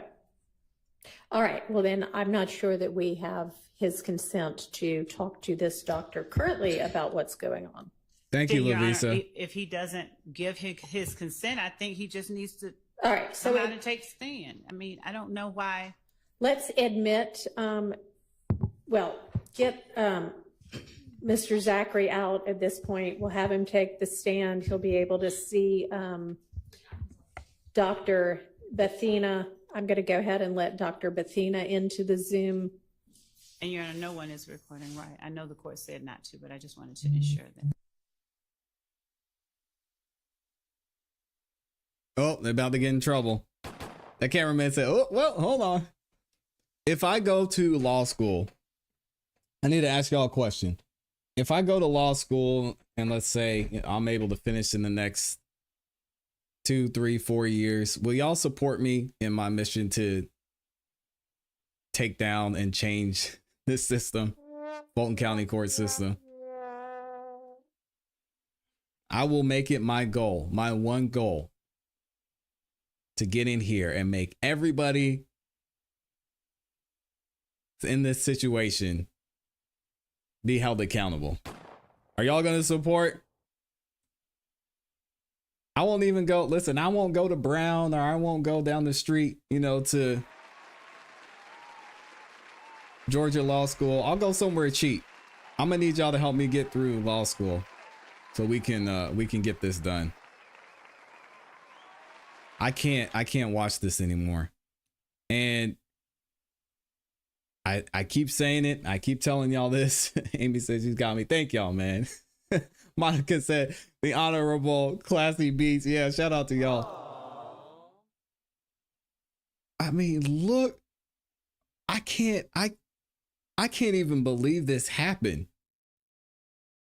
Look at this.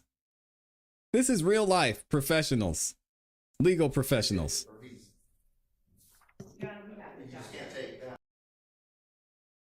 Down. This was done without. Okay, and just to be clear, that never happened. Okay, so that's not confusing on the record, because we found out before you ever even were able to set anything like that up that he was about to be released and on his way over here, right? That was what I was attempting to say a bit too slowly. So yes, Judge, I don't think that there's any need to talk to a doctor because he was released. Okay, so before all of that happened. If he comes out and he says, I am high as a kite, I'm on whoever knows what, and, beats me, I'm just loopy, that may or may not be true, right? I mean, I don't know what he's actually on. I don't know what his condition actually is. I don't know if he is on something, what impact that might have on his ability to testify. And I am not necessarily going to take his word for whether he is in a mental state to be able to testify.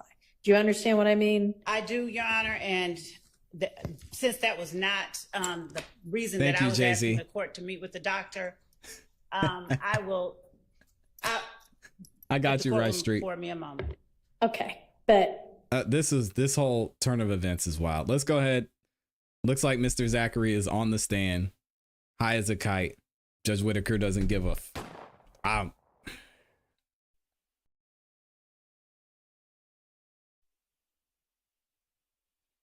This is crazy. Shout out to Jay-Z for the 5 bomb.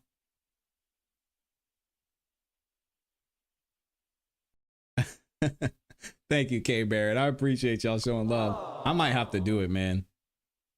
Rice Street said, come to Rice Street.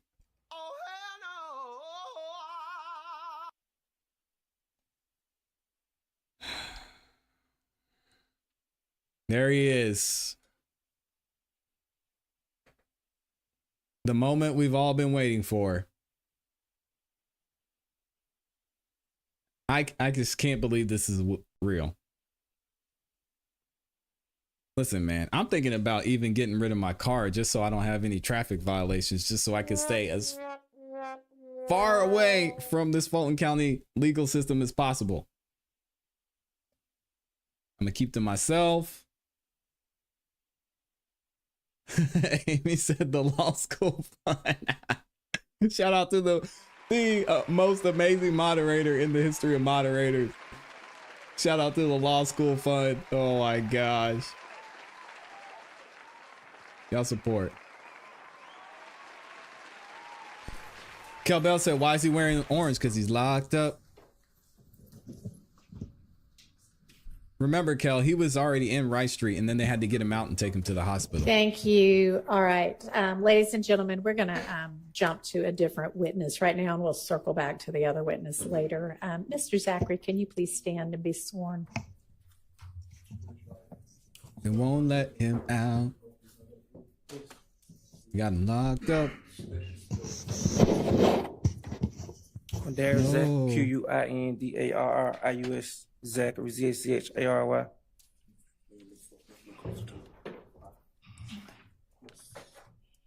I see it right now. Man, I'm high as a bit right now.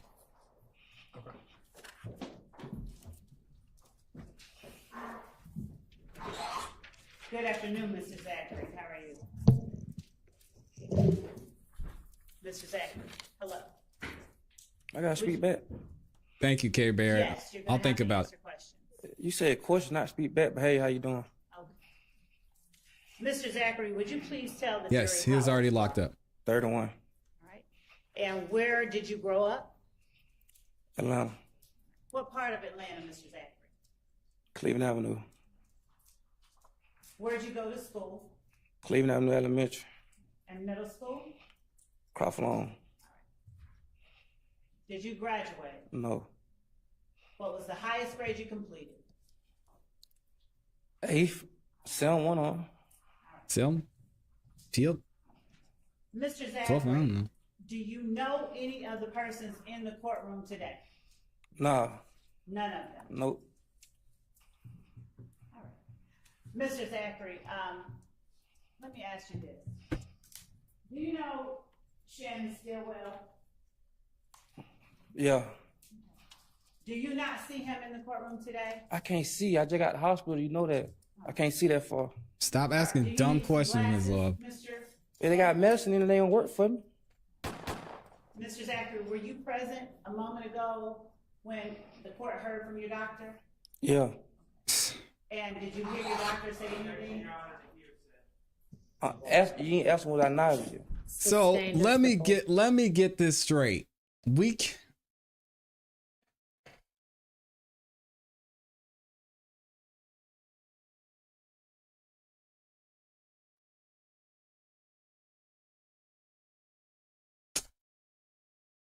So we couldn't hear the call. We couldn't hear what the doctor said. Miss Love had an issue with that. And she's going to ask this man if he heard the call where the doctor said blank. What? I'm going to stop talking and let y'all watch this. Yeah. I'm good. You ain't asking what I know you. Sustained is to bolster.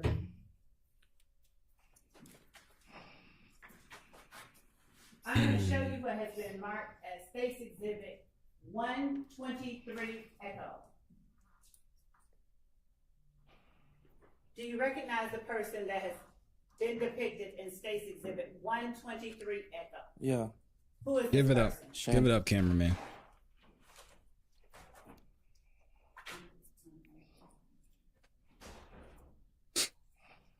And I'm going to play you what has been already admitted as 123 Echo.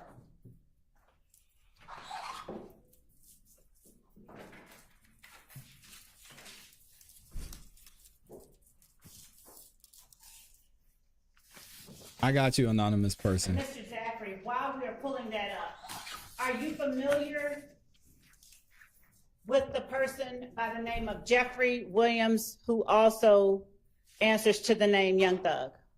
Yeah. How long have you known him? Nope. Sure can, right street. 15 years. 15 years? Yeah. Do you consider him your friend? Yeah, all right. All right. And the relationship with him that you have had, has it been good, bad, something in the middle? It's all right. All right. Now, when you say all right, does that mean you all have had no disagreements during the time that you've known him? Everybody had a disagreement. I agree. She better get to the questioning. Would you consider him a friend? Yeah, all right. All right. What does that mean for you? Cool. You're cool? Yeah. All right. Do you know a person by the name of Kelvin Watts? Nah. You've never heard of Kelvin Watts? Nickname. Shell Kel. Do you know a Shell Kel? Yeah. All right. How long have you known him? I don't know him like that. I didn't say how long. I don't know him like that. How long have you known of Shell Kel? That's not what you... Like 2015. All right. Are you cool with Shell Kel? No. All right. Now you chuckled. Why did you chuckle? Yes. Exhibit displayed on the screen. Are we going to use that exhibit or just? I'm going to.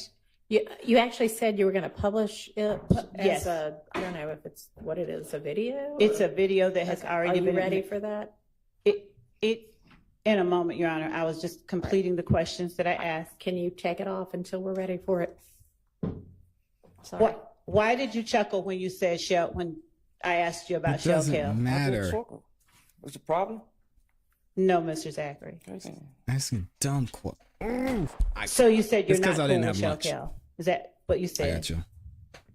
I don't know him to be cool with him. Okay. What about Kenneth Copeland? Do you know of a person named Kenneth Copeland? Nickname? Woody. Yeah. How long have you known Woody? About 10, 12 years, something like that. And are you cool with Woody? He all right. What does he all right mean? He cool, he all right. Okay. What about Diamante Kendrick, Yak Gotti? You know him? Yeah, he all right. All right. And is that the same he all right that you mentioned with Mr. Williams and Mr. Stillwell? Yeah. All right. Moontoon or Antonio Sledge, is he all right too? Moontoon? Yes. Yeah, he all right. Okay. How long have you known Moontoon? About 20-something years. All right. Demekion Garlington. Do you know who that is? Yeah. All right. And how long have you known him? 20 years. All right. And what is your relationship with him? Is he all right? He all right. You cool? Okay. I need to tell y'all something.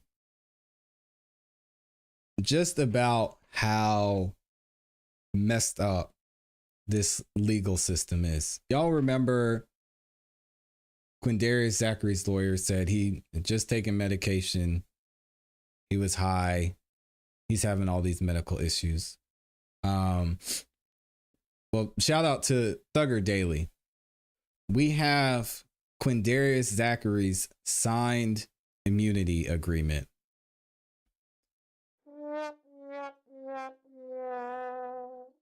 And I'm going to read this real quick and then we'll get back to the trial. This is just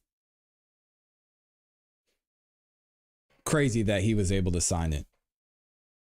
Just sign. I mean, this is the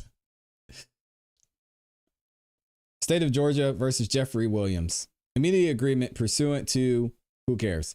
The testimony of Quindarius Zachary in the trial of the State of Georgia versus Jeffrey Williams indictment, there it is deemed by District Attorney for the Atlanta Judicial Circuit, Fanny T. Willis, necessary to the public interest. As such, the State of Georgia, by and through District Attorney Fanny Willis, has moved the Honorable Court pursuant to compel the testimony of said Quindarius Zachary in the trial of the above styled case. The State of Georgia agrees that no testimony or other evidence given by said Quindarius Zachary, nor any information directly or indirectly derived from such testimony or evidence will be used against said Quindarius Zachary in any proceedings or prosecution for any crime or offense about which he testifies. In exchange, said Quindarius Zachary agrees to provide truthful testimony in response to any permissible question asked of him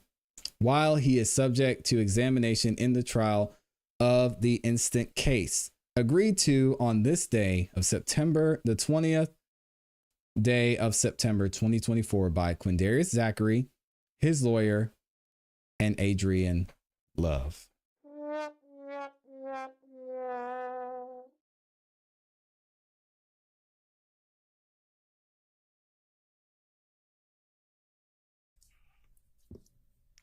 Now, do you have people, friends that you consider more cool or I than others? No. No? Really. Not really. Okay. So are you equally eyed with Jeffrey Williams, Shannon Stillwell, Diamante Kendrick, Demekion Garlington, and Antonio Sledge? Yeah. Do you know Kelvin Treadwell or O.G. Bentley? He dead, ain't he? I don't know, Mr. Zachary. His name Bentley? Yes. Yeah, I think something happened to him. I don't know. You don't know whether you know him? Do you know a Demise McMullen? No. Do you know a Nard? Picture? I'm asking you first. Do you know a Nard? Yeah, I know a couple of them. All right.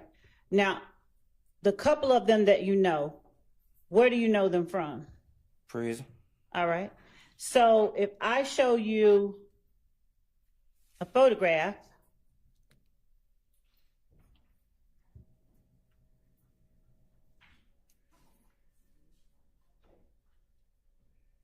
Good afternoon, Nicole.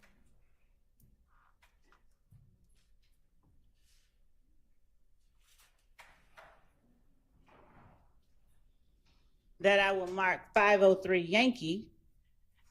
Can you tell the jury whether this picture that I'm holding in front of you depicts Nard? I don't know. Did you write anything on it?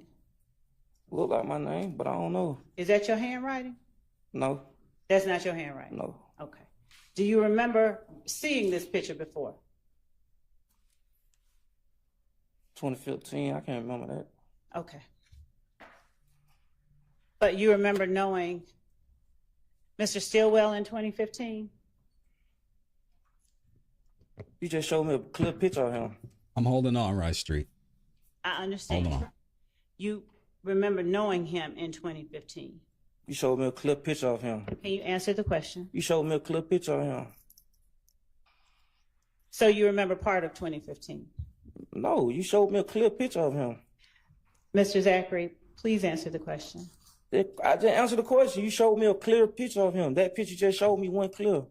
All right, Mr. Zachary, listen, she's not asking you now about the picture. She's asking you about something different. So listen to what she's asking and try to answer. Yeah, I remember 2015. You do remember 2015? Yeah. All right. Okay, so now we're going to go ahead and play the video that we previously had up on the screen that the court asked us to take down.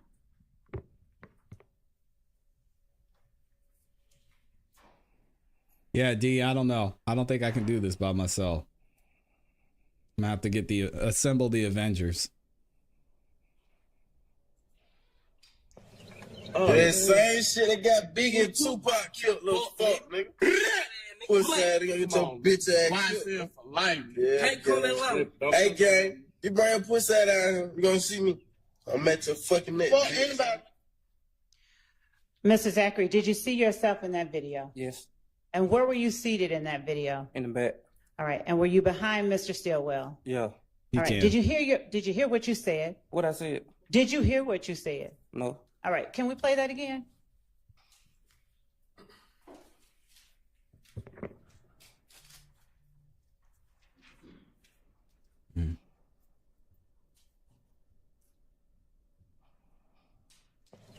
That same shit that got Big and Tupac killed, little fuck, nigga. Pussy ass, nigga, get your bitch ass killed. YSL for life. Yeah, Can't call that loud. Hey, gang, you bring your pussy out here, you gonna see me. I'm at your fucking neck. Fuck anybody. Did you hear what you said then? Can't come to Atlanta. Okay. Did you hear yourself say black? No. Did you hear anyone say black? How you spell it? Did you hear what I just said? How you spell it? Mr. Zachary. No, I didn't hear nobody say black.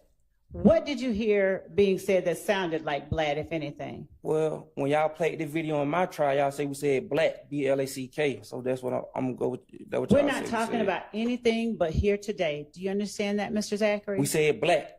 What is that? How do you spell it? B-L-A-C-K. Okay, so now are you saying that what is being said is B-L-A-C-K? That's what y'all told me it said. Okay, Mr. Zachary, I don't want to know what anyone told you. I want to know what your understanding of what is That's being my said. understanding, yes. That is B-L-A-C-K? Yes. Okay. Have you ever heard B-L-A-T-T? No. Okay. Have you ever heard S-L-A-T-T? I heard of, yeah. Okay. Ever is used it? No. Ever been around anybody that used it? Probably. I don't remember. Do you remember how they used it if you heard them? No? Okay. I'm going to now show you, actually, could you tell the jury all the people that were displayed in that video you just saw? Do you need to see it again? I just saw me and Shannon. Okay, did you see it? You didn't see a third person in there? I saw a third person, but I don't know who that is. Do you remember when that video was taken? 2015. All right. Do you remember where you were when it was taken? In the car. Where? What city? Atlanta. All right. And do you know what it is that you all were talking about? Say something about game or something. Mm-hmm. Yeah. What about game? I just heard her say game. Can't come to Atlanta, something like that. Okay. And so did you hear yourself or anyone say YSL for life? I heard it, but I don't know who said it. Okay. Did you ask anyone on the video what that means, what you're talking about? What do you mean? I'm asking I don't know you what she's asking either. if at any time in that car you said, what do you mean YSL for life? No. Okay. I probably was high. I probably ain't paying attention that time. Did you hear yourself Shocker. talking? Yeah. Okay. Did you sound high to yourself? What? She asked dumb Did you sound questions. I'm saying the video I probably was. We made the video. All right, Mr. Zachary. I'm going to show you what has been marked as an admitted, and this is a screenshot, Your Honor, as State's Exhibit 441 Yankee.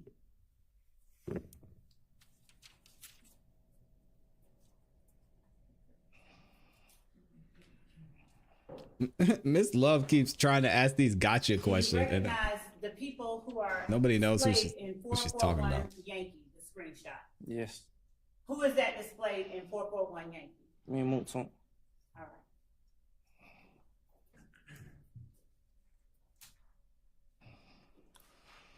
right. Little strip ass nigga. We ain't really going back to no nigga.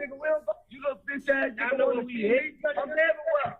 Yeah, fuck you nigga, Cal. Whoever else, nigga. Well, nigga. Nigga. Whoa. They said they ain't really going back. Did you hear what was being said in the video? Yes. Now, who is the Kel that is being referred to? Go ahead. They said, he gone.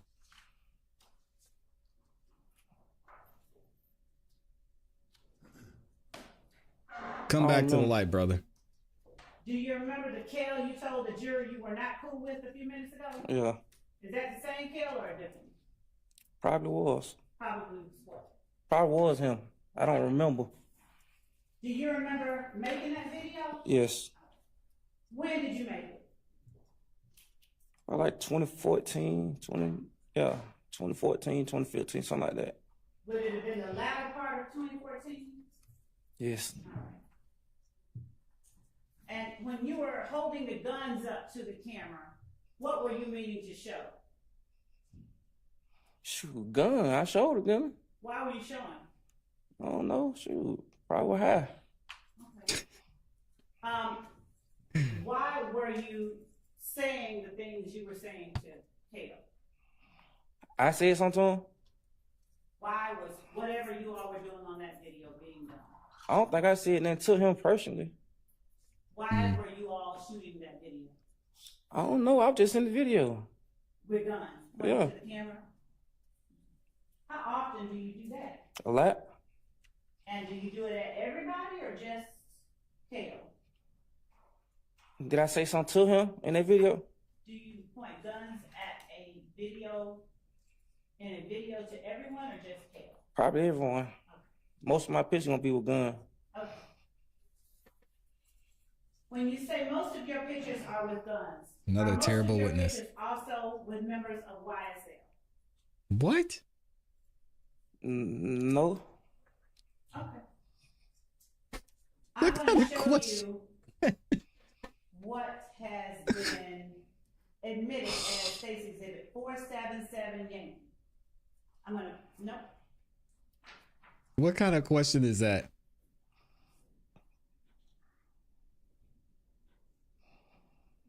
Every picture you take, is it always with someone from YSL?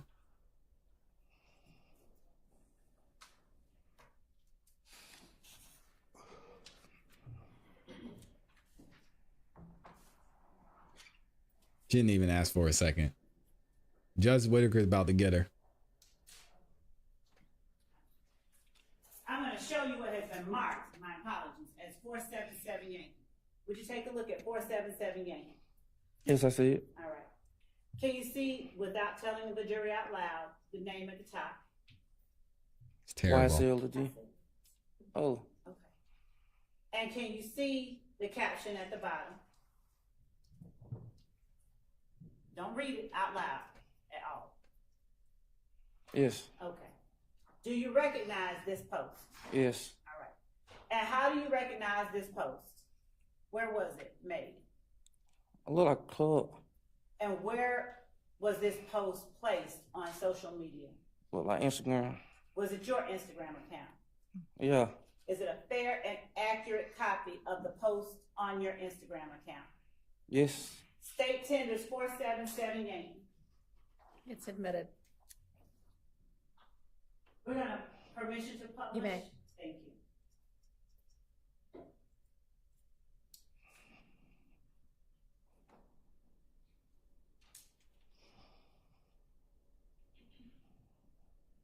That's a fact, Walter. And if Ms. Knight, you would blow up the bottom portion. Mr. Miss- Zachary, would you tell us She doesn't ask for what permission for anything. time and date is shown on that photograph, 4778? I can't see it. If I put it before you here, can you see it right there? We can't see it 7:02 either. p.m. Law and crimes in February there. 26, 2015. All right. And can you see, if I hold it here, what caption is under that post? Yes, want me to say that out loud? Now you can say that. Remember all you niggas sleeping on us. What else does it say? YSL thug on one. All right. And if you would, Ms. Knight, bring the photograph down. Would you please tell the jury who is shown in this photograph from left to right as Ms. Knight puts the icon over each face? Who is that? Mr. Williams, All right. And what else do you call him? thug, And who is that in the middle? Montum, All right. And who is that on the end? me. All right. Now, is there an emoji after Thugger 1? I can't see. You gotta show You me. want to bring it up again? Can you see it on here? Ms. Knight, can you blow up the Like emoji? a bird. It looks like a bird. Blow it up, Ms. Knight, all the way. You can't see that. That's as far as it'll go. Does it Keep look it- like a snake at all? Just say no. No, I look like a little green rubbery ducky.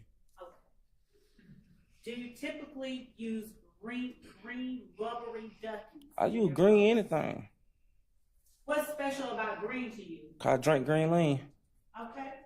Oh, Lord have mercy. Other green emojis. Hearts. All right. And do you use red emoji? Shoot, everybody use the red heart.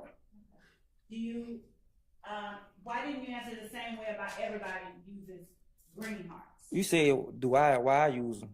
You ain't asked me about nobody else. All right. So do you use red hearts? Yes. Do you use red hearts? Do you use any other emojis like that in your posts? You every emoji on the emoji app. Now,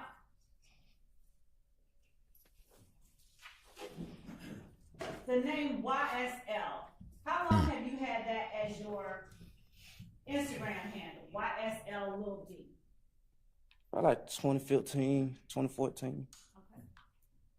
And do you know how long Contempt has had a handle YSL Tump?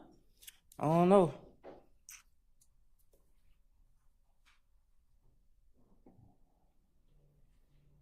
He said green. He did say green lean. Okay. When you first started using YSL Lil D, what did you mean for it to represent? Shoot. What you mean? Like, what I meant for it, it meant? What did it mean when you started using the name YSL Lil D? I was hanging around. That's around the time I changed my name. I was going to show Mr. Williams stuff. That's when I changed my name to YSL for like the record label. For the record label? What shows were you going to Mr. Williams? A lot on. A lot of them. Had you, before going to shows with Mr. Williams, had you gone to those type of shows before with anyone else? Not was nobody performing, though. Okay. So are those shows that you remember because you hadn't done it before? Yes. All right. So what was the first show you went to with Mr. Williams? I don't remember. All right. Do you remember when it was? No? All right. So Green do Lean, you Lord know a have person mercy. by the name of Bug Buck or that calls himself YSL Bug? Nah.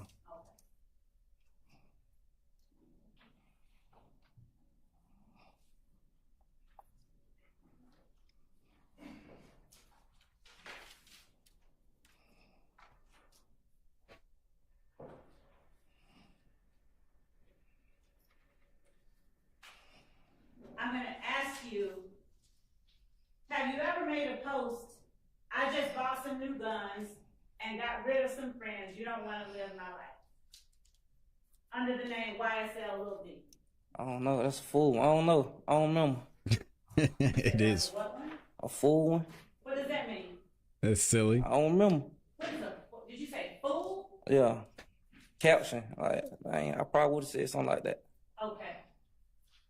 What would it have meant if you had said something like that? Exactly what he said. Explain further. Exactly what he said. All right. And when you say exactly what it said, what does getting some new guns and getting rid of some friends have to do with one another? Shoot, I don't know. I probably heard it in the song.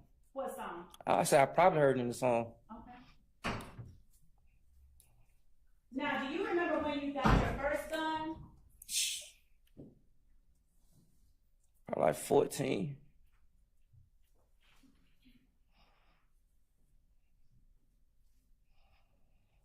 I'm going to show you what's been marked as 504 Yankee. States Exhibit 504 Yankee. Is that the post that you made? You got to say yes or no out loud. Yeah. All right. Do you remember when you made it? I don't even remember that picture. But do you remember the post? It's on my page. Okay. Is it a fair and accurate copy of the post on your page? Yeah. He doesn't know. State tenders 504. Say, I don't know, man. Come on. Admitted. Thank you. Woody did not coach Lil D up. What is going on, Lil D? We are running low on the I don't recalls. Jeez. Mr. Zachary, have you ever heard of the of a group called 30D? Yeah. All right. Now, what is 30D? A group from Canterville. What kind of group? I don't down know. Do you know who I was a part of that group? No. Was the Mickey and Darlington a part of that group? She probably will.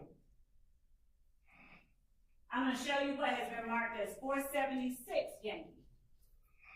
Do you recognize the photograph shown in 476 Yankee?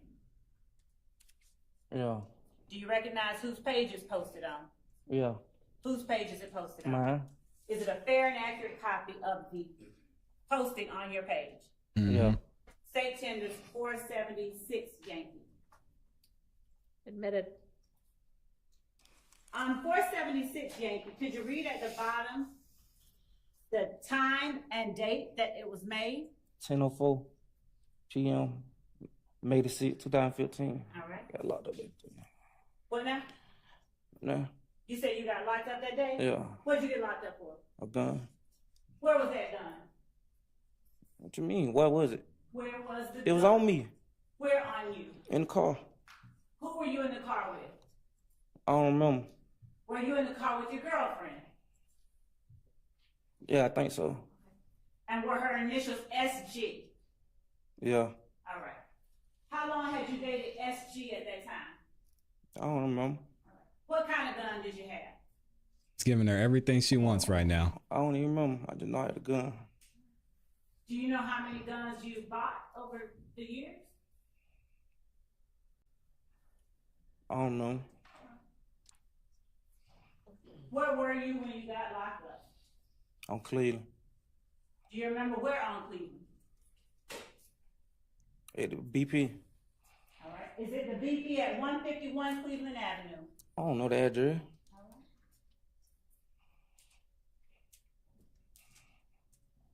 Do you remember at some point asking or meeting Detective Gaither after you got arrested at that BP? No. Do you remember ever talking to or meeting a Detective Dennis? Yes. Do you know who Detective Gaither is? Yes. How do you know who Detective Gaither is? Have you met her before? The Mickey Young Garlington auntie was fucking her. I mean, excuse me, Judge. But they had a relationship. So, were you ever present during any of what you just described? And Your Honor, actually, I asked that that be struck from the record. You say how I know? Have you ever witnessed any of that? Yeah, he told You me. were in the room? He told me. Okay, Your Honor, I'd ask that this hearsay be stricken from the record. Why is she asking them the question?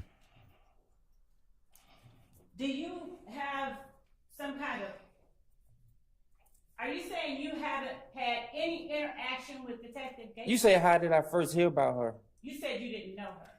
You say how did I first hear about her? Did you know her? Not before then, no. Okay. Have you ever sat in an interview room with her? Yes. All right. And have you sat in an interview room with Detective Dennis? Yes. Have you sat in an interview room with Detective Dennis and Detective Gates? Yes. Do you know how many times you sat in a room with Detective Dennis and Detective Gates? Not that many. Was it after you got arrested with that gun on Cleveland Avenue? No, it was not. Was it before? No, it was way after. Oh, okay, so it was way after. Okay. Was it in 2015? Yes. Was it in August of 2015? Yes. Did you ask to speak with Detective Gaither and or Detective Dennis? No. What the hell? I'm gonna call 911 so you speak to the police? Were you incarcerated in August of 2015? Yes. Were you in jail when you asked or when you spoke with them? I ain't asked to speak with nobody. Were you in jail when you spoke with them? Yes. Did you speak with them in an interview room? Yes. Was it, to your knowledge, in a room where you were being recorded? Probably so, yes. Okay. And did you talk with them? Yes. I'm going to show you what has been marked as State's Exhibit 471 Yankee, but not admitted. Do you recognize what has been shown and marked as 471 Yankee? Yes. How do you recognize it? It's on my page. All right, is it a fair and accurate copy of what's on your page? Yes. State tenders 471 Yankee, is that it? Admitted. May I publish? You may. All right. Wow.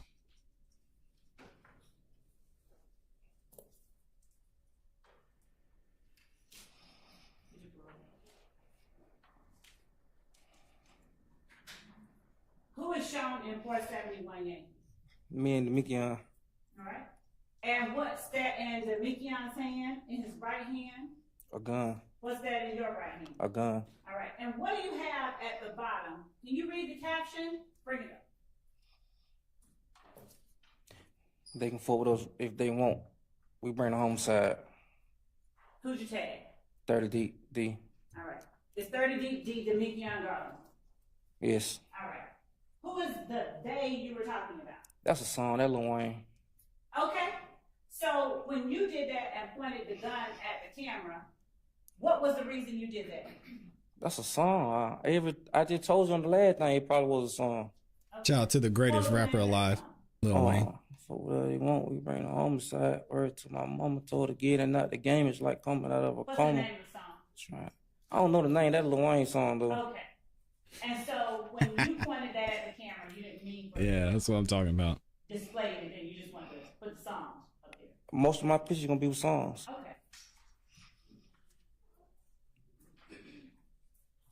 In 2015, January 2015, specifically January 10th, 2015, do you recall where you were? In the house. Now, when you say in the house, what house? My mama house. All right. How do you remember that? Cuz. What you mean? I know I was in the house. Cause I was sick. Okay. So, did you stay in the house all day? Yes. Do you remember anything else happening on January 10th, 2015? No. Do you know who Donovan Thomas is? Yes. Do you know when he was killed? 2015 sometime. Do you remember it being January 10th, 2015? It probably was. Do you remember when you heard about Donovan Thomas being killed? Probably the same day. Do you remember how you heard about it? I think somebody called me. Do you remember where you were when they called? I was at home. I just told you that. Do you remember who it was that called you? Probably Moonton. I'm showing you what has been admitted as State's Exhibit 482 Yankee. You recognize the post in 482 Yankee. Now she's just getting hyped up. She's not angry. Yeah. She's hyped up now.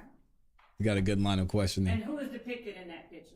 Me, Shannon, and Yet. Okay. And what date was that post made? March 8th, 2015. All right. And whose page was it made on? OG, almost go Boo. Who is that? I don't know. Now, is this a fair and accurate depiction of the way you, Shannon, and Yak looked in this photograph at the time it was taken? I guess. Oh, what you mean? Is this a fair and accurate copy of the Yeah. picture? All right. State tenders 482 Yankee. Submitted without objection. Do you remember what time it was when you learned Donovan Thomas had been killed? Right around the time he got killed. And what time do you remember that being? I don't remember. And you still don't remember who it was that called you? I told you probably Moonton. You said probably, not it was Lieutenant. Probably him, probably. I don't. Probably. What happened after you got the call? I went back to sleep. For how long? Rest of the night. Did you go anywhere after that? No. What did you do the next day? I don't remember the next day. I think we went somewhere, went out of town or something. And who is we? Me, I don't remember where I went. I know, I think with Mr. Thug, we went, had a show. Who else?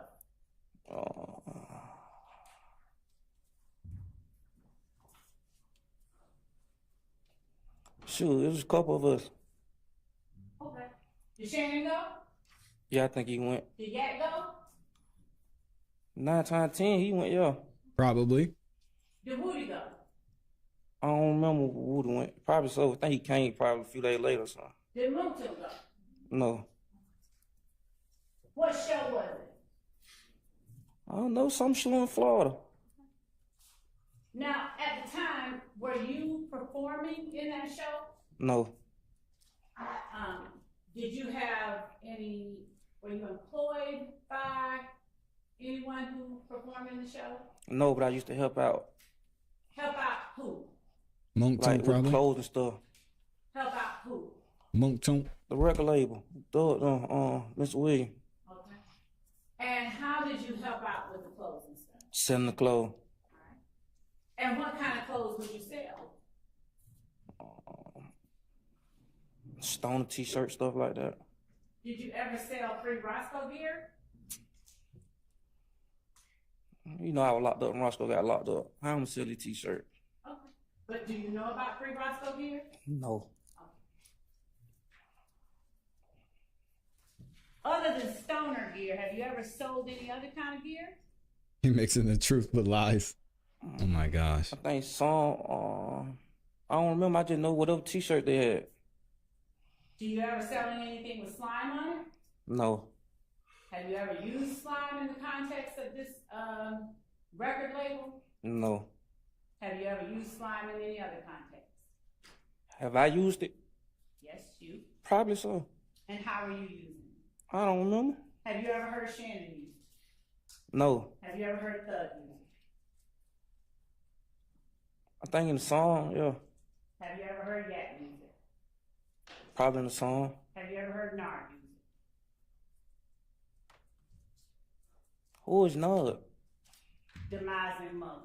You gotta show me a picture. I told you that.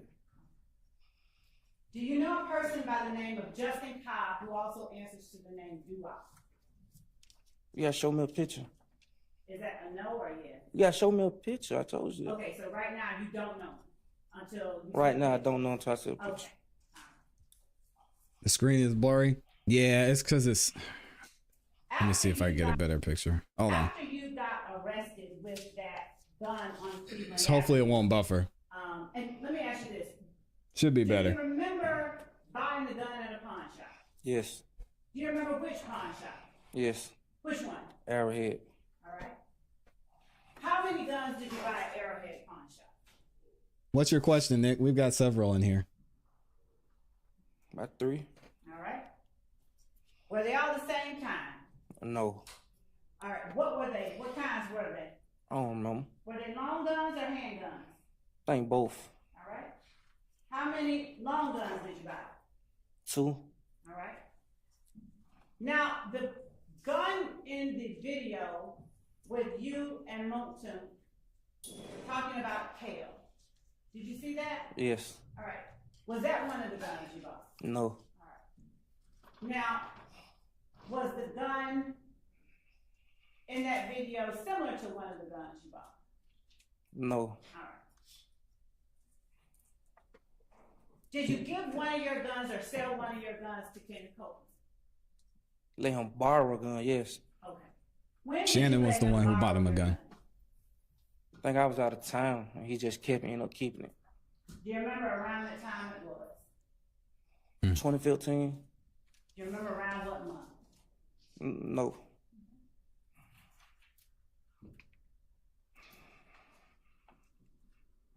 When you spoke with Detectives Gaither and Dennis,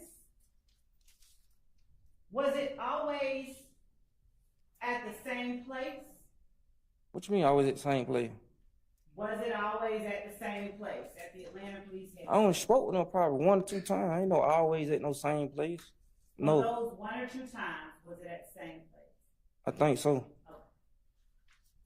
Did you ever speak with them, either Detective Gaither or Detective Dennis, individually outside And of lawyer that because place? he's stepping in at all. And did you ever individually reach out to either one of them outside of that place? No.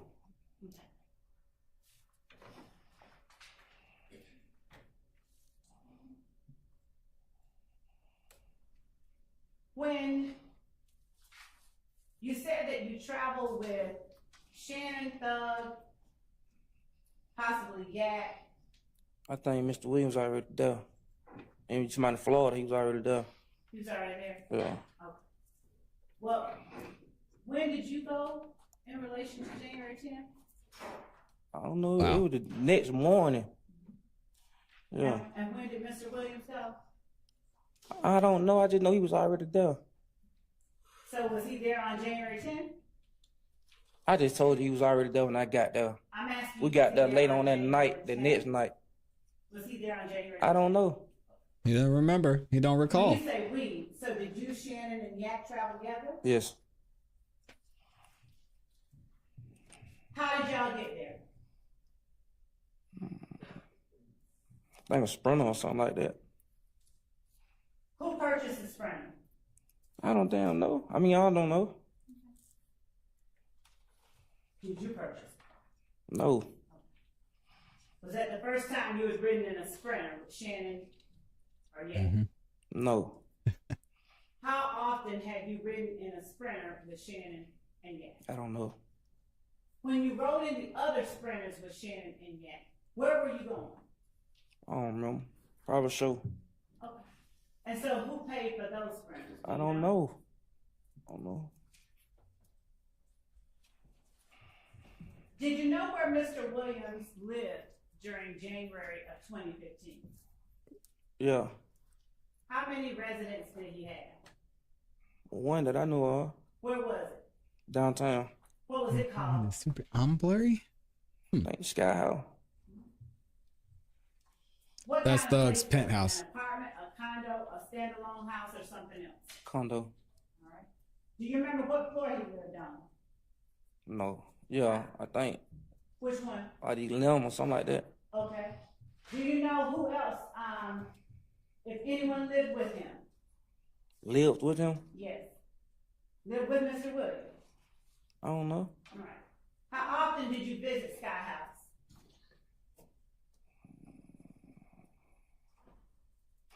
A lot.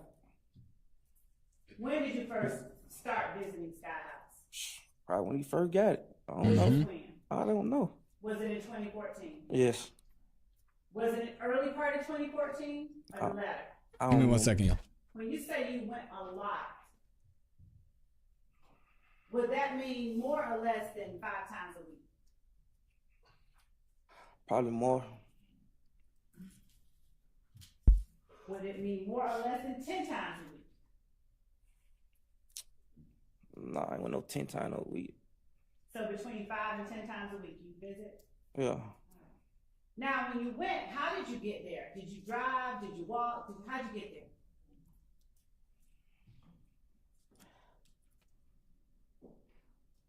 I drove. What kind of car did you drive? I don't know. Did you have your own car on January 10th? I always had my own car. What kind of car did you have during that time? I don't remember. How many cars have you had? I don't remember. Did you ever drive any of Thug's cars? I think a van, Sprinter van or something before. A Sprinter van? Yeah. Did you drive it down to a show or something? I drove it somewhere. I don't know. Okay. Is that the only type of car of his that you've driven? Yes. Do you know about any cars that Thug has rented? You gotta be more specific. I need any cars that Thug has rented. I don't know your rental car. Do you know of any cars that maybe his manager has rented? I don't know who rented the car.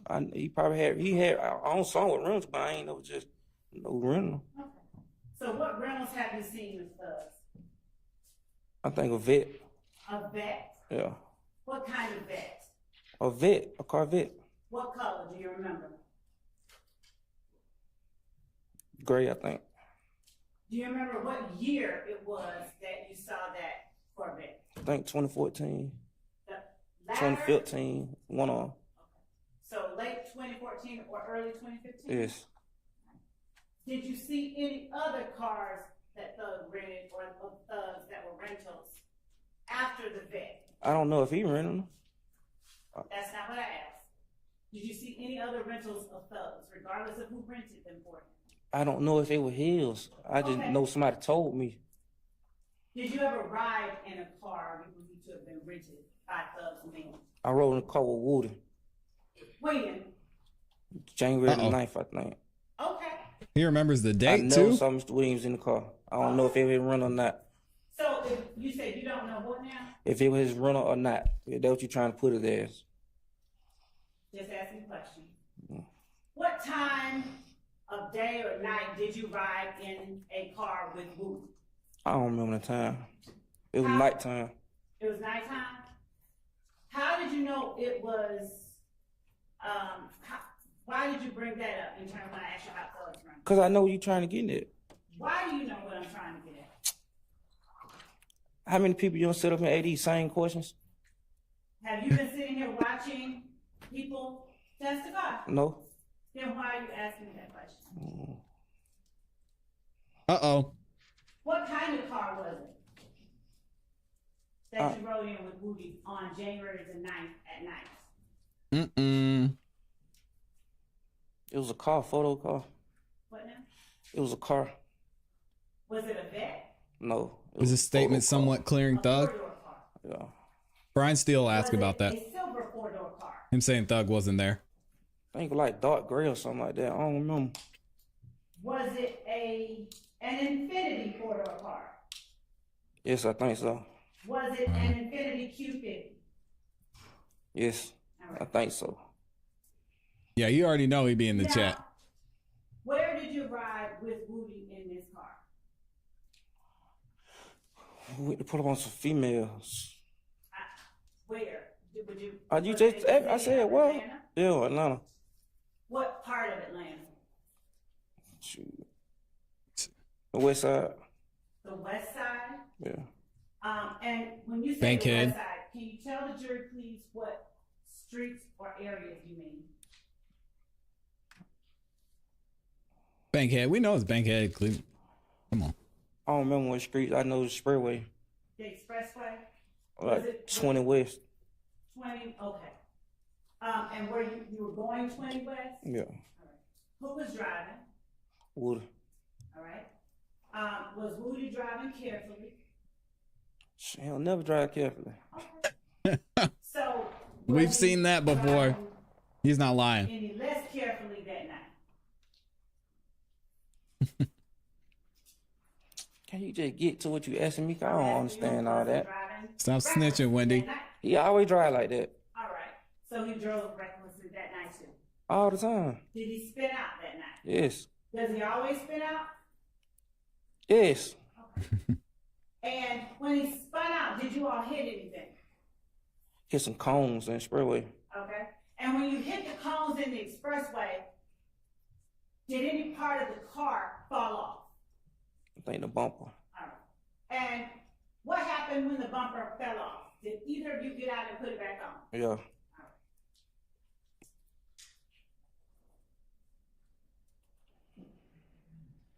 Now, to your knowledge, did Thug allow anybody else to drive that Infinity? I just told you I never saw Thug in the car. Oh, you know, Woody just told me that was Thug car. I never saw the car around him.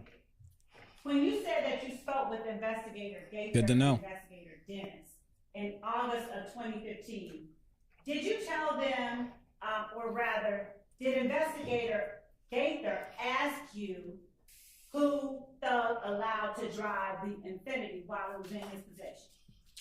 And I told them That's a yes or no before you get to what you told them. You say, repeat Did it. Investigator Gaither ask you who Thug allowed to drive the Infinity while it was in his possession? Yes. Right. And did you give them an answer? I told them, the only person I ever saw in the car was Woody. Did you ever tell them Nard, Yak, Shannon, and Dua? Oh, I lied. I'm asking you if you ever told them. If I did, I lied. Do you remember telling them that? If I did, I lied. I'm asking you a different question. Yes, It doesn't matter. So you remember? Overruled. You remember? He said if I did, I telling them lied. that? Yes, I lied. Okay. Now, There you go. did you also tell them that Nard, Yak, Shannon, and Dua were supposed to meet Yak's girl Bushi? Yes, I lied. All right. Now, did you tell them about spitting out on the highway? Who? Did you tell Detective Gaither and Dennis about spinning out in the Infinity I think with Woody on the night Yes. of January the 9th, Yes. 2015? Yes. Did you lie about that? No. What made you lie about one thing in your words now and lie not about another thing? Here we go. Because my friend came to me with a play.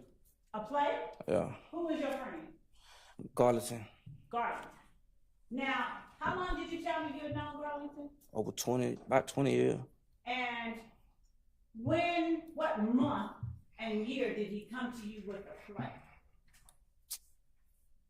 When he got out of jail, When was that? it was summer 2015. Do you remember what month? Nah. Now, you said you were equally close with, did I hear you wrong? You were equally cool with Garlington, Thug, Yak, Shannon. Yes, I think I said that. Is that not the case anymore? What you mean? Overruled. I think that's a misstatement. I think he was asked right now, and he said equally cool, but Ms. Love is posing it as back in 2015, so I think we need clarity on that. Okay, can you please make sure that your question is clear? Yes, Okay, thank you. you're welcome. Back in 2015, August 2015, were you equally cool with They knew they were watching. Demekion Garlington, Shannon Stillwell, Diamante Kendrick, and Justin Cobb? No. Who were you the coolest with? Garlison. Were you cooler with Kenneth Copeland or Shannon Stillwell? Copeland. And when you say that you were cooler with Copeland than Shannon, which one had you known longer? Copeland. And which one had you hung out with the most? Copeland. All right. How often did you hang out with Shannon? Not often. How often did you hang out with Yak? Not often. How often did you hang out with Duop? Not often. Now, where were you He said- when Demekion came to you with the play? Yeah, we cool, I John. had just picked them up. We probably gonna Cleveland. Okay. Did y'all catch that? What did he say? Demekion, did you hang out with Duop? Not often. Now, where were you when Demekion pretty came sure he just to you said- with the play? I had just picked them up. We probably gonna Cleveland. Okay. So was this before May 6th or May 7th of 2015? I think it was Miss Love didn't catch It was it. after? When after? It gotta be the summer sometime. I don't know. Before after May probably. It had to be after May because I was locked up in May. And probably before I got locked up in August. I don't know. Probably. Did you get out between May and August? Yeah, I just said I got out. When'd you get out? Like May the 20th or something. Okay. And when you picked him up, Garlington that is, how did you pick him up? On my bike. Okay, what kind of bike? On BMX. All right. And where'd y'all go? Two dudes were riding on a bike. All right. And what time of day or night was it? Day. Early morning? Late afternoon? Probably evening. Evening time? Okay. Who else was around? Just me and him. Okay. In August of 2015, do you know how many shows you had gone to with Doug? A lot. Had he paid your way to any of those shows? What you mean pay my? Had he paid for you to go down to any of those shows? How you got to pay to get in your own show? That don't make sense. You got to pay to travel, don't you? That's not what you asked. No, sometimes Moncton or drive his car. You know, it depends on whoever driving. Okay. She asked but if you like paid to in get into the show. January of 2015, Moontook didn't go, so did Thug pay? I don't know who paid. I didn't know I rode. Did you ever get paid any money by YSL? No. I don't know. She asked some dumb questions. That's bad. And so when you sold clothes for YSL, I helped them out, yes. As you a didn't get favor. paid for that either? I did that as a favor. Okay. Did you ever receive any free entry to Thug shows? I'm pretty sure if it's your show, whoever get in free, whoever come with you get in free. That might be so, but I'm asking you if you got in free to Thug shows. I don't know. I just went. Did you pay anything out your pocket? No. Okay. So in August of 2015, Great question, Miss Love. Wow. were you more cool or less cool with Thug than you were any of the other people that I named? I ain't never said nothing to y'all about Thug. I'm asking you right here, right now, were you cool with Thug in August of 2015? Yeah. All right. Were you more or less cool with Thug than you were any of the other people I've named? Probably more. How much more? And more as I've been knowing him longer. Okay. You've been knowing Thug longer than Moontoon? No. Have you been knowing Thug longer than Garlington? No. Have you been knowing Thug longer than Woody? Yes. Did you meet Woody through Thug or Thug through Woody? No. How much longer had you been knowing Thug than Woody? Probably about 4 or 5 years. Right.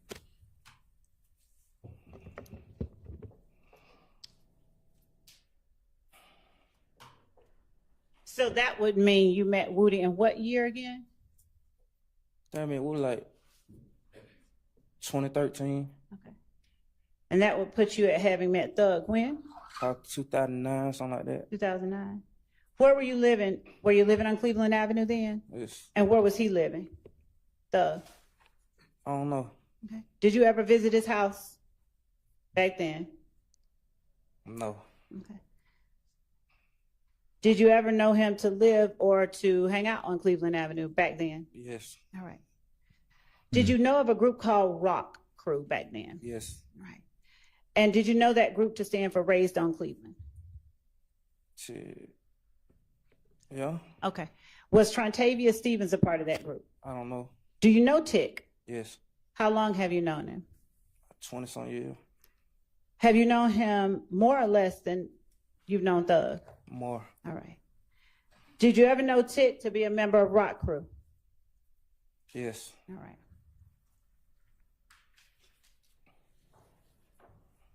How'd you know Tick was a member of Rock Crew? Shit. I don't know. Well, why did you tell this jury that he was a member of Rock Crew? I just thought he was. Shit, if he went, my bad. Okay. Everybody just used to hang around. What did everybody hang around doing? At the park. What park? Cleveland Avenue. All right. Was Quentin Porter a part of Rock Crew? Yes. When did you first hear about the group Rock Crew? I don't know. Did you know about it in 2009? Yes. 2012? Yes. All right. Did it still exist in 2015? Yes. All right. And was Tick still a member? I don't know. You just said you weren't no member, so I don't know. Then how do you know it still I exists? just say I assumed because everybody was hanging around. Who all was hanging around? Sure, a lot of people. Everybody, Cleveland Avenue. Everybody. Name Yeah, the whole 2 or 3 of the people. whole street out there. Junebug, Larry, and Mike. Okay. None of the ones we named earlier. They not from Cleveland. Okay. You're from Cleveland. Were you a member of Rock Crew? I'm not from Cleveland. Where are you from? Capitol Home. Okay. Now, Oh, here we go. was Rock Crew, what kind of group was Rock Crew? A R&B group. A R&B group? Yeah. What kind of music, what kind of songs did they put out? A lot. Okay, which ones? I don't remember that joint 13 years ago. Who were the artists in Rock Crew? Quentin Porter.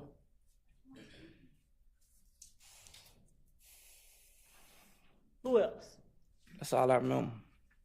Did Tick ever sing with Rock Crew? I don't remember.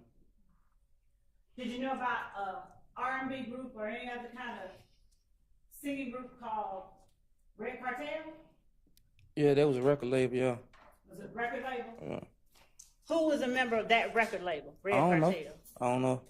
Then how you know it was a record label? Because I heard You heard what? the songs before. Okay. What songs? I don't know. Yeah, it's been a long time. You talking about some old 15, 13 years ago. Okay. So they're Was an Red R&B group. Cartel and Rock Crew the same kind of record label as YSL? I don't know. Why don't you know? It's not my. That's above my pay grade. You didn't get paid. I know it. So how are you able to say that each of these are rap groups, R&B groups, record labels? Shit, they had songs out. Did they have the same members? I don't know. Did you know anybody who claimed one or more of these groups? I know Quinn Porter. Did Quentin Porter claim more than one of those groups? No. So is the answer no? You didn't know anybody who claimed both? Did you ever know Tick to claim Rock Crew and YSL? I know him claim. There are a lot of YSL. record labels in Atlanta, by the way. Did you hear yourself earlier say he was Rock Crew too? But you said he won. So I ain't want to put that on him. Do you remember telling the jury that he was? But you said he won. So I ain't going to say he is. I'm asking you if you remember telling the jury that. You said he wasn't. That's why I'm going to put it on All right, if you listen saying to he the wasn't. question she's asking. I'm and answer answering the him, Judge. question. I'm answering him. No, listen to the one she's asking right now and answer that one. Do you remember telling the jury that Tick was Rock Crew? And then I remember, yes, I remember telling him I don't know. Have you ever seen Rock Crew and YSL tattooed on Tick's body? I ain't looking at no nigga. I mean, no man body. Okay. So is that a no? No. Oh man. Did you know about Donovan Thomas being associated with any groups? No. I don't know if he. What you mean associate? What that mean? A part of, hang out with, a member of?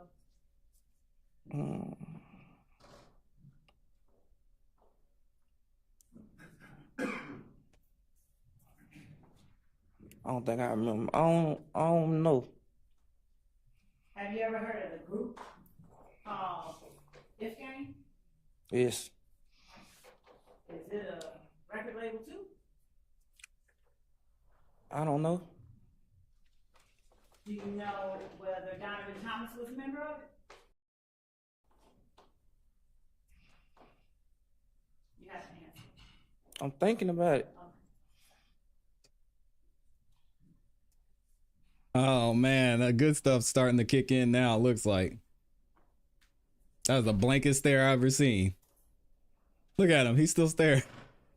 Jeez.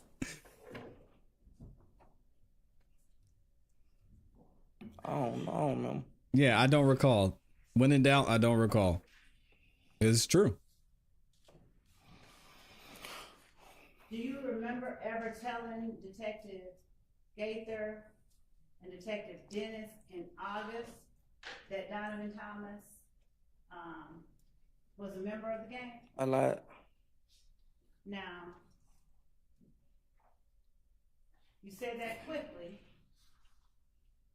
If you don't know or have to think about whether he was a member of that gang today, how can you Because I'm say, pretty sure you wouldn't be asking me that I ain't said. So I lied. Mr. Zachary? I just answered your I'm gonna ask the question. court to ask you to allow me to ask the questions and you answer them, okay? So, if you don't remember whether Donovan Thomas was a member of If Gang, how can you so quickly say today you lied when you said he was, if you told the police that? Because if you said I told the police that, then I lied. How do you know you lied if you don't know today that he was a member? Because I just can't say nobody no member. You just told me that was the same thing with Tit. Mm-hmm. I mean, he's right. Yeah, her line of questioning is terrible.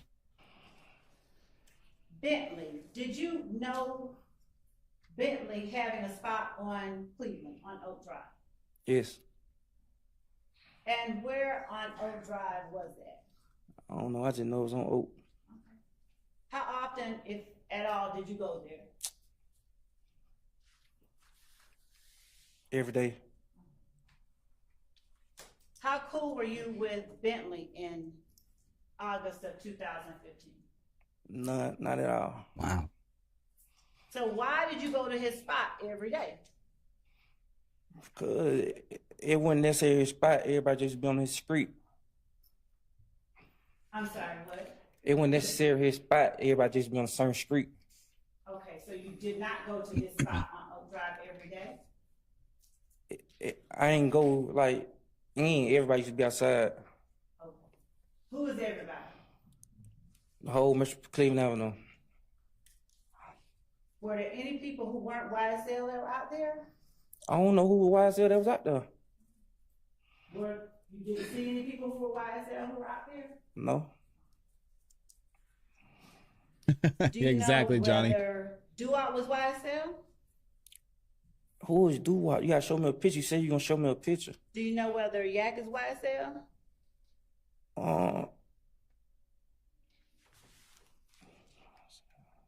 Yeah, I think he signed to him. Do you know whether Shannon is YSL? I never told y'all Shannon YSL. I said, do you know whether he is? No. Nowhere. He's Howdy, not. girl. Nowhere. So, have you ever heard Shannon claim YSL? No. So, do you have to be signed to YSL to be YSL? You gotta ask them that. I'm asking you. I don't know. I'm not YSL. Then why do you call yourself YSL Lil D? I told you I was just really selling clothes and stuff. Like I just wanted to be. I don't know. I just wanted to shoot. I changed my name. That. Yes, I was a groupie. I was a fan. Yes. Were you a fan in 2009? It's a fan. Yes. He's a fan. He's a fan. What was he doing that made you a fan? He in was rapping. 2009? He was rapping. Was he famous? No. Now, you're here in an orange jumpsuit. Why are you in an orange jumpsuit? Here we go. Y'all's questions will be answered. Cause you locked me up. And why? I don't know. Were you subpoenaed to come to court? I was subpoenaed. Then y'all told me I was on another subpoena up on the old judge. Y'all wanted me to volunteer to take a subpoena. What I'm a volunteer to take a subpoena for? Did you tell He's right. your father to tell us you weren't gonna come? My father, he grown man. He tell you what he want to tell you. I ain't telling that. Were you with him when he said you weren't gonna come? No. Do you know whether he offered to call anybody? You want to get my dad up here? I want to talk to you. I know you want to get him up here. Why? You know why. Why? You know why. Tell the jury why. You know why. So you're not going to tell the jury. He said. Was your father with you when you talked to Gator Dennis in August? I've been talking crazy No. up here. Did you live with your father in August 2015? No. Who did you live with in August 2015? Myself. Did you live with SG at any time? Yes. August 2015. Yes. Where did you all live? I don't remember. He said. You said that you were closest with Moontum, or you were coolest with Moontum. All right. Were you coolest with Moontum in April 2015? April. Yes. And were you cooler with Moontum than you were, say, Shannon? Yes. Now, in April 2015, were Wow. you also cooler with Demekion? Yes. April 28th, 2015. Do you remember being with those people? Yes. Where? Don't we caught our case? We was in the car together. What kind of car? I don't remember what kind of car. You said because you What locked did me you up. have in the car?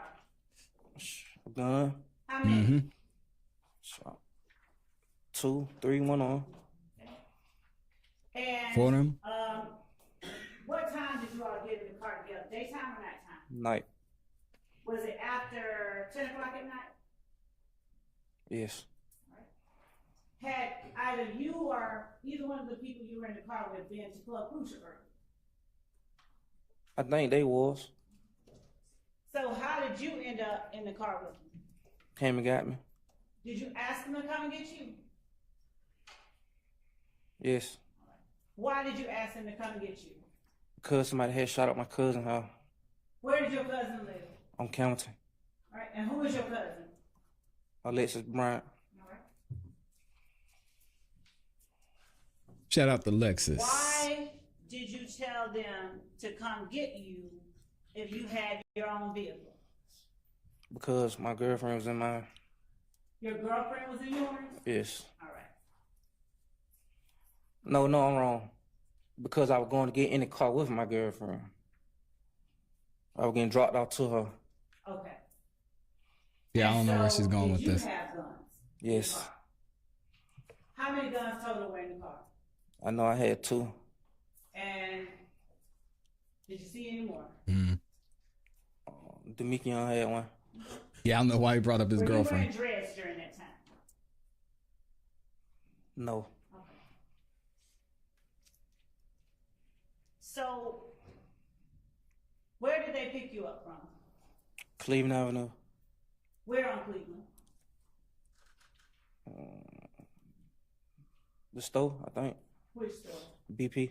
Was that the same one you were at with that gun? Yes. Where you got arrested in May? Yes. Okay. So, do you just normally hang out at the BP with guns? Yes. All right. So when they came and got you, what did they do? Yes. Hey, I'm trying to figure out who we're talking about. Your Honor, I, first of all, asked him about people, and then I referred to those people specifically. All right. So, Who are those people? Your Honor, I'd ask Bill not to continue the question. He'll have no problem. So is it a vagueness objection? Yes, it's a vagueness. Your Honor, I was specific. I asked him about a specific set of people. Nah, you need to be more specific than that. Because you talked about the girlfriend, Maybe. talked about his daddy. Talked about a lot of Do you people. want to clarify, please? I can continue, and then I can ask a separate set of questions. Of course, Mr. Sharp has him on cross. Well, I think we should be clear about what we're talking about right now. Ask. Thank you. Go ahead and clarify. When I asked you about Mm-hmm. Garlington, Moncton, and Shannon, You said Garlington and Moncton. you didn't hear me say Shannon? No. Yes. That Let's they take a break. was to Hang include- on. Let's just take our mid-afternoon break right now.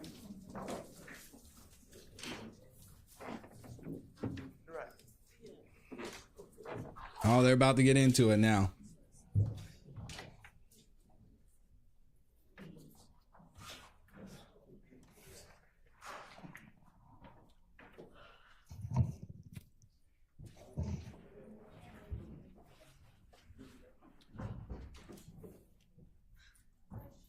My street said discomfort break. Gosh.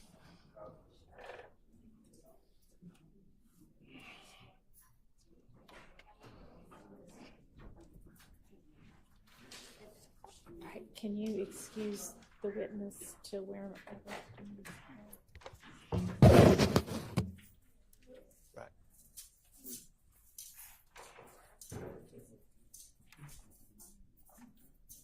Samantha says, this is what Miss Love made such a display to get.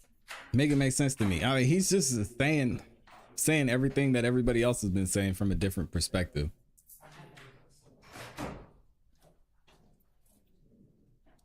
And we've heard this story 11 times already, it seems like.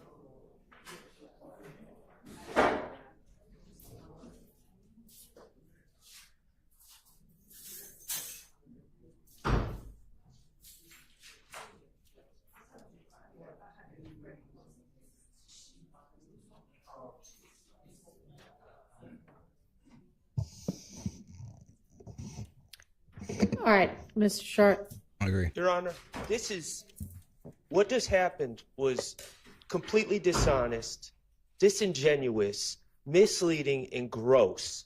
And I objected, and I wouldn't have even thought about anyone doing this other than the fact that I've seen the prior behavior throughout this trial of this type of nonsense where we try to trick a witness into think we're saying they, meaning 3 people, and then try to convince the jury that we're somehow including my client Shannon when it's clear that the witness is not following. That's what we're talking about. Okay. And it's disgusting, and I don't know how we cure it, but I'm going to move for a mistrial. I think it was completely intentional. Obviously, it was calculated. Obviously, when I asked for clarification, I would think anyone seeking the truth would gladly clarify. I'm seeking the truth. I would gladly clarify. No, it's sheepish grin and then. All right, I understand your objection, and I understand what you were saying past that objection. Miss Love, I think one thing that no, you need to listen. Ooh. I think that one thing that needs to happen is when an objection is made and you are given an opportunity to respond and I make a ruling, even if that ruling is please clarify, that you then need to obey what my order is instead of continuing to argue. Your Honor, when I ask for clarification and consideration, I believe that as an advocate and as a person who is actually representing the victims who have been victimized in this case and who is representing as much as actually more than an officer of this court, and I represent something, I believe that the state has as much right to express, to request, and to ask for consideration and for an allowance to ask the questions that it wishes to ask as the defense does. I believe, Your Honor, the objection that was made, and I understand what Mr. Shart said, but there are a couple of things at play here. One, Mr. Shart is well aware that Mr. Zachary has said that his client was with him. He has said it in the interview that I'm holding in my hand. He is not being honest with the court when he is claiming that Mr. Zachary had no idea what I was talking about. I literally said Shannon, Demikion, and Muktum, and I asked him how close he was with each of them. Right, and then we went from that to his girlfriend, his and dad. Then it was not unreasonable, and the objection could just be, vague, but it was not unreasonable to object to make sure that it was clear what the question was, who the they was in the question. And when I say clarify, that needs to be the end of it. And you need to ask a different question, rephrase the question, and let's move on. And there shouldn't be an issue with it. Yes, Your Honor. If the state is not allowed to ask for clarification or consideration, that I understand. I don't know what you mean by that. Your Honor, when I ask... A clarification of my ruling? Is that what you mean? When I ask for permission beyond what the court has instructed, I did not know that I should not do that, so I won't do that anymore. That's not what was going on. Uh-oh. You're basically, it seems to say, I'm asking permission to do something other than what the court has just ordered me to do.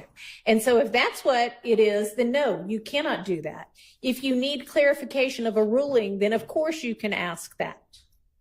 And if you want reconsideration, then you can ask for that, but that does not need to go on in front of the jury. When I make a ruling, obey the ruling and move on. Yes, Your Honor. Okay. It's not going to change. I really haven't heard any explanation for what happened. I think it was calculated. I'm moving for a mistrial. In the alternative, Your Honor, I do believe that there needs to be a curative instruction, or at least it needs to be clarified who they was. It doesn't matter what he said in the past. He lied in the past. I've already said that. I know what he said in the past. All right. But what he's We don't know. You don't know that he lied. You don't know what the truth is and what the lie is if they are inconsistent. And there may even be a reason for that. Although if they're virtually diametrically opposed, there probably is not an explanation. But when you say he lied, we don't know that. Okay. Just like Miss Love doesn't know when he lied. Well, I'll put it like this. Mr. Stillwell was never charged with those crimes. And Miss Love was not asking about what he said in 2015. She was asking about today. I understand. And today, he was clearly responding, they meaning Mr. Garlington and, well, It's clear to me. I don't believe it's clear to the jury. Don't talk while he's talking. And I believe it needs to be clarified immediately because, of course, I will have an opportunity to cross, but I will probably not have an opportunity to cross for about 4 days. And I don't think we should be misleading the jury on direct. All right, I'm going to look back at what the transcript says. Shots fired. I mean, and Ms. Love, you may, given that there's now a motion for mistrial on the floor, in assertion that you did things purposefully, you may respond to that. I vehemently object to the mistrial. I vehemently object to any mistrial, and I beg the court to look at the transcript and see what I said right before I asked him the people that I just mentioned. And I would ask that the court, I mean, if the court deems it appropriate that such language is gross and all of the disparaging remarks made by counsel for the defendants are appropriate, that's one thing. But I'd ask that the court limit that type of behavior, which is, not becoming of officers of the court. I agree with that. It is not becoming. No. She's going to look at the All right, transcript. y'all can take a break if you want to. I'm going to take a look at this transcript. Oh, I want to see what the transcript says. We are going to have to get out of here. I want to see what Judge Whitaker's ruling is on this, though. Dang, what do y'all think, man? And Max is 1,000% correct on this. 1,000% correct. She shouldn't have been able to do that. She knew she was being vague. He had just talked about his daddy, his girlfriend, the attendant at the gas station. I mean, it's ugly up in here. Let me see some of these super chats while we're waiting. Oh my gosh. We've got, let me see, where did I leave off on this one? Let me see. Oh, we've got shout out to CEB for life. Jay-Z up in here dropped a 5-bomb. Says CEB for life. You know what time it is. We've got Spencer Ross up in here, says Love sounds like she's mad that she got turned away from a Diddy. Hey, yo. I wouldn't be surprised though. And shout out to MP, just became a new member. And Floyd, the real deal Neo, became a member as well. Shout out to Floyd. And then we've also got Asika in here, says great work today, ClassE Beats. Thank you so much, Asika. I appreciate you dropping the 10 bomb. We also had a couple of y'all over on the Cash App too. I saw John drop the 10 bomb over on Cash App. Okay. Thank you, John. I appreciate it. And I think I mentioned Crystal earlier too. I wonder how long this break is going to be, because I really want to hear what Judge Whitaker has to say about this. And let me see what y'all think in the chat too. I asked the poll in the chat if y'all think Lil D's testimony is helping the state's case or not right now. And so far, it looks like most of you are saying that he's not helping the state's case. Right Street said, let me hold a couple dollars. No, you're already holding enough over there, Right Street, all right? You don't need to hold anything else. You need to set my people free over there. Shout out to Right Street, by the way. Huge supporter of the channel. Right Street went crazy on Wednesday and dropped 60 memberships. I couldn't believe it. Michi said, don't go yet. Nah, I was supposed to get out of here, but I really want to see what Judge Whitaker says about Miss Love. And we can actually go back. We don't even need the transcript. Let's do that real quick. We don't even need the transcript because we saw it live and have replay. So let's see what she said. Was Red Cartel and Rock Crew the same kind of record label as YSL? I don't know. Why don't you know? It's not my. So here's where Max. Max. My pay grade. Let's go here. All right, here we go. Let's see what she said. Were you cooler with Moontoot than you were, say, Shannon? Yes. Now, in April 2015, were you also cooler with Demekion? Yes. April 28th, 2015. Do you remember being with those people? Yes. Where? Don't recall our case. We was in the car together. She's mentioned it a Don't couple. recall She's this. actually done it a couple times. She said those people. She's done it a couple times. You said that you were closest with Moonton, or you were coolest with Moonton. All right. Were you coolest with Moonton in April 2015? April. Yes. Thank you, Mr. Brown. And were you cooler with Moonton than you were, say, Shannon? Yes. Mooktook and Shannon. Now, in April 2015, were you also cooler with Demekion? Yes. Mooktook, Shannon, and Demikion. April 28th, 2015. Do you remember being with those people? Yes. Where? Don't recall our case. We was in the car together. What kind of car? She said Mooktook, I don't Shannon, remember what kind of car. Demikion. What did you have in the car? A gun. How many? 2, 3, 1 on. And what time did you all get in the car together? Daytime or nighttime? Night. Was it after 10 o'clock at night? Yes. Had either you or either one of the people you were in the car with been to Club Crucial early? I think they was. So how did you end up in the car with them? Came and got me. Did you ask them to come and get you? Yes. Why did you ask them to come and get you? Because somebody had shot up my cousin's house Where did your cousin live? on Campbellton. All right, and who is your cousin? Alexis Bryant. All right. Why did you tell them to come get you if you had your own vehicle? Because my girlfriend was in mine. So hold on a second. Hold on. He said his cousin's who? Did you? All right, and who is your cousin? Alexis Bryant. All right. Alexis. Okay. So he mentioned Alexis. Did you tell them to come get you if you had your own vehicle? And that she says, why did you tell them to come get you? And she just talked about Mooktook, Shannon, Demikion, and Alexis. Because my girlfriend was in mine. Your girlfriend was in yours? Yes. All right. No, I'm wrong. Because I was going to get in the car with my girlfriend. I was getting dropped off to her. Okay. And so, did you have guns? Yes. How many guns total were in the car? I know I had 2. And did you see any more? Demekion had 1. Were you wearing dreads during that time? No. Okay. So, where did they pick you up from? Cleveland Avenue. Where did they pick you Where up on from? Cleveland? The store, I think. Which store? BP.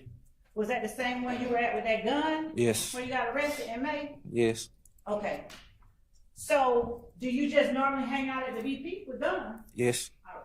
So when they came and got you, what did they do? Yes. Hey, I'm trying to figure out who we're talking about. Your Honor, Yeah, when they. first of all, So he mentioned Mooktook, Shannon, Demikion, Alexis. And then she kept using they. asked him about people, and then I referred to those people specifically. All right. So, Who are those people? Your Honor, I'd ask Phil not to continue the question. He'll have no problem. So is it a vagueness objection? That's just a vagueness.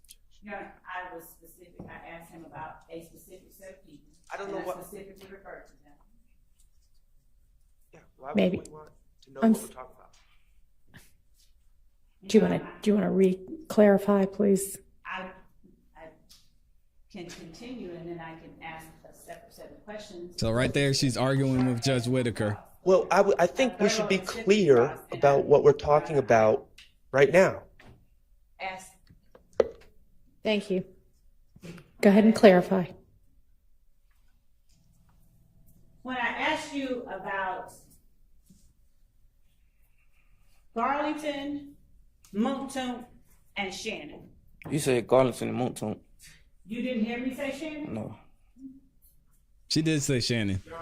Yes. That Let's they take a break. was to Hang on, include- hang on. Let's just take our mid-afternoon break right now. Yeah, Max is right. And then Miss Love, she lied when she said those. I mean, unless we missed something, which I don't think we did. Let me see. Are they back yet? Judge Whitaker is still trying to figure it out. So they're not back yet. So let's go and see if we can hear it. And more as I've been knowing him longer. Okay. And more as I've been knowing him longer. Max is right. Okay. You've been knowing Thug longer than Moonshot? No, Have you been knowing Thug longer than Garlington? no, Have you been knowing Thug longer than Woody? yes, Did you meet Woody through Thug or Thug through Woody? no. How much longer had you been knowing Thug than Woody? Probably about 4 or 5 years. Right. Yes, I agree. So that would mean you met Woody in what year again? I mean, we were like 2013, And that would put you at having met Thug when? about 2009, something like that. And she 2009. mentioned Thug a couple of times. Where were you too. living? Were you living on Cleveland Avenue then? Yes. And where was he living? Thug. I don't know. Did you ever visit his house? But I think she clarifies then. after this. Let's see. No. Okay. I think I might have went back too far. Did you ever know him to live or to hang out on Cleveland Avenue back then? Yes. All right. Did you know of a group called Rock Crew back then? Yes. Right. I'm gonna see if we can find it. No.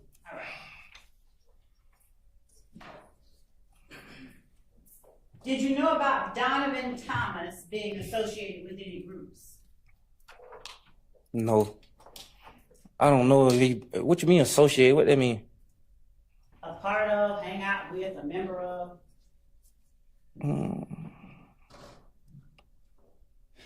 Shout out to a new timer in here. Mina says the jury's completely lost on most days. I don't think I believe in remember. you. I don't know. Have you ever heard of the group called If Gang? Yes. Is it a record label too? I don't know. Do you know whether Donovan Thomas was a member of it? You have to answer. I'm thinking about it.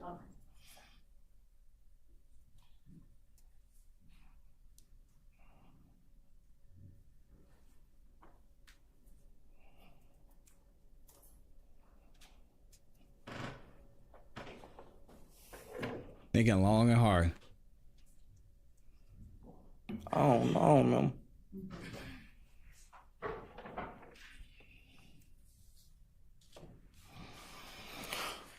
Do you remember ever telling Detective Gaither and Detective Dennis in August that Donovan Thomas was a member of the gang? I lied. Now, don't they, Mr. That's not what we want to hear. So, how can you so quickly There won't be a say mistrial, today no. you lied when you said he was, if you told the police that? Cause if you say I told the police that, then I lied.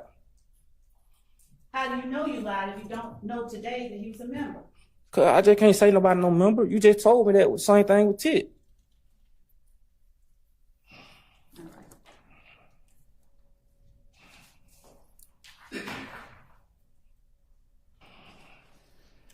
Bentley, did you know Bentley having a spot on Cleveland, on Oak Drive?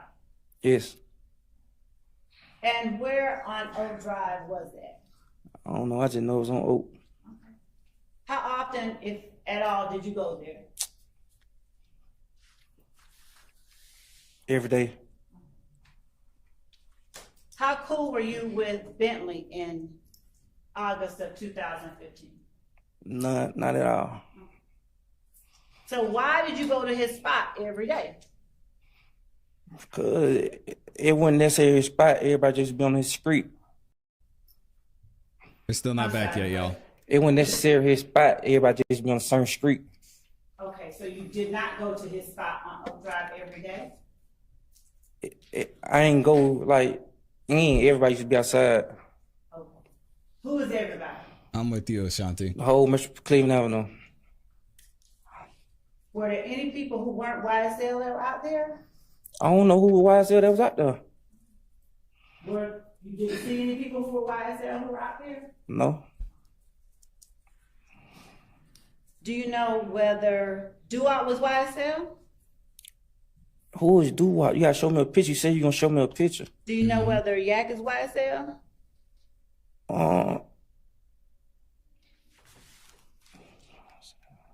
Yeah, I think he signed to him. Do you know whether Shannon is YSL? I never told y'all Shannon YSL. I said, do you know whether he is? No, He is or is not? he's not. So, have you ever heard Shannon claim YSL? No. So, do you have to be signed to YSL to be YSL? You gotta ask them that. I'm asking you. I don't know. I'm not YSL. Thank you, Samantha. Samantha says Miss Love's antics and influence, I think you meant, is despicable for the prosecution. Yeah, you're 1000% right. And it's hard to watch. I don't even know why she's up here. I told She was doing good for a minute, and then, as usual, she fell apart after lunch. I was just really selling clothes and stuff. Like I just wanted to be. I don't know. I just wanted to shoot. I changed my name. Yes, I was a groupie. I was a fan. Yes. Were you a fan in 2009? Yes.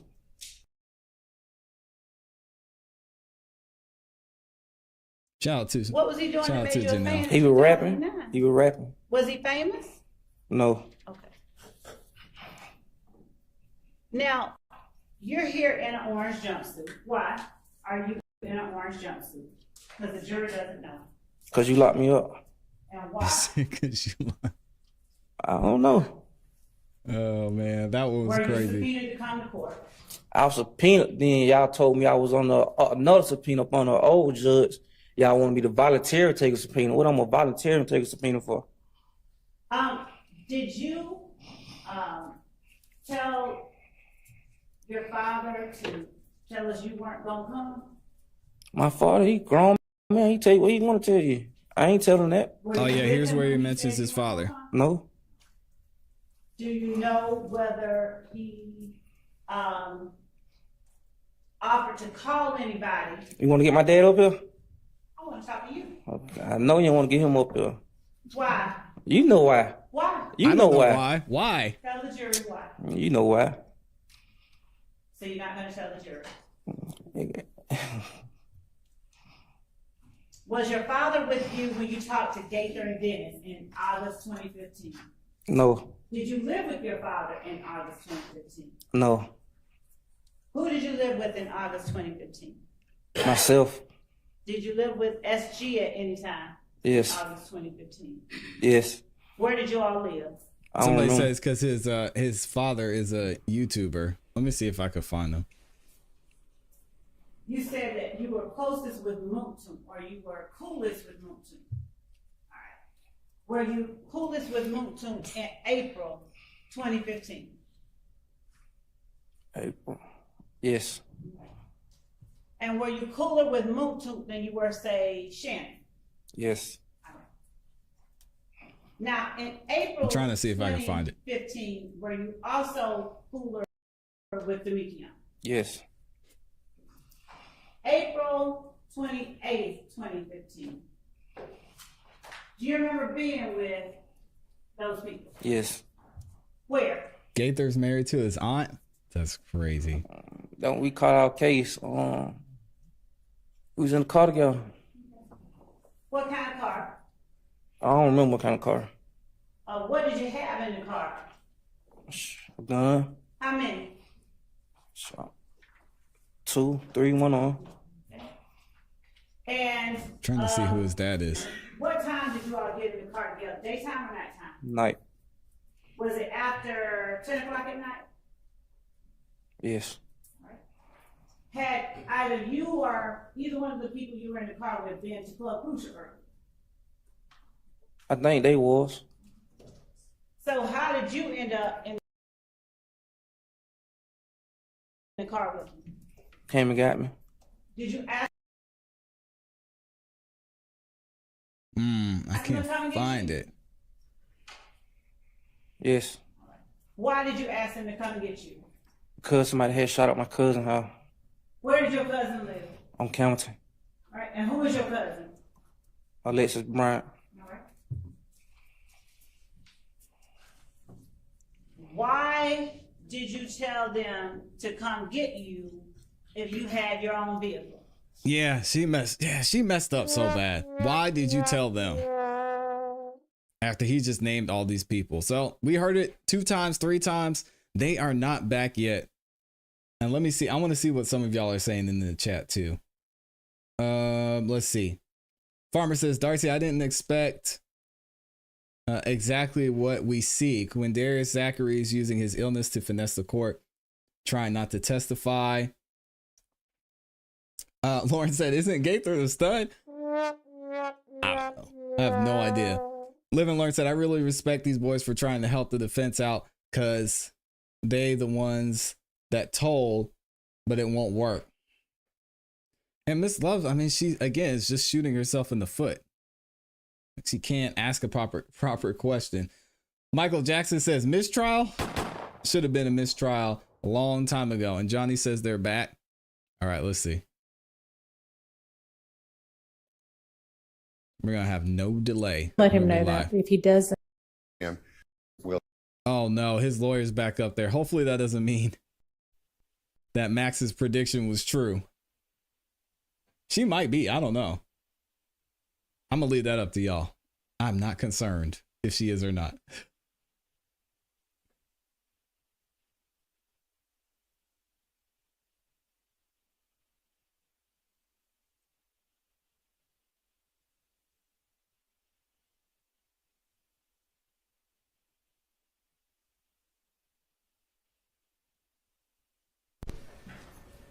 Wants to hear from the court in reference to if he finishes today, will he go home? If he doesn't finish, he wants to know where he's going to go. He ain't and I've going tried home. to explain to him, you don't want him to go back to the jail. He can't go to the hospital.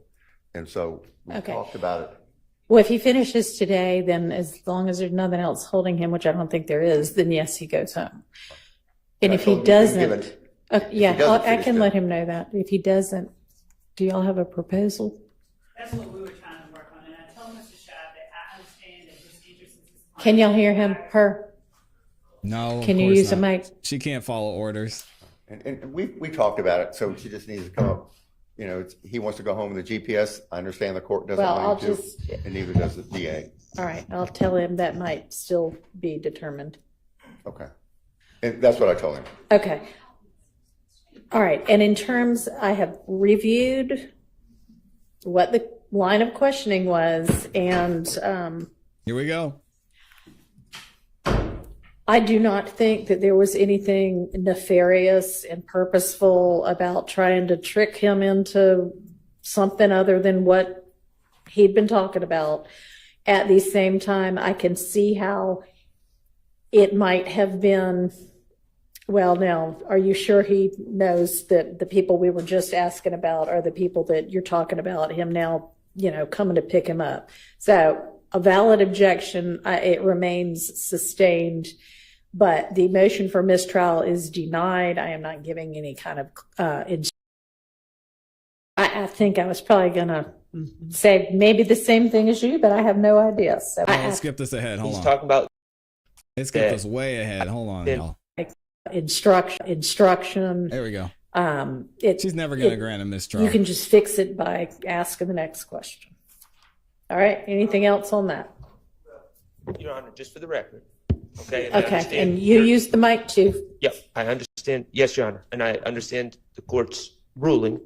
I think that the use all of a sudden the use of they and those people instead of names, and then when asked for clarification, the refusal to do so, I think suggests that there was some calculation. But I understand the court's finding, but I would ask the court to instruct Ms. Love to clarify with the first question so everyone's on the same page, so there's not confusion amongst the jury, who he is referring to when he's talking about they in the car that night.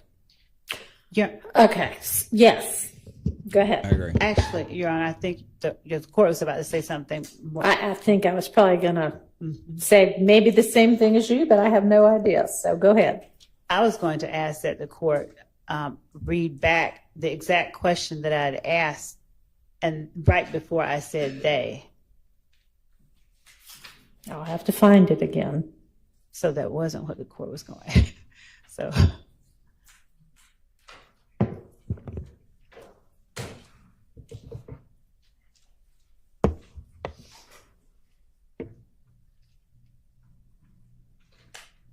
All right. So after the questioning about where he and his girlfriend lived, you said you were close with, and obviously this is the real time. It's not the official transcript, but you said you were close with Munktunk or cool with Munktunk. All right. Were you close with Munktunk in April 2015? Yes. Okay. And were you cooler with Munktunk than, say, Shannon? Yes. All right. Now, in April 2015, were you also cooler with Garlington? And I can't tell what the rest of that is. Yes. April 28th, 2015. Do you remember being with those people? Yes. All right. Then I have to. Where? Back. Some kind of car. I can't tell exactly. He named the Lexus. I don't know what kind of car. What'd you have in the car? A gun? How many? 2 or 3? Yes, ma'am. Okay. And what time did y'all get in the car together? Daytime or nighttime? Nighttime. Was it after 10 o'clock? Yes. All right. I mean, at this point, there's nothing that indicates he doesn't think that we're talking about the 3 people that she just asked about. Had either you or either one of the people you were in the car with been at Club Crucial earlier? I think they was. So how'd you end up in the car with them?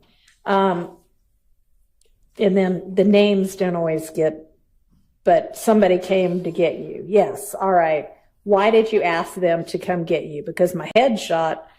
And then something about where my cousin lived, Camp something or another, Campbellton. Why'd you tell them to come get you if you had your own vehicle? Because my girlfriend was in it. Your girlfriend was in yours. Yes. All right. I don't think, because I was going to get the car with the girlfriend, something. Did you have guns in the car? Blah, blah, blah. Were you wearing dreads at that time? No. Okay. So where did they pick you up from? Cleveland Avenue. Where on Cleveland? The store, I think. Which store? Same one you were at with the gun? Do you normally hang out at the store with guns? Yes. All right. And he came and got you. What did they do? Your Honor, I'm going to object. So, I mean, again, valid objection, but also not, not any kind of purposeful, oh, aha. So there's a live stream, and I reviewed the live stream. I'll also point out that nowhere in discovery, he says they were at the club. Okay, in the testimony. It would have been easier to review the live stream. Yep. And Mr. Zachary said they were at the club. Mm-hmm. That's exactly what we just did. Very well aware, as am I, that even in prior statements, it is clear that, and Mr. Sledge's testimony, Mr. Sledge and Demekion Garlington were at the club. Mr. Stillwell is never alleged to be at the club at Club Crucial. So it is very clear that Mr. Zachary is referring to, when he says they, is referring to Mr. Sledge and Mr. Garlington. It is also very clear to me by the fact that Ms. Love repeatedly refuses to clarify that she wants the jury to believe that they also includes Mr. Stillwell, which is not what Mr. Zachary believes at this point. Okay. And I'm just going to ask that it be clarified with the first question, and then we can stop using pronouns. We're not going to stop using pronouns. I mean, that's just not how people talk.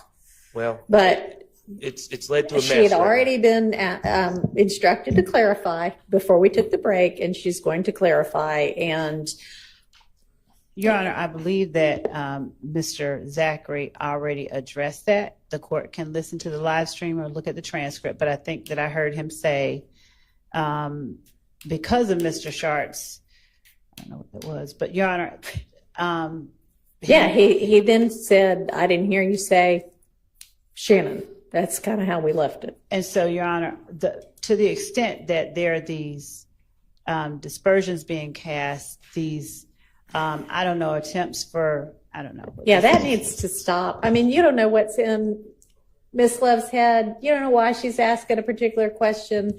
And, just let's stop making it so personal between attorneys. That's really not appropriate. It's not professional. Okay, well, Your Honor, I have strong feelings about what just happened, and I will stop saying what you don't want me to say, but I can't help how I feel about it, and that's not going to change. But I've also been accused of insinuated that I've been conspiring with a man that I've never spoken to in my life repeatedly, and let's everybody stop with the personal jabs against each other to the extent anybody has been making them. Okay, all right. We don't need any more of this. Let's just get back on what we're doing. That's supposed to be based on facts. Okay, so you understand, if you're going to ask any more about this line of questioning, clarify who it is that you are asking him about. Yes, Your Honor, I understand that if I'm going to ask him any more about this question, I'll clarify All who right, I'm talking thank about. you. So we'll get Mr. Zachary out, and I'll let him know that if he finishes today, he can go home, and that I don't quite know where he's going to go otherwise. So let's do that. And yes. Your Honor, can I just make the court aware and ask for a court's ruling? Talk to him, Brian. On what you just said about what I believe it was Miss Love asks about Mr. Zachary's father saying something, and she said earlier that it was said to Miss Love by the father that he has spoken with myself and Mr. Sharp. I'd ask that that not be gone into, not only is it hearsay, but I don't know the evil or the benefit of doing that, because I've done nothing wrong at all, nor did Mr. Sharp. I'll vouch for him. The second thing is Miss Love brought out from this witness that he purchased 2 or 3 guns from Arrowhead Pawn Shop. Yeah. One of those guns is found during the unlawful search of Mr. Williams' home on July 15, 2015. So I know I've done this. I know it's been ordered by the predecessor judge. I know it's been ordered by this court. I don't want to stand up and have to then say a mistrial and get a curative instruction if the mistrial is denied. That has to be just, in my opinion, just stayed away from the fact that that gun was found, or a gun was found in Mr. Williams' home. So I'm doing May I it now. respond to that, please? Your Honor. Yes. Your Honor, with respect to the pertinent part, which is the part about the gun being found at Jeffrey Williams' home, and the assertion about the unlawfulness of the search, I won't even go back into that. But Your Honor, as it pertains to who he gave those guns to, I believe that it is a valid question, and I will ask that the court instruct or allow me to speak to Mr. Zachary to tell him, don't say anything about where it's located, but I am going to ask him who he gave or who the guns were given to. The fact that it was found at Jeffrey Williams' home doesn't mean he gave it to Jeffrey Williams. And even if he did give it to Jeffrey Williams' home, that doesn't imply or speak to the search of Jeffrey Williams' home. So the state should not be precluded from putting before the jury the fact that Mr. Zachary purchased guns for other members of YSL and that he told detectives that he purchased guns for other members of YSL and which guns he purchased. Okay. So yeah, all of that should be fair game. Where any gun was ultimately found, if it was found in a search that was suppressed, should not be gone into. And does this witness even know that it was found? I don't know, but anywhere? because this witness can go off, I want to tell him before he gets, back in front of the jury to not. I don't think he does. I have not spoken with him about his knowledge of that search. So I want to instruct him when I ask him, who did he give the other one to answer only that question and not anything about where he thinks it might have been found, because I don't have it in, my head. He hasn't told me where he thinks it might have been found. It would be really weird if he answers that, if you just say, who'd you give the gun to? But I mean, I guess better safe than sorry. I mean, I'm sorry, but the court has heard testimony that is non-responsive all day. I believe it's derivative evidence which has been suppressed, and the law enforcement officers after July 15, 2015 are asking Mr. Zachary about the search of Mr. Williams' home where that gun was found in his name. So I don't believe that it's a proper question because... All right, hang on. He's already testified